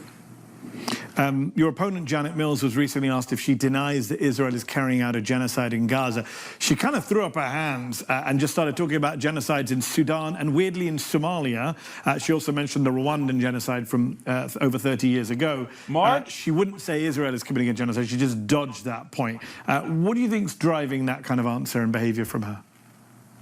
I very much think she just comes from an era of establishment politicians that are just fundamentally wrong on this issue, and who think that these sort of mealy-mouthed, politically incoherent responses are going to be acceptable to the American people, and they're not. People don't want to hear like a 10-minute rambling, winding explanation invoking genocides from 30 years ago and about how concerning it all is. People don't want concern. People want it to stop. And they want politicians and leaders who are going to call it for what it is, for what the entire world sees it for being. And I just think that there are a lot of establishment politicians who just cannot come to grips with this shift. Just on that note, just grabbing something you just said a moment ago, do you think the reason for your success so far in the polls is that you do speak like a normal person? Like, is that a problem that has plagued the Democratic Party, that everyone talks like a consultant, speaks in talking points? And actually, Donald Trump showed us that... That's absolutely 100% a big part of the reason why a lot of people also can't come to terms with who this guy is, okay? That's what it is. A lot of people have been so conditioned into hearing perfectly crafted, focus group tested messaging that when they hear someone just go, yeah, it's a genocide. Yeah, I was in Blackwater, whatever, all this shit. When they hear that, it's just like, the Blackwater stuff, they don't even give a about. The people I'm talking about are just like, yeah, I said some really things on Reddit. It's not who I am now. They go, whoa, what? Those people, for the most part, don't care that he was a machine gunner or even joined Blackwater. I'm talking about rad libs in general. They care about like the way he talks and the way he presents himself, the way he carries himself, the way he the way he communicates on issues, right? The American public not only don't care if you don't talk like a politician, they actually prefer it if you don't. Oh, by 100%. It was something that's been fascinating for me in this entire experience is realizing just how many people who run for office don't actually have any deeper political beliefs. Like, for me, being able to explain my positions is relatively easy. I feel like I've got a very strong political foundation. I know what I believe. I know why I believe it. And it's easy for me to talk about it because this is stuff that I believe. I don't have these like pre-memorized focus group tested talking points that I have to Rolodex through in my brain. I'm running on my politics. And what I have found is that when you run on your politics, people just find that accessible and understandable. And when you go out into communities like we've been doing, we hold town halls almost daily. When you do that, and you talk about what you believe, why you believe it, and what policies you want to enact to make those beliefs a reality, people they understand it and they connect with it. And I think that very much has to do with why we've succeeded in the polls thus far. So on that note, a perfect segue into what I want to talk about next, which I'm sure you're fed up about talking about, but is all the controversies associated with you and especially your online comments from the past. And since you said you're comfortable explaining yourself, let's talk very plainly about some of this stuff, because I know you've spoken about this before, but it's the first time you and I are speaking about any of this. The biggest single controversy of your campaign, which is not going to go away if Susan Collins has her way, is a tattoo you got in 2007 that you've since had covered up of a skull and crossbones that resembles a very infamous Nazi symbol. Oh, before we get into this, look. The chirpers are already out, okay? Look at that, look. Something you're seeing today is one of the signature characteristics of the left insurgents is that they're very graceless about winning. They got what they wanted in Maine, but instead of pivoting to bring people in and beat Susan Collins, they're doing ongoing factionalism. Hey, Matt, what happened when Zoran won the primary? Oh, that's right. The centrist right-wing candidate launched another candidacy against the Democrat, and virtually all of the top-level Democratic Party bosses did not endorse him. Even after Zoran Mamdani won the election resoundingly in the general, what did the Democratic Party do? Oh, that's right. Kirsten Gillibrand went on a radio show in New York City and called him a jihadist. Okay, unbelievably racist shit he had to withstand in that primary process and then certainly in the general. What the are you talking about, man? What the hell are you talking about? It was incredibly it was disgusting to see and hear from Kirsten Gillibrand the shit that she said about Zoran after he won. The general, okay? Graceless. Talk about graceless. Chuck Schumer to this day has not endorsed Zohran Kwame Mamdani, by the way. Was Gillibrand after the primary or after the general? I think Gillibrand was after the general. Was it not? Am I misremembering? Oh, he wasn't mayor when Gillibrand said that? It was after the primary? It was June. Okay. You don't even need to bring up Zoran to refute this. Just quote Plattner's statement. Yeah, it's also, yeah. What's really funny, by the way, is that Graham Plattner celebrated Janet Mills's accomplishments as governor and said that, you know, he basically was like, thank you for doing this. You've done incredible work in this. Janet Mills is not yet endorsing Graham Plattner for Senate and says he'll have to earn the support of Maine voters. Governor Mills has never voted for Susan Collins, so she will not do so in this election either. As Maine's governor, she will continue to support Democratic candidates across Maine, and she will continue to hear and watch how Graham Plattner works to earn the support of Maine voters, just as she will keep a close eye on Maine's congressional and gubernatorial primaries as well. Like, what are you talking about? He earned it so hard you had to drop out of the race. What are you saying? Do you think the Dem establishment right now might throw another candidate on the board, or is it too late?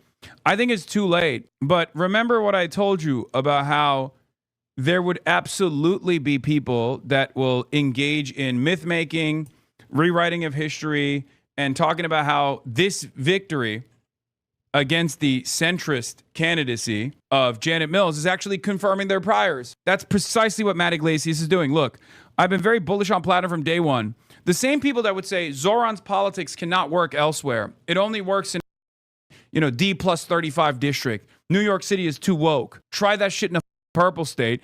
Are now going to turn around and be like, well, Maine is actually, you know, historically a Democratic safe, a Democratic safe seat. You know, even though he's literally running to unseat a Republican. Okay, yeah. Here's the retcon coming in. I've been pretty bullish on Plattner from day one, and would really like to see Democrats win the Senate seat to maximize their odds of halting the magnification of the judiciary, even though I don't really agree with Plattner about factional issues.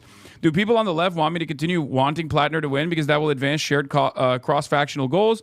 Or if he wins a D+4 state in a very favorable national political climate, will they insist that he has completely discredited everything I believe in? Again, he has discredited everything you believe in. Shut up, egg boy. You don't know how to lose with grace. Your ideology is dying. Your methods have been proven to be wrong. And he does this over and over again. He does this with Palestine as well. He was like, oh, here we go.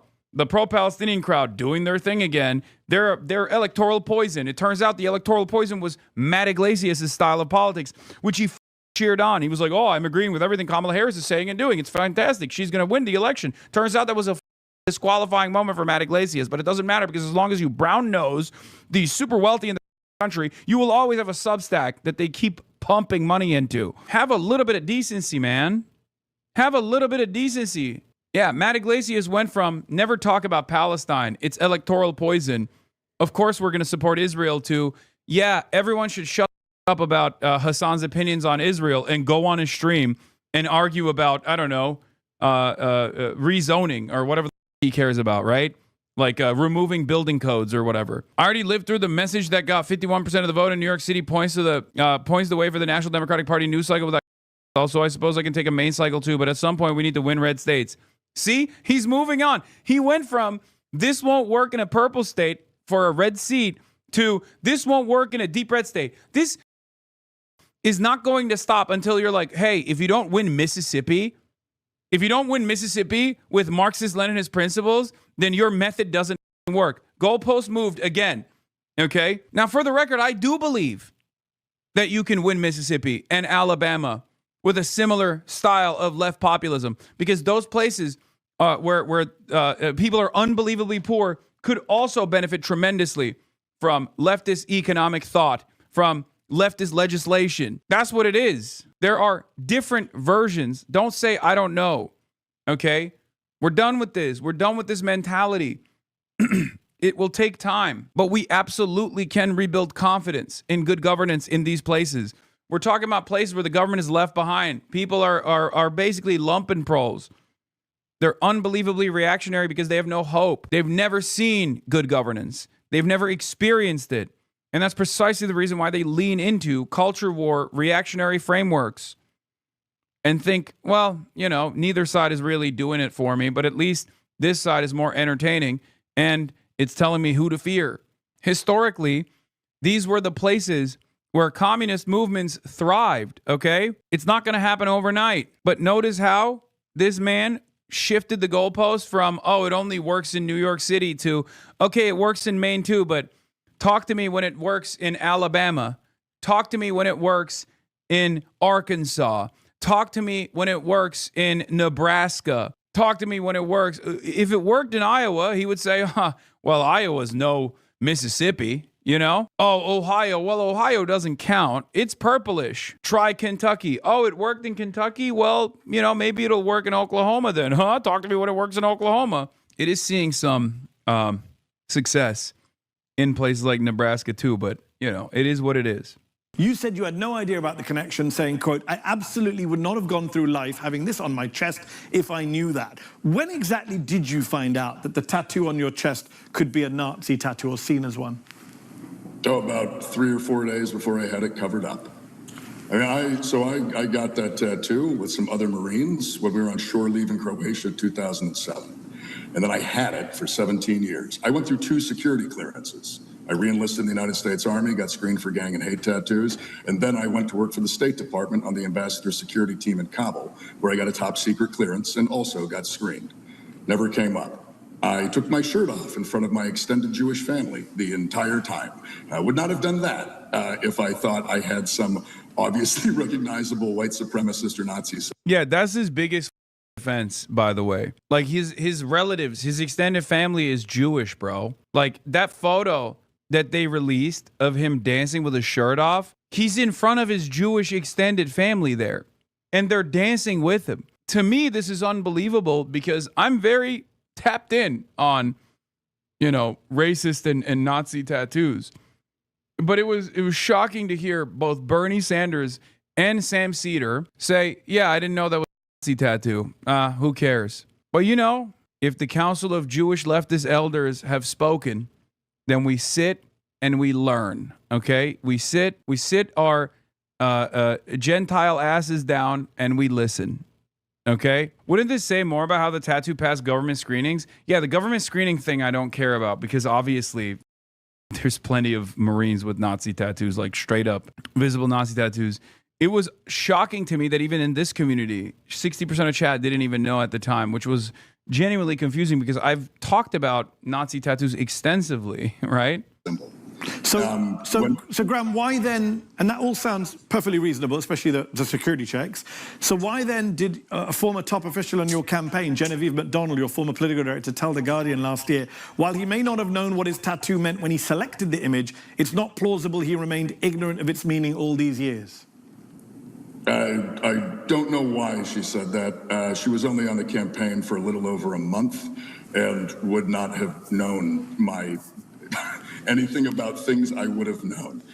She quit in rather spectacular fashion and then spent some time.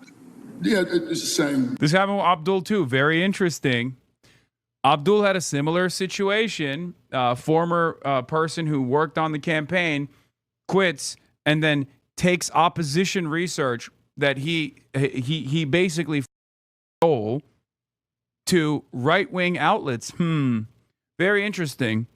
Now, the commonalities here between Abdul El-Sayed and Graham Plattner are what? Both Bernie endorsed and both anti-Zionist. Very strange. Very strange stuff, folks.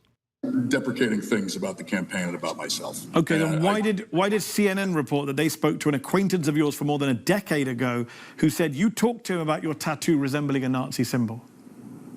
Well, I believe they actually reported on a Jewish Insider investigation, which had spoken to one anonymous person who, when they claimed they knew me, it was years. They said they knew me from when I worked at a bar from years I didn't even work at that bar. Okay. And so you're denying that allegation, just to be clear?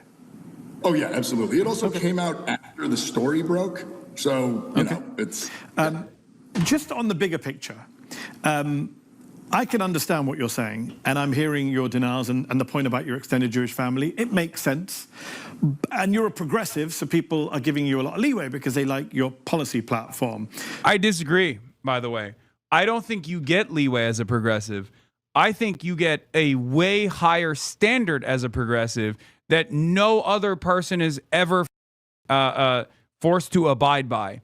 A standard that you might not have even placed upon yourself. Now, not in the case of the totem cloth tattoo, but just in general. The idea, for example, that like, you know, I'm traveling by train, but I took business class rather than coach, which was only $30 to $50 more expensive for a ticket.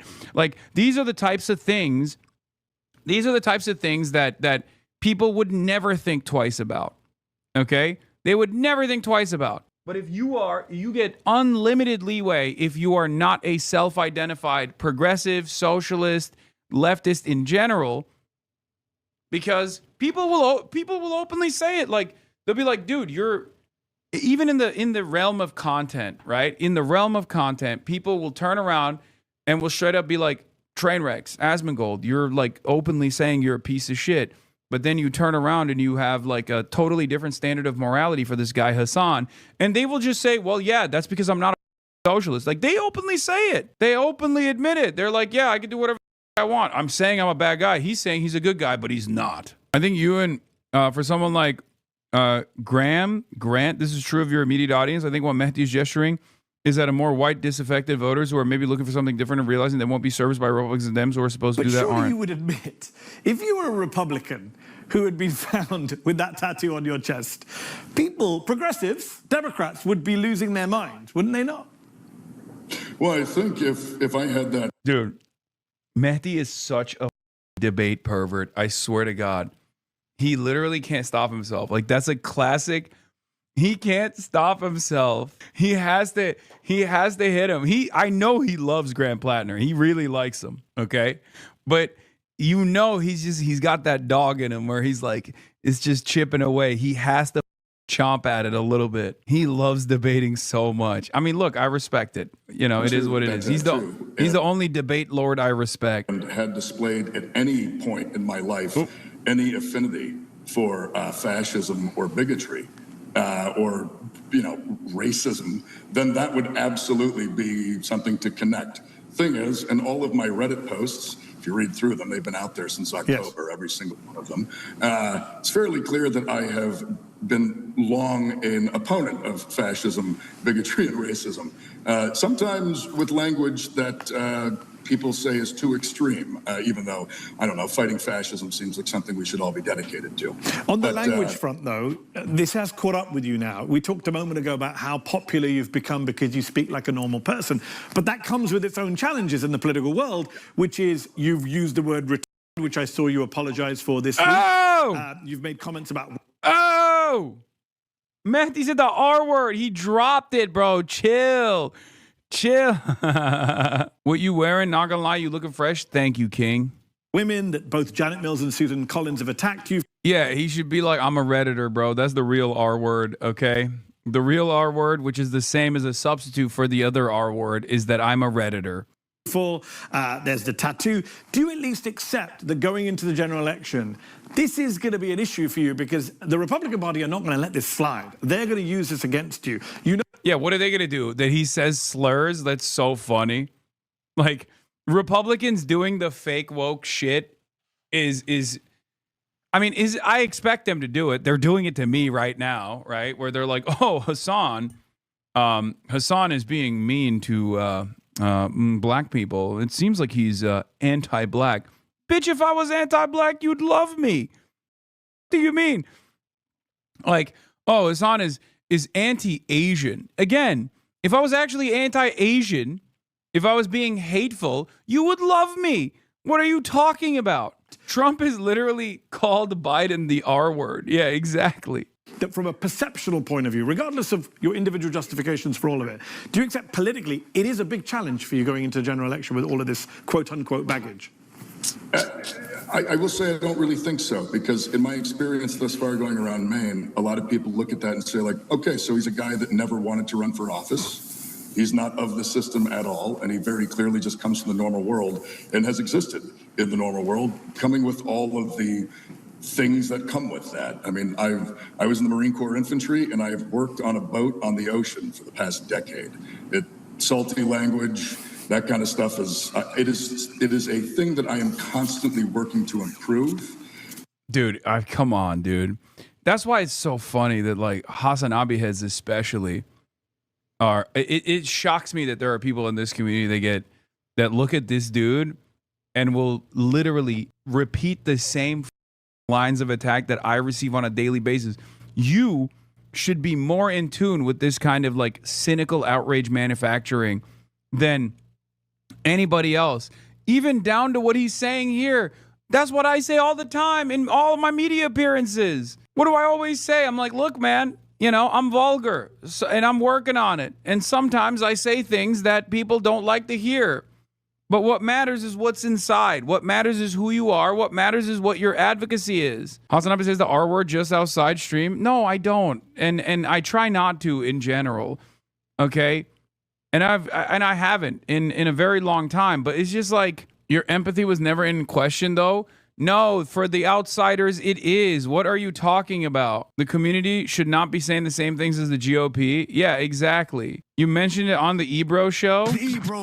I don't know where I brought it up, but you got to give me a timestamp. First time in the primaries, I was like, bro, come on, like I'm helping you out here, but you know, my guy, tit for tat, quid pro quo, like we gotta do something for the Turks. Forgive my ignorance, but why is saying the R word such a big deal? It's ableist language that's hurtful to hear for many people. I've, you know, I was a slinger, a regular slinger of the R word. I've gotten a lot. I mean, I don't say it at all any longer, but it's just not a battle I'm willing to fight. You know what I mean? It's like such a stupid hill to stand on, to fight. Like what? You're fucking fighting your right to say slurs? What's wrong with you?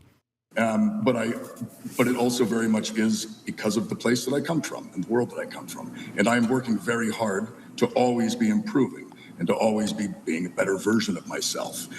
I think for a lot of people, that's what they're working on too.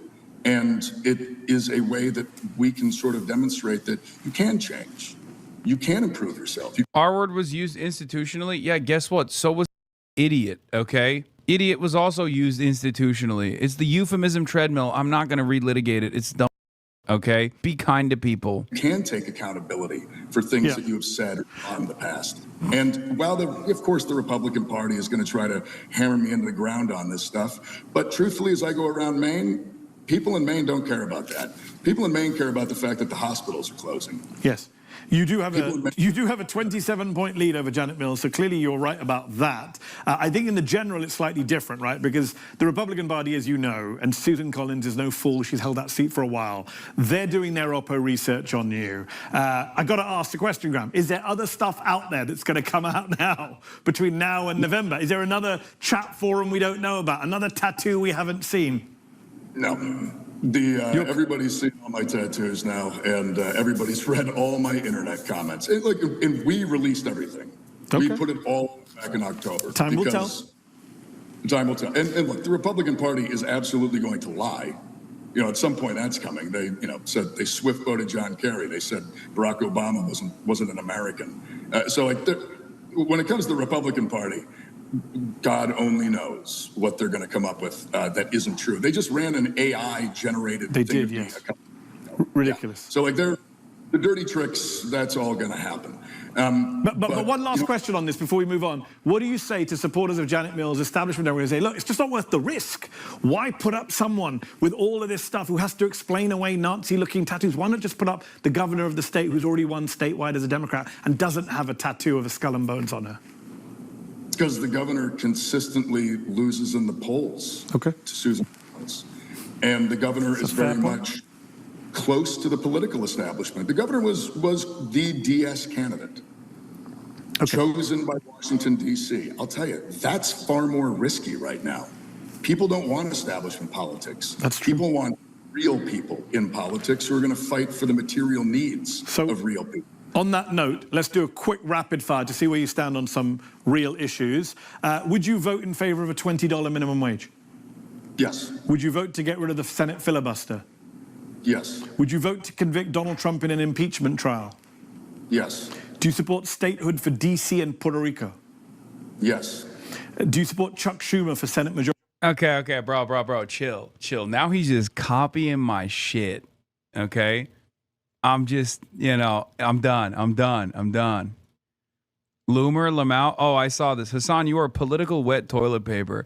I love that. Like, we are currently covering a candidate that closely resembles my values.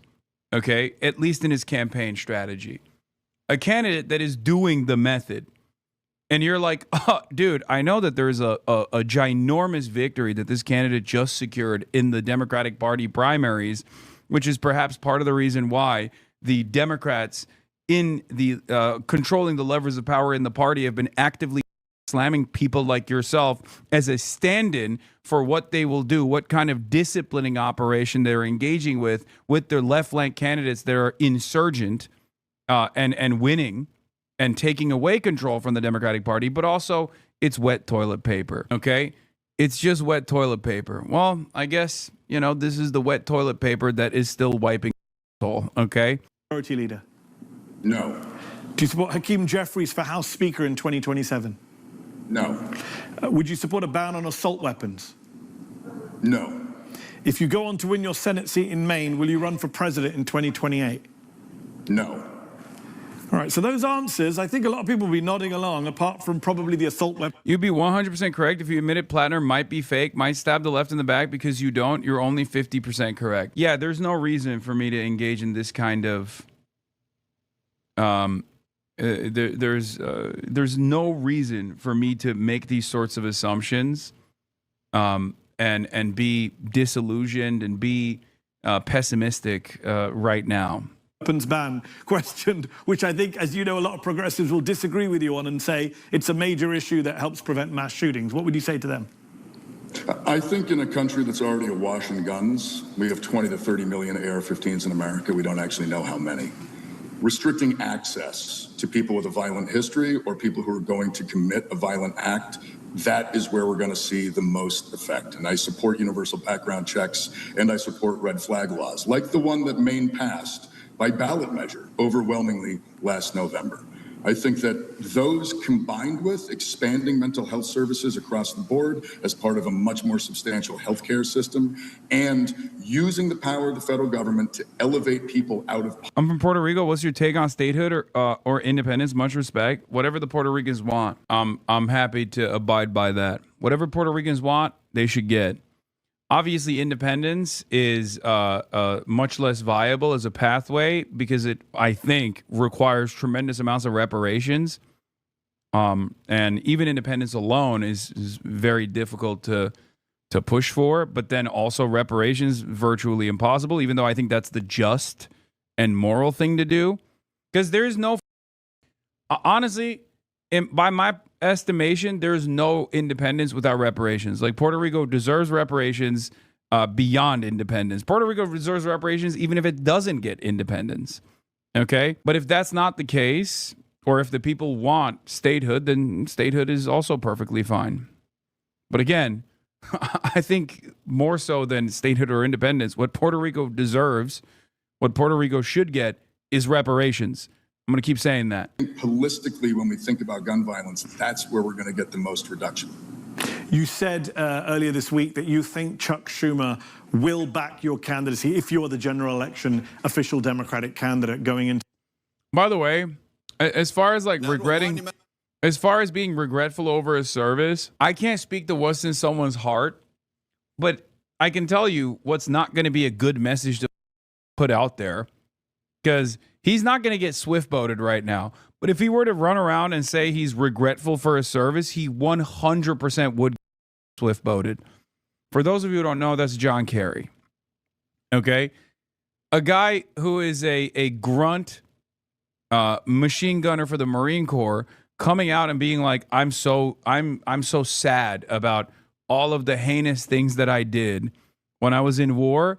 It would be over for him. Okay? It would be over for him. Just so you guys understand, he's running a election, okay? Not even in a place like Maine. That is that would be a generational mistake. There are plenty of veterans who feel that way. Many of them are in this community. It doesn't matter. The moment that you say, "Oh, we up," the moment that you say we shouldn't have done this. Even if you're 100% right, that is an unbelievable controversy that the Republicans would pounce on. You guys have to wake up to the reality that that there is a deification of the American military and U.S. empire in this country, and any candidate, regardless if they had Purple Hearts or not, if they were to come out and say what we did was wrong, okay, what I feel is a personal distaste for the actions that I took. Participating in the war machine, sure, that makes you feel good, and it's the right thing to say, and it's the right thing to do, okay? But the idea that, like, Americans would look at that and go, oh, yeah, this guy's actually being bold and brave. Poof. Does that worship of the military exist among moderates or mainly Republicans? Brother, that worship of the military exists among liberals, too. Hello? You're saying it's a gotcha question to ask what it's going to be in terms of the increased Why cost won't of you gas? answer? Good cooking, dude. Okay, Ro. Okay, Ro. You think that's a gotcha question? No, I think that's a pretty important question. All right, let's get to this chud. The biggest adversary What is this? we face at this point are the reckless, feckless, and defeatist words of congressional Democrats and some Republicans 2 months in. I remind you, 2 months in to a conflict. Lest I remind you, and my generation understands how long we were in Iraq, how long we were in Afghanistan, how long we were in Vietnam. 2 months in on an existential fight for the safety of the American people, Iran cannot have a nuclear bomb. We are proud of this undertaking. I am proud that President Trump has had the courage to do it, and I look forward to sharing more about what our troops have accomplished. Secretary Hegseth, tomorrow is 2 months since the... They're doing the classic, oh, you're talking about our idiocy here? You're talking about us? Well, guess what? The Democrats hate the troops. It's been 2 months, man. You haven't achieved any military successes.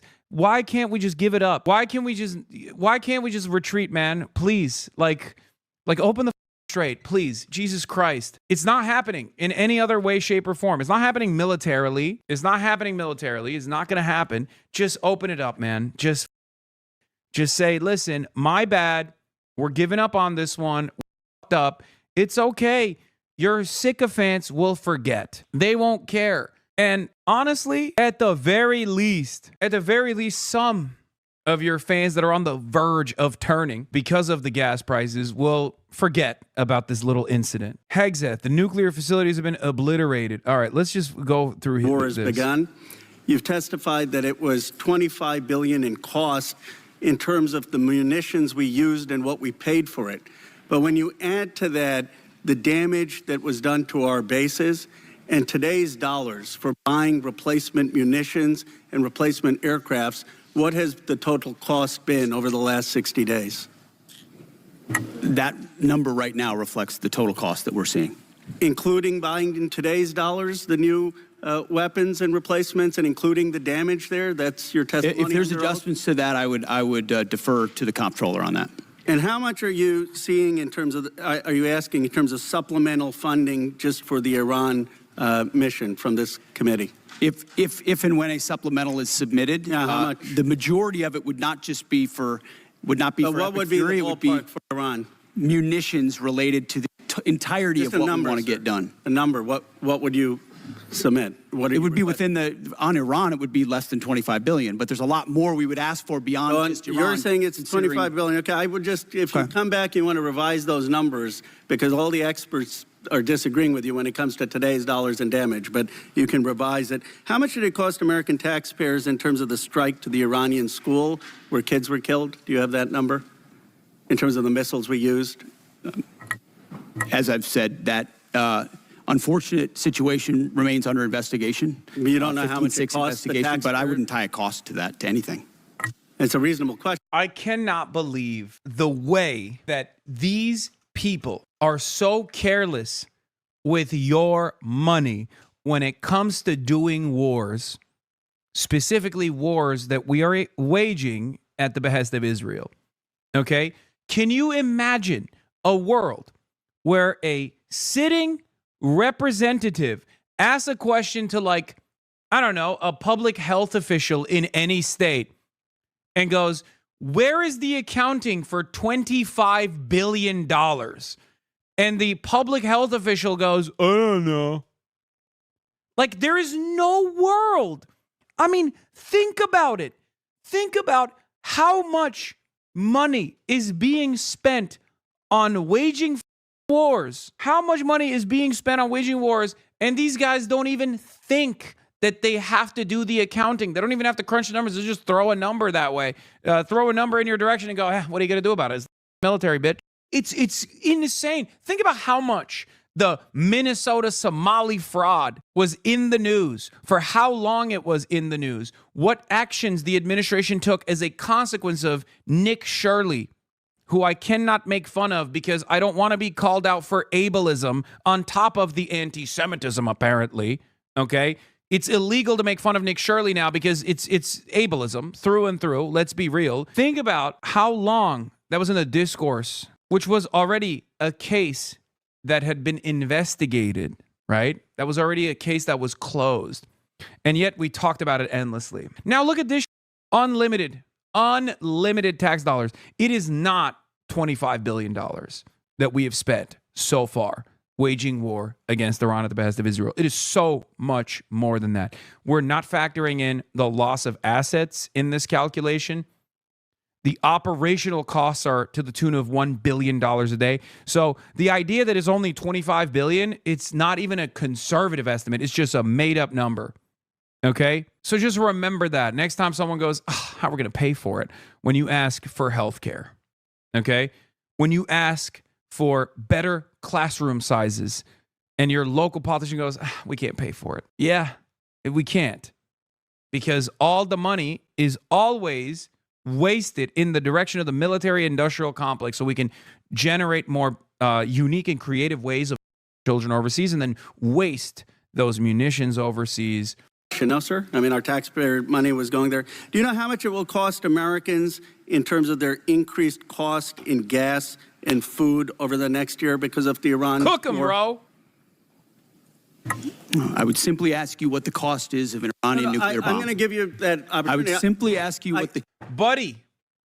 Buddy, first of all, if that was a sincere concern, which it's not, okay, there was one guy, a Kenyan Muslim communist by the name of Barack Hussein Obama, that actually successfully put together, by way of diplomacy, a multilateral agreement where the participants were our European allies and even China and Russia, that actually put significant checks on the Iranian nuclear program, which they were committed to following through in exchange for sanctions relief, okay? So if you are genuinely worried and disturbed about the likelihood of Iran receiving a nuclear weapon, gaining nuclear arms, and engaging in nuclear sovereignty, okay? If you have a real concern there, well, there was one guy who was able to successfully stop that. His name is Barack Hussein Obama.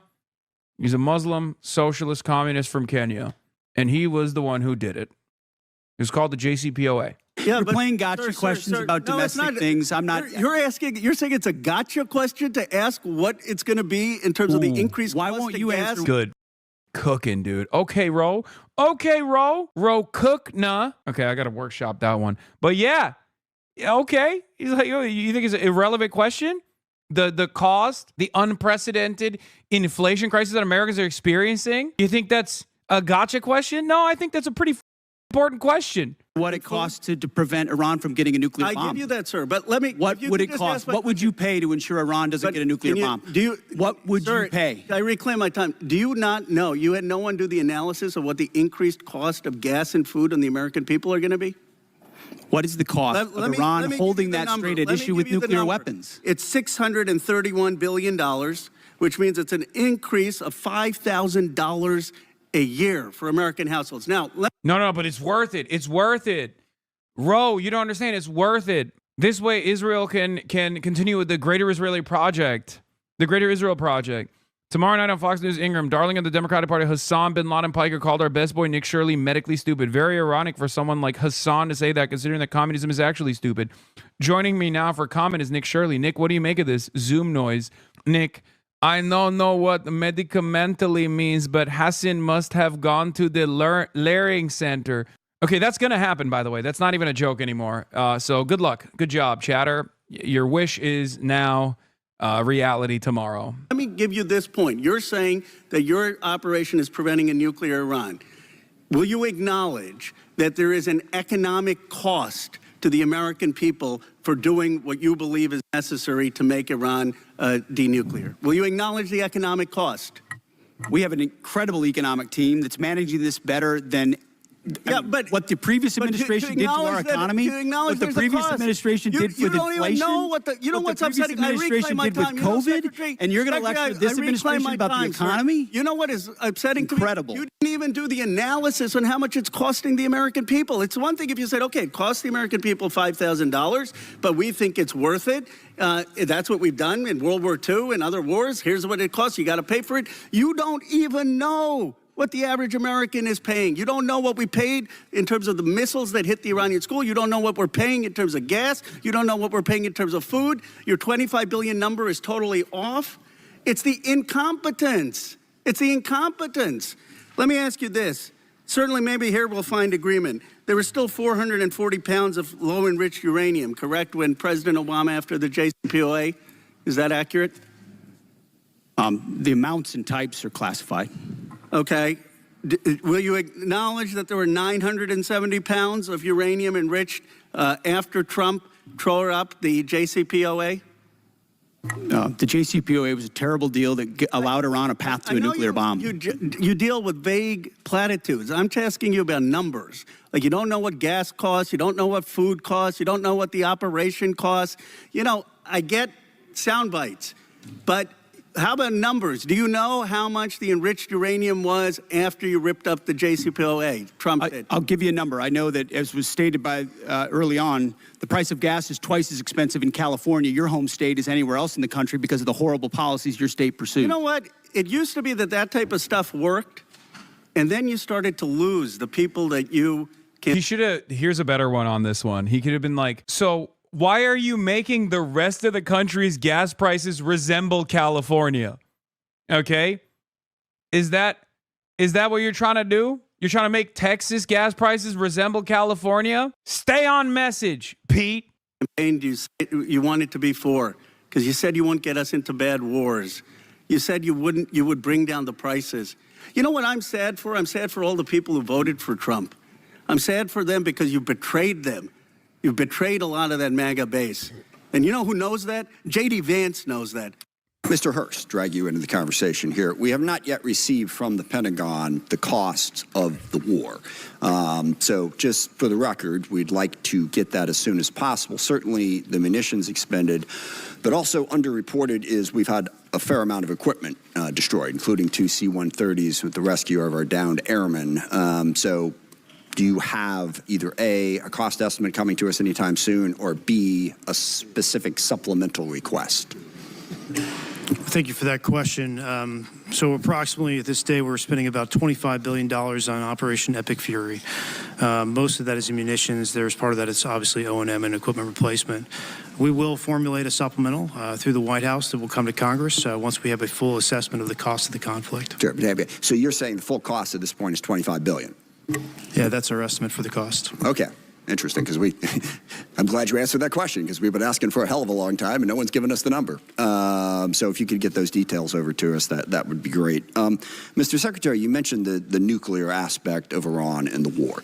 And it is worth noting that every president prior to this one, including President Trump in his first term, also prevented Iran from getting a nuclear weapon without actually having to go to war in Iran. So we need to keep that in mind. But also, since the war started, Iran's nuclear arsenal has not been weakened in any way. And at the moment, in negotiations, what Iran is saying, basically pay us to open up the strait. That's their position, which is completely untenable. I agree.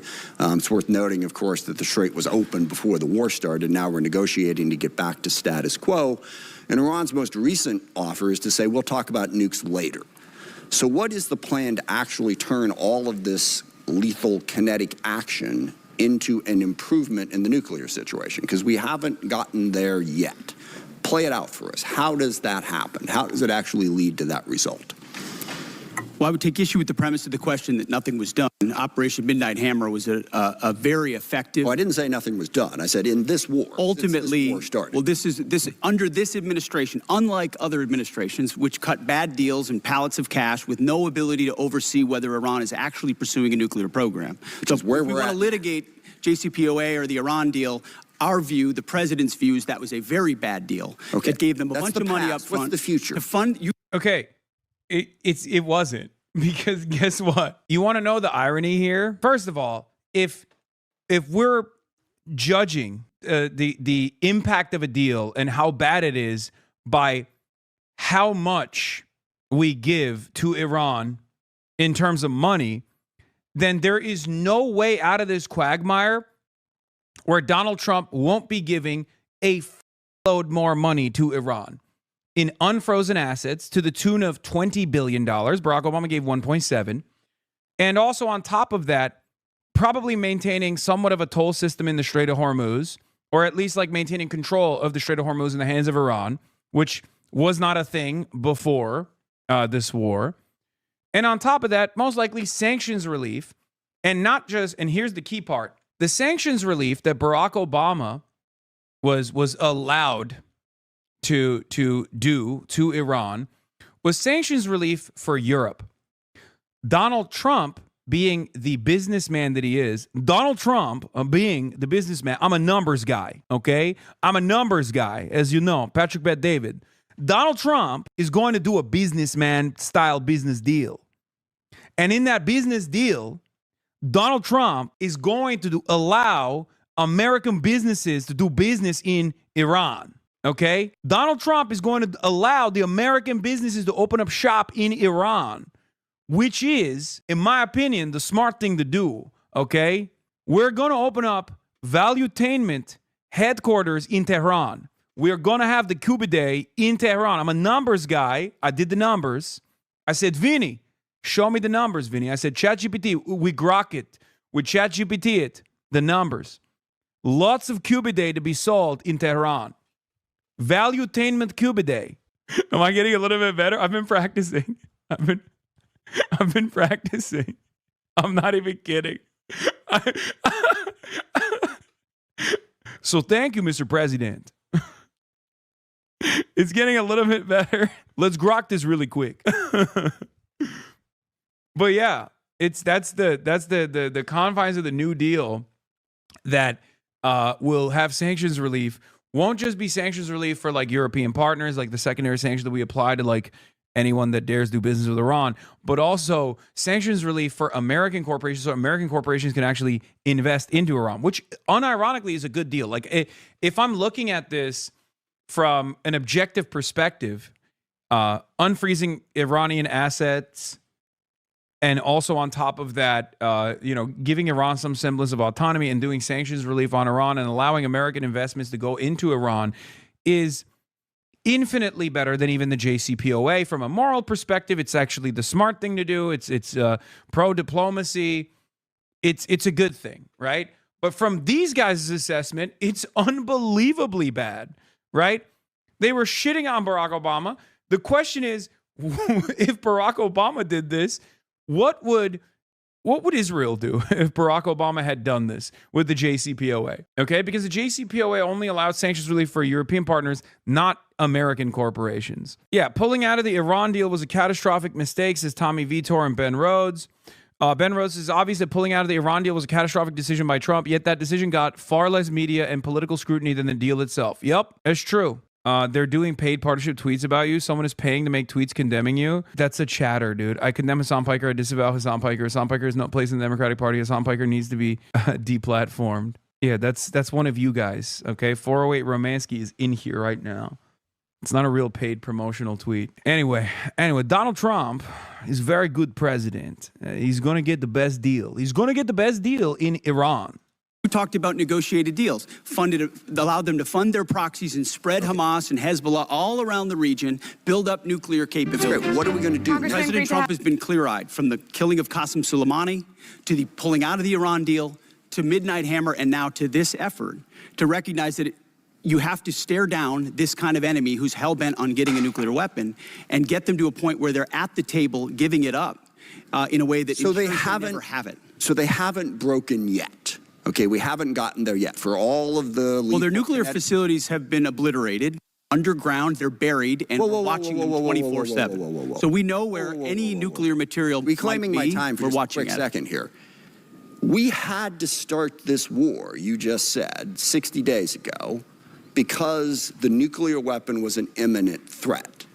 Now you're saying that it was completely obliterated? They had not given up their nuclear ambitions, and they had a conventional shield of thousands of missiles. So Operation Midnight Hammer accomplished nothing of substance. It No, you're left us missing- at you're exactly missing the the same point. place we were before.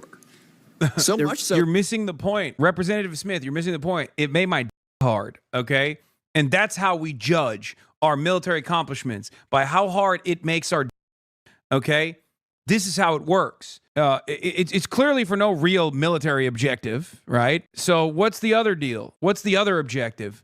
The objective is my rock hard? The answer is yes, okay?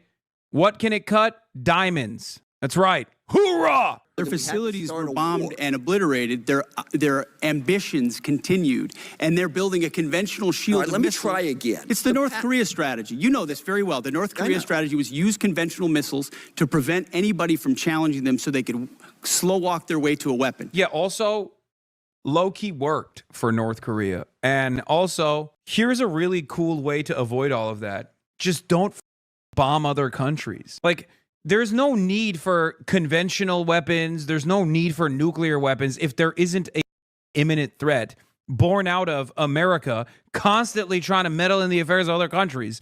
And guess what? For the case of the Democratic People's Republic of Korea, it worked. It was objectively a W, okay? It was a W for them. They were able to develop sovereignty. Guess which country is not being currently bombed? Guess which country's little schoolgirls did not get murdered? North Korea, okay? President Trump saw Iran at its weakest moment, took an action to ensure, in a way that only the United States of America could do with our Israeli partners, And yet to ensure their conventional shield was brought One to other field, which question, we've done. if I could get to it. So on Ukraine, a year plus ago, your advice, the president's advice, was Ukraine had no cards to play. They should go cut the best possible deal they could. Clearly that was wrong. What did you miss? What did you miss about the conflict between Russia and Ukraine that you didn't see that Ukraine was going to be capable of doing what they've done in the last 14 months? What we didn't miss, and we're here in this committee, is that Joe Biden, with no accountability, gave hundreds of billions of dollars of our weapons to Ukraine, to an outcome that never would have happened if President Trump was president. So he pulled out our, you guys don't talk about that. Ultimately, President Trump believes there should be a peace deal between Russia and Ukraine. And that serves But you the didn't best expect interests of both Ukraine to be parties. where they're at right now. I'm asking you, just from a strategic standpoint, what I did think the you miss? Ukrainians have shown great courage, and I appreciate that Europe is now paying for any weapons that we provide. All right, I yield back. Thank you. We must remember that 13 Americans have been killed in action, hundreds wounded, and thousands of civilians killed, including more than 100 school children. The risk of this conflict was foreseeable. I'm certain that the Department of Defense knew that it was likely that in a war with Iran, Iran would create an international economic crisis by blocking the Strait of Hormuz and thus stopping 20% of the world's oil. Was this existential threat considered? Apparently not. During the 60 days of Trump's Iran war, critical munitions have been expended at an alarming rate, depleting magazine levels below what is thought necessary to hold China at bay. It will take years and tens of billions of dollars to restock. You and the President are ever-changing reasons for the war. You have misled the public about the progress of the war. While the military has executed this war with tactical success, the strategy has been an outstanding example of incompetence. This war of choice is a political and economic disaster at every level. Despite the President's promise to lower the cost of living, gas prices are up 40%, and inflation is soaring so much for lowering the cost of living. The President has got himself and America stuck in the quagmire of another war in the Middle East. He's desperately trying to extricate himself from his own mistakes. I hope you appreciate how reckless it is. When I said reckless, feckless, and defeatist of congressional Democrats at the beginning, That came after watching you say the same thing on CNN this morning, a quagmire. My generation served in a quagmire in Iraq and Afghanistan, years and years of. Oh my God, you're such a dude. Ugh, he's just like such a baby about this shit too. He's like, oh, you know what's a real quagmire? My generation serving in my generation is getting served a sloppy steak in Iraq. That was a quagmire. Okay, well, you're participating in the new one. Like, what is the complaint currently is coming in the aftermath of the previous quagmires. Okay, the complaint is coming because the previous quagmires took place. Okay. And some people have reluctantly, well, they haven't really taken accountability over it, but at least they reluctantly admit that it was a quagmire. So why are we doing a new one? That's the argument. His makeup is on point. I hate Pete Hegseth so much. Of nebulous missions and utopian nation building that led us to nothing. Yeah, as opposed to this, which is we're just like we're just lasering. We're just lasering from afar little schools, you know? We have right now, the way you stain the troops when you tell them 2 months in, Congressman, you should know better. Shame on you. Calling this a quagmire 2 months in. The effort, what they've undertaken, what they've succeeded, the success on the battlefield that could create strategic opportunities, the courage of a president to confront a nuclear Iran, and you call it a quagmire, handing propaganda to our enemies. Shame on you for that statement. And statements like that are reckless to our troops. Don't say I support the troops on one hand, and then a 2-month mission is a quag. Dude. I mean, even from like a pro-hoorah, pro-government, pro-military standpoint, the easiest counter to this is, yeah, I do support the troops, which is why I don't want them to fly and do bombing campaigns over Iranian soil and potentially get bombed back by anti-aircraft defense systems that they keep seemingly pulling out of their asses, and then have to waste another $1 billion on trying to save the 2 pilots that were taken out over Iranian airspace. Here's the greatest way to preserve and protect the troops: not send them to Iran for no reason. Okay? Like, that's it.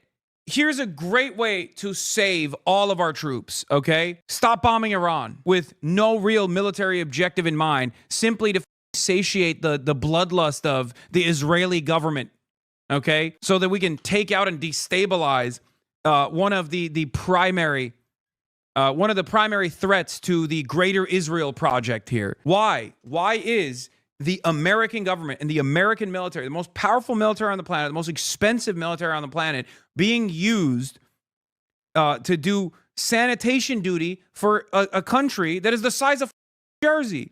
Why are we doing their bidding? What is this conversation? And then you sit there and you talk about how, like, oh, it's fine if people are paying $5,000 extra at the end of the year. The president evidently being influenced by ChatGPT slop being funneled to him by the Israeli lobby groups. Oh my God. Oh my Lord. Oh yeah. What a stupid country we are. That's false equivalation. Who are you cheering for here? That's a false equivalation. And statements like that are reckless to our troops. Don't say I support the troops on one hand, and then a 2-month mission is a quagmire. That's a false equivalation. This guy's job is to speak, by the way. Okay? His previous job was to go on television and speak. Equivalation. Jesus Christ. Cheering for here. Who are you pulling for? Our troops are doing incredible work. They've done incredible the entirety of this mission and achieved incredible battlefield successes. And you sit there and go on TV for your clickbait about quagmires. It undermines the mission. Your hatred for President Trump blinds you to the truth of the success of this mission and the historic stakes that the president is addressing, which the American people support. How is this war going? Do you think we're winning? Militarily on the battlefield, it's been an astounding military success. No, but are we winning the war? Absolutely. Okay, so do you call Iran closing the Strait of Hormuz winning? Well, I would say the blockade that we hold that doesn't allow anything to come in or out of Iranian ports. Okay, so we've blockaded their blockade. So they blockaded us, and then we blockaded their blockade. That's like saying, tag, you're it. Or, you know, if President Madison had said, well, the British just burned down Washington, but don't worry, we're going to burn it down as well. All right, yeah, situation monitoring is is commencing. It's time for big monitors of the situation to join in. We don't live in Israel. You can't do this, all right? It is fundamentally against the principle of the First Amendment. This is precisely what the First Amendment is there to protect. That is unbelievable. Yeah, I have some higher priority issues to worry about, which are not even issues necessarily. But yes, of course, another day, another shellacking. Another day, another complaint. Okay, every day. We have moved beyond the status of Nick Fuentes, by the way, at this point. I know Nick Fuentes cries all the time about being like debanked or being attacked relentlessly. But seemingly for the Israel first congresspersons in this country, regardless of which side of the political spectrum they may be on, I am a much more significant threat than any of these other people, apparently. So shouts out to the one or maybe many AIPAC donors that have been actively pursuing this process. It's not going to work. It's not going to do anything. Most people are reasonable and intelligent enough to recognize that this is a very clear designed smear campaign. So again, it's just like, yeah, I'm in the ranks of some of my favorite politicians, Rashida Tlaib, Ilhan Omar. I'm up there now. Sad this is happening to you. I don't think you should be sad, for the record. I'm not sad. A lot of people came up to me last night and were like, hey, we're with you. I'm really sorry that this is happening. They're really on your ass. It's pretty crazy. And I told them, look, it's not that consequential any longer because we have won the narrative battle. That's number one. Number two, because there is broad awareness already about this issue, about the issue of Israel, that whenever people actually make this kind of, whenever people actually pursue this kind of criticism, this like cynical smear, right? It only ends up elevating my profile regardless. It's sad because I think the overarching goal here is to make sure that reasonable, Jewish people don't actually ever listen to what I have to say. Like the goal overall is to ensure that Jewish people are kept in fear, hysterical about the dangers that I represent. The only danger from this is that they're calling on social media companies to take action against you. I know. Who knows? We'll see. We'll see what happens. I don't think that there is. I don't think that they will. Right? I don't think that social media companies will actually take action. This is a motionless bill. It's entirely designed. It's entirely designed to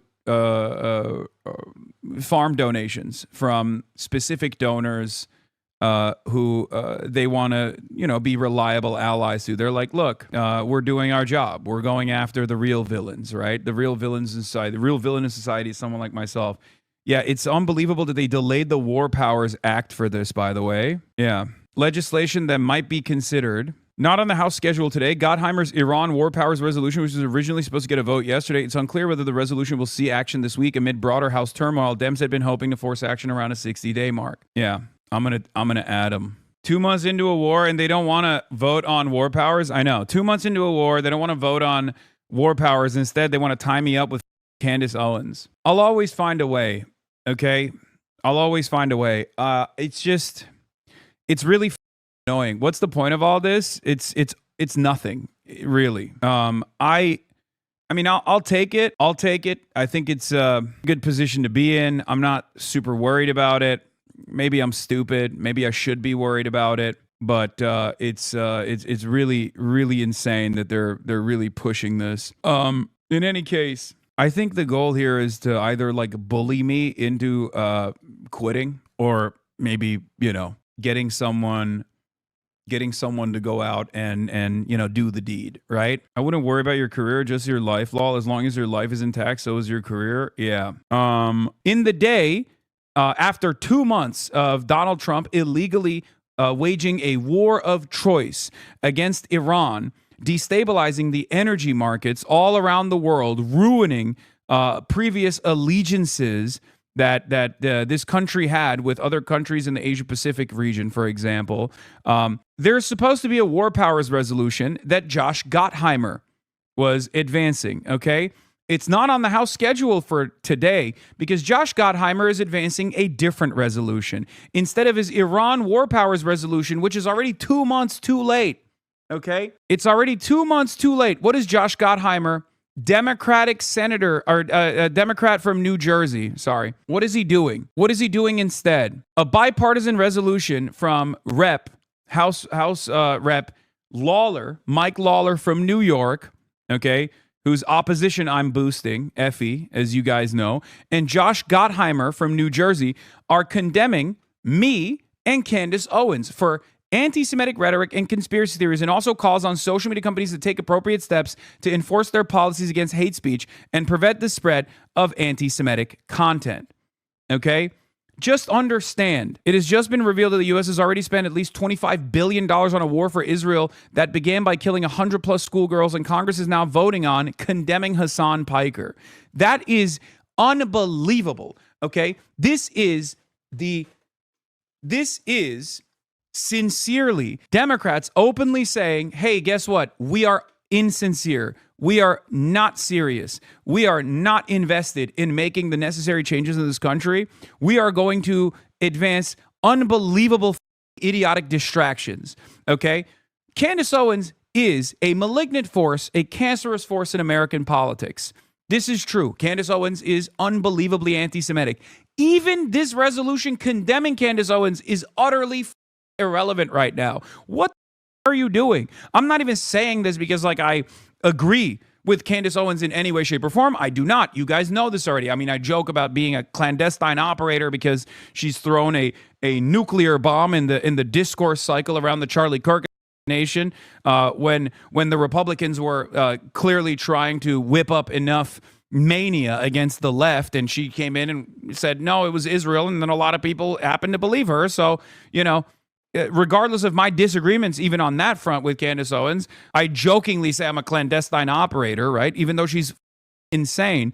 But the fact that they are even writing a resolution where they put me alongside Candace Owens to say that we're both anti-Semitic and someone has to do something about it, social media companies have to do something about it, is so disingenuous, so insincere, okay? Hakeem Jeffries to introduce amendment to remove Candace Owens from the Hasan Piker resolution. Jesus Christ. You're joking, but that would make it a reliable yes vote. That would be bipartisan. Everyone would vote for that, just so you understand. I've talked to many people behind the scenes, okay, congresspersons about when I saw this. I talked to my friends in the Hill, and universally, their assessment was obviously that this is ridiculous, right? And it's being done for donors. It's being done to fundraise. It's being done because I have some high-profile enemies, okay, that are aggressively pursuing this deplatforming initiative, and they're willing to pay for it, right? However, the other side of the story that's even more devastating about the way that the Democrats operate, okay, is the reality that the only way that this doesn't pass is not because the Democrats would protect me. Of course they wouldn't. And these are Democratic congresspersons who recognize that too. But luckily, Candace Owens is a part of the bill, and Republicans might shy away from attacking Candace Owens. Think about that. The actual anti-Semite in this resolution is the saving grace that might actually destroy the resolution's passage. This is the ultimate goal here. And here is the reality, by the way. People may look at this and think, man, this is an odd thing to prioritize while our country falls apart. But here's what's important to understand. Piker doesn't have a boss, and absent that, the smear campaign must escalate until he's not invited back by the New York Times or the Pod Saves guys. That's precisely what it is. Feels like they're noticing how effective his stumping for Abdul al-Sayed is, and now they're desperate for anything to disparage any Israel critic politicians. Yes, that is precisely what's going on. And if the Democrats don't realize the genuine threat that this constitutes for themselves down the line, if they fall into this bipartisanship trap and they go, yeah, you know what, we have some really violent people on our side as well. We got to deal with them. We got to do away with them. Then they're basically selling themselves out. They're selling their base out once again. They're endlessly manipulatable. Okay, they're endlessly malleable. They're stupid. Yes, there is a bipartisan bill in Congress right now that demands the condemnation of Hasan Abi Piker, okay? Bipartisan laser light focus on material improvements to the lives of the American people exactly as they promise every 2 years. Ignore the fact that these two influencers they want to formally denounce are Israel critics, and that's totally coincidental as always.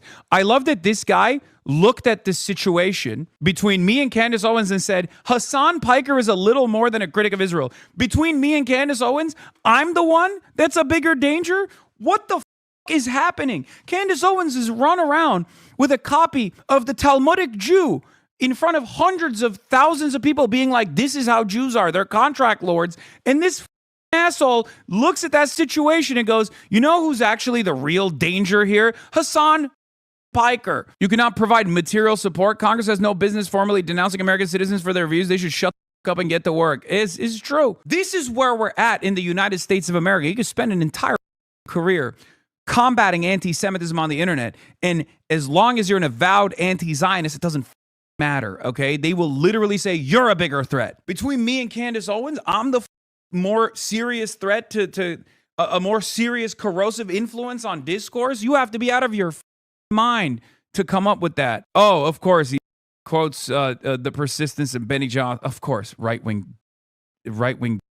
It's unbelievable, dude. It is so obvious what's going on, okay?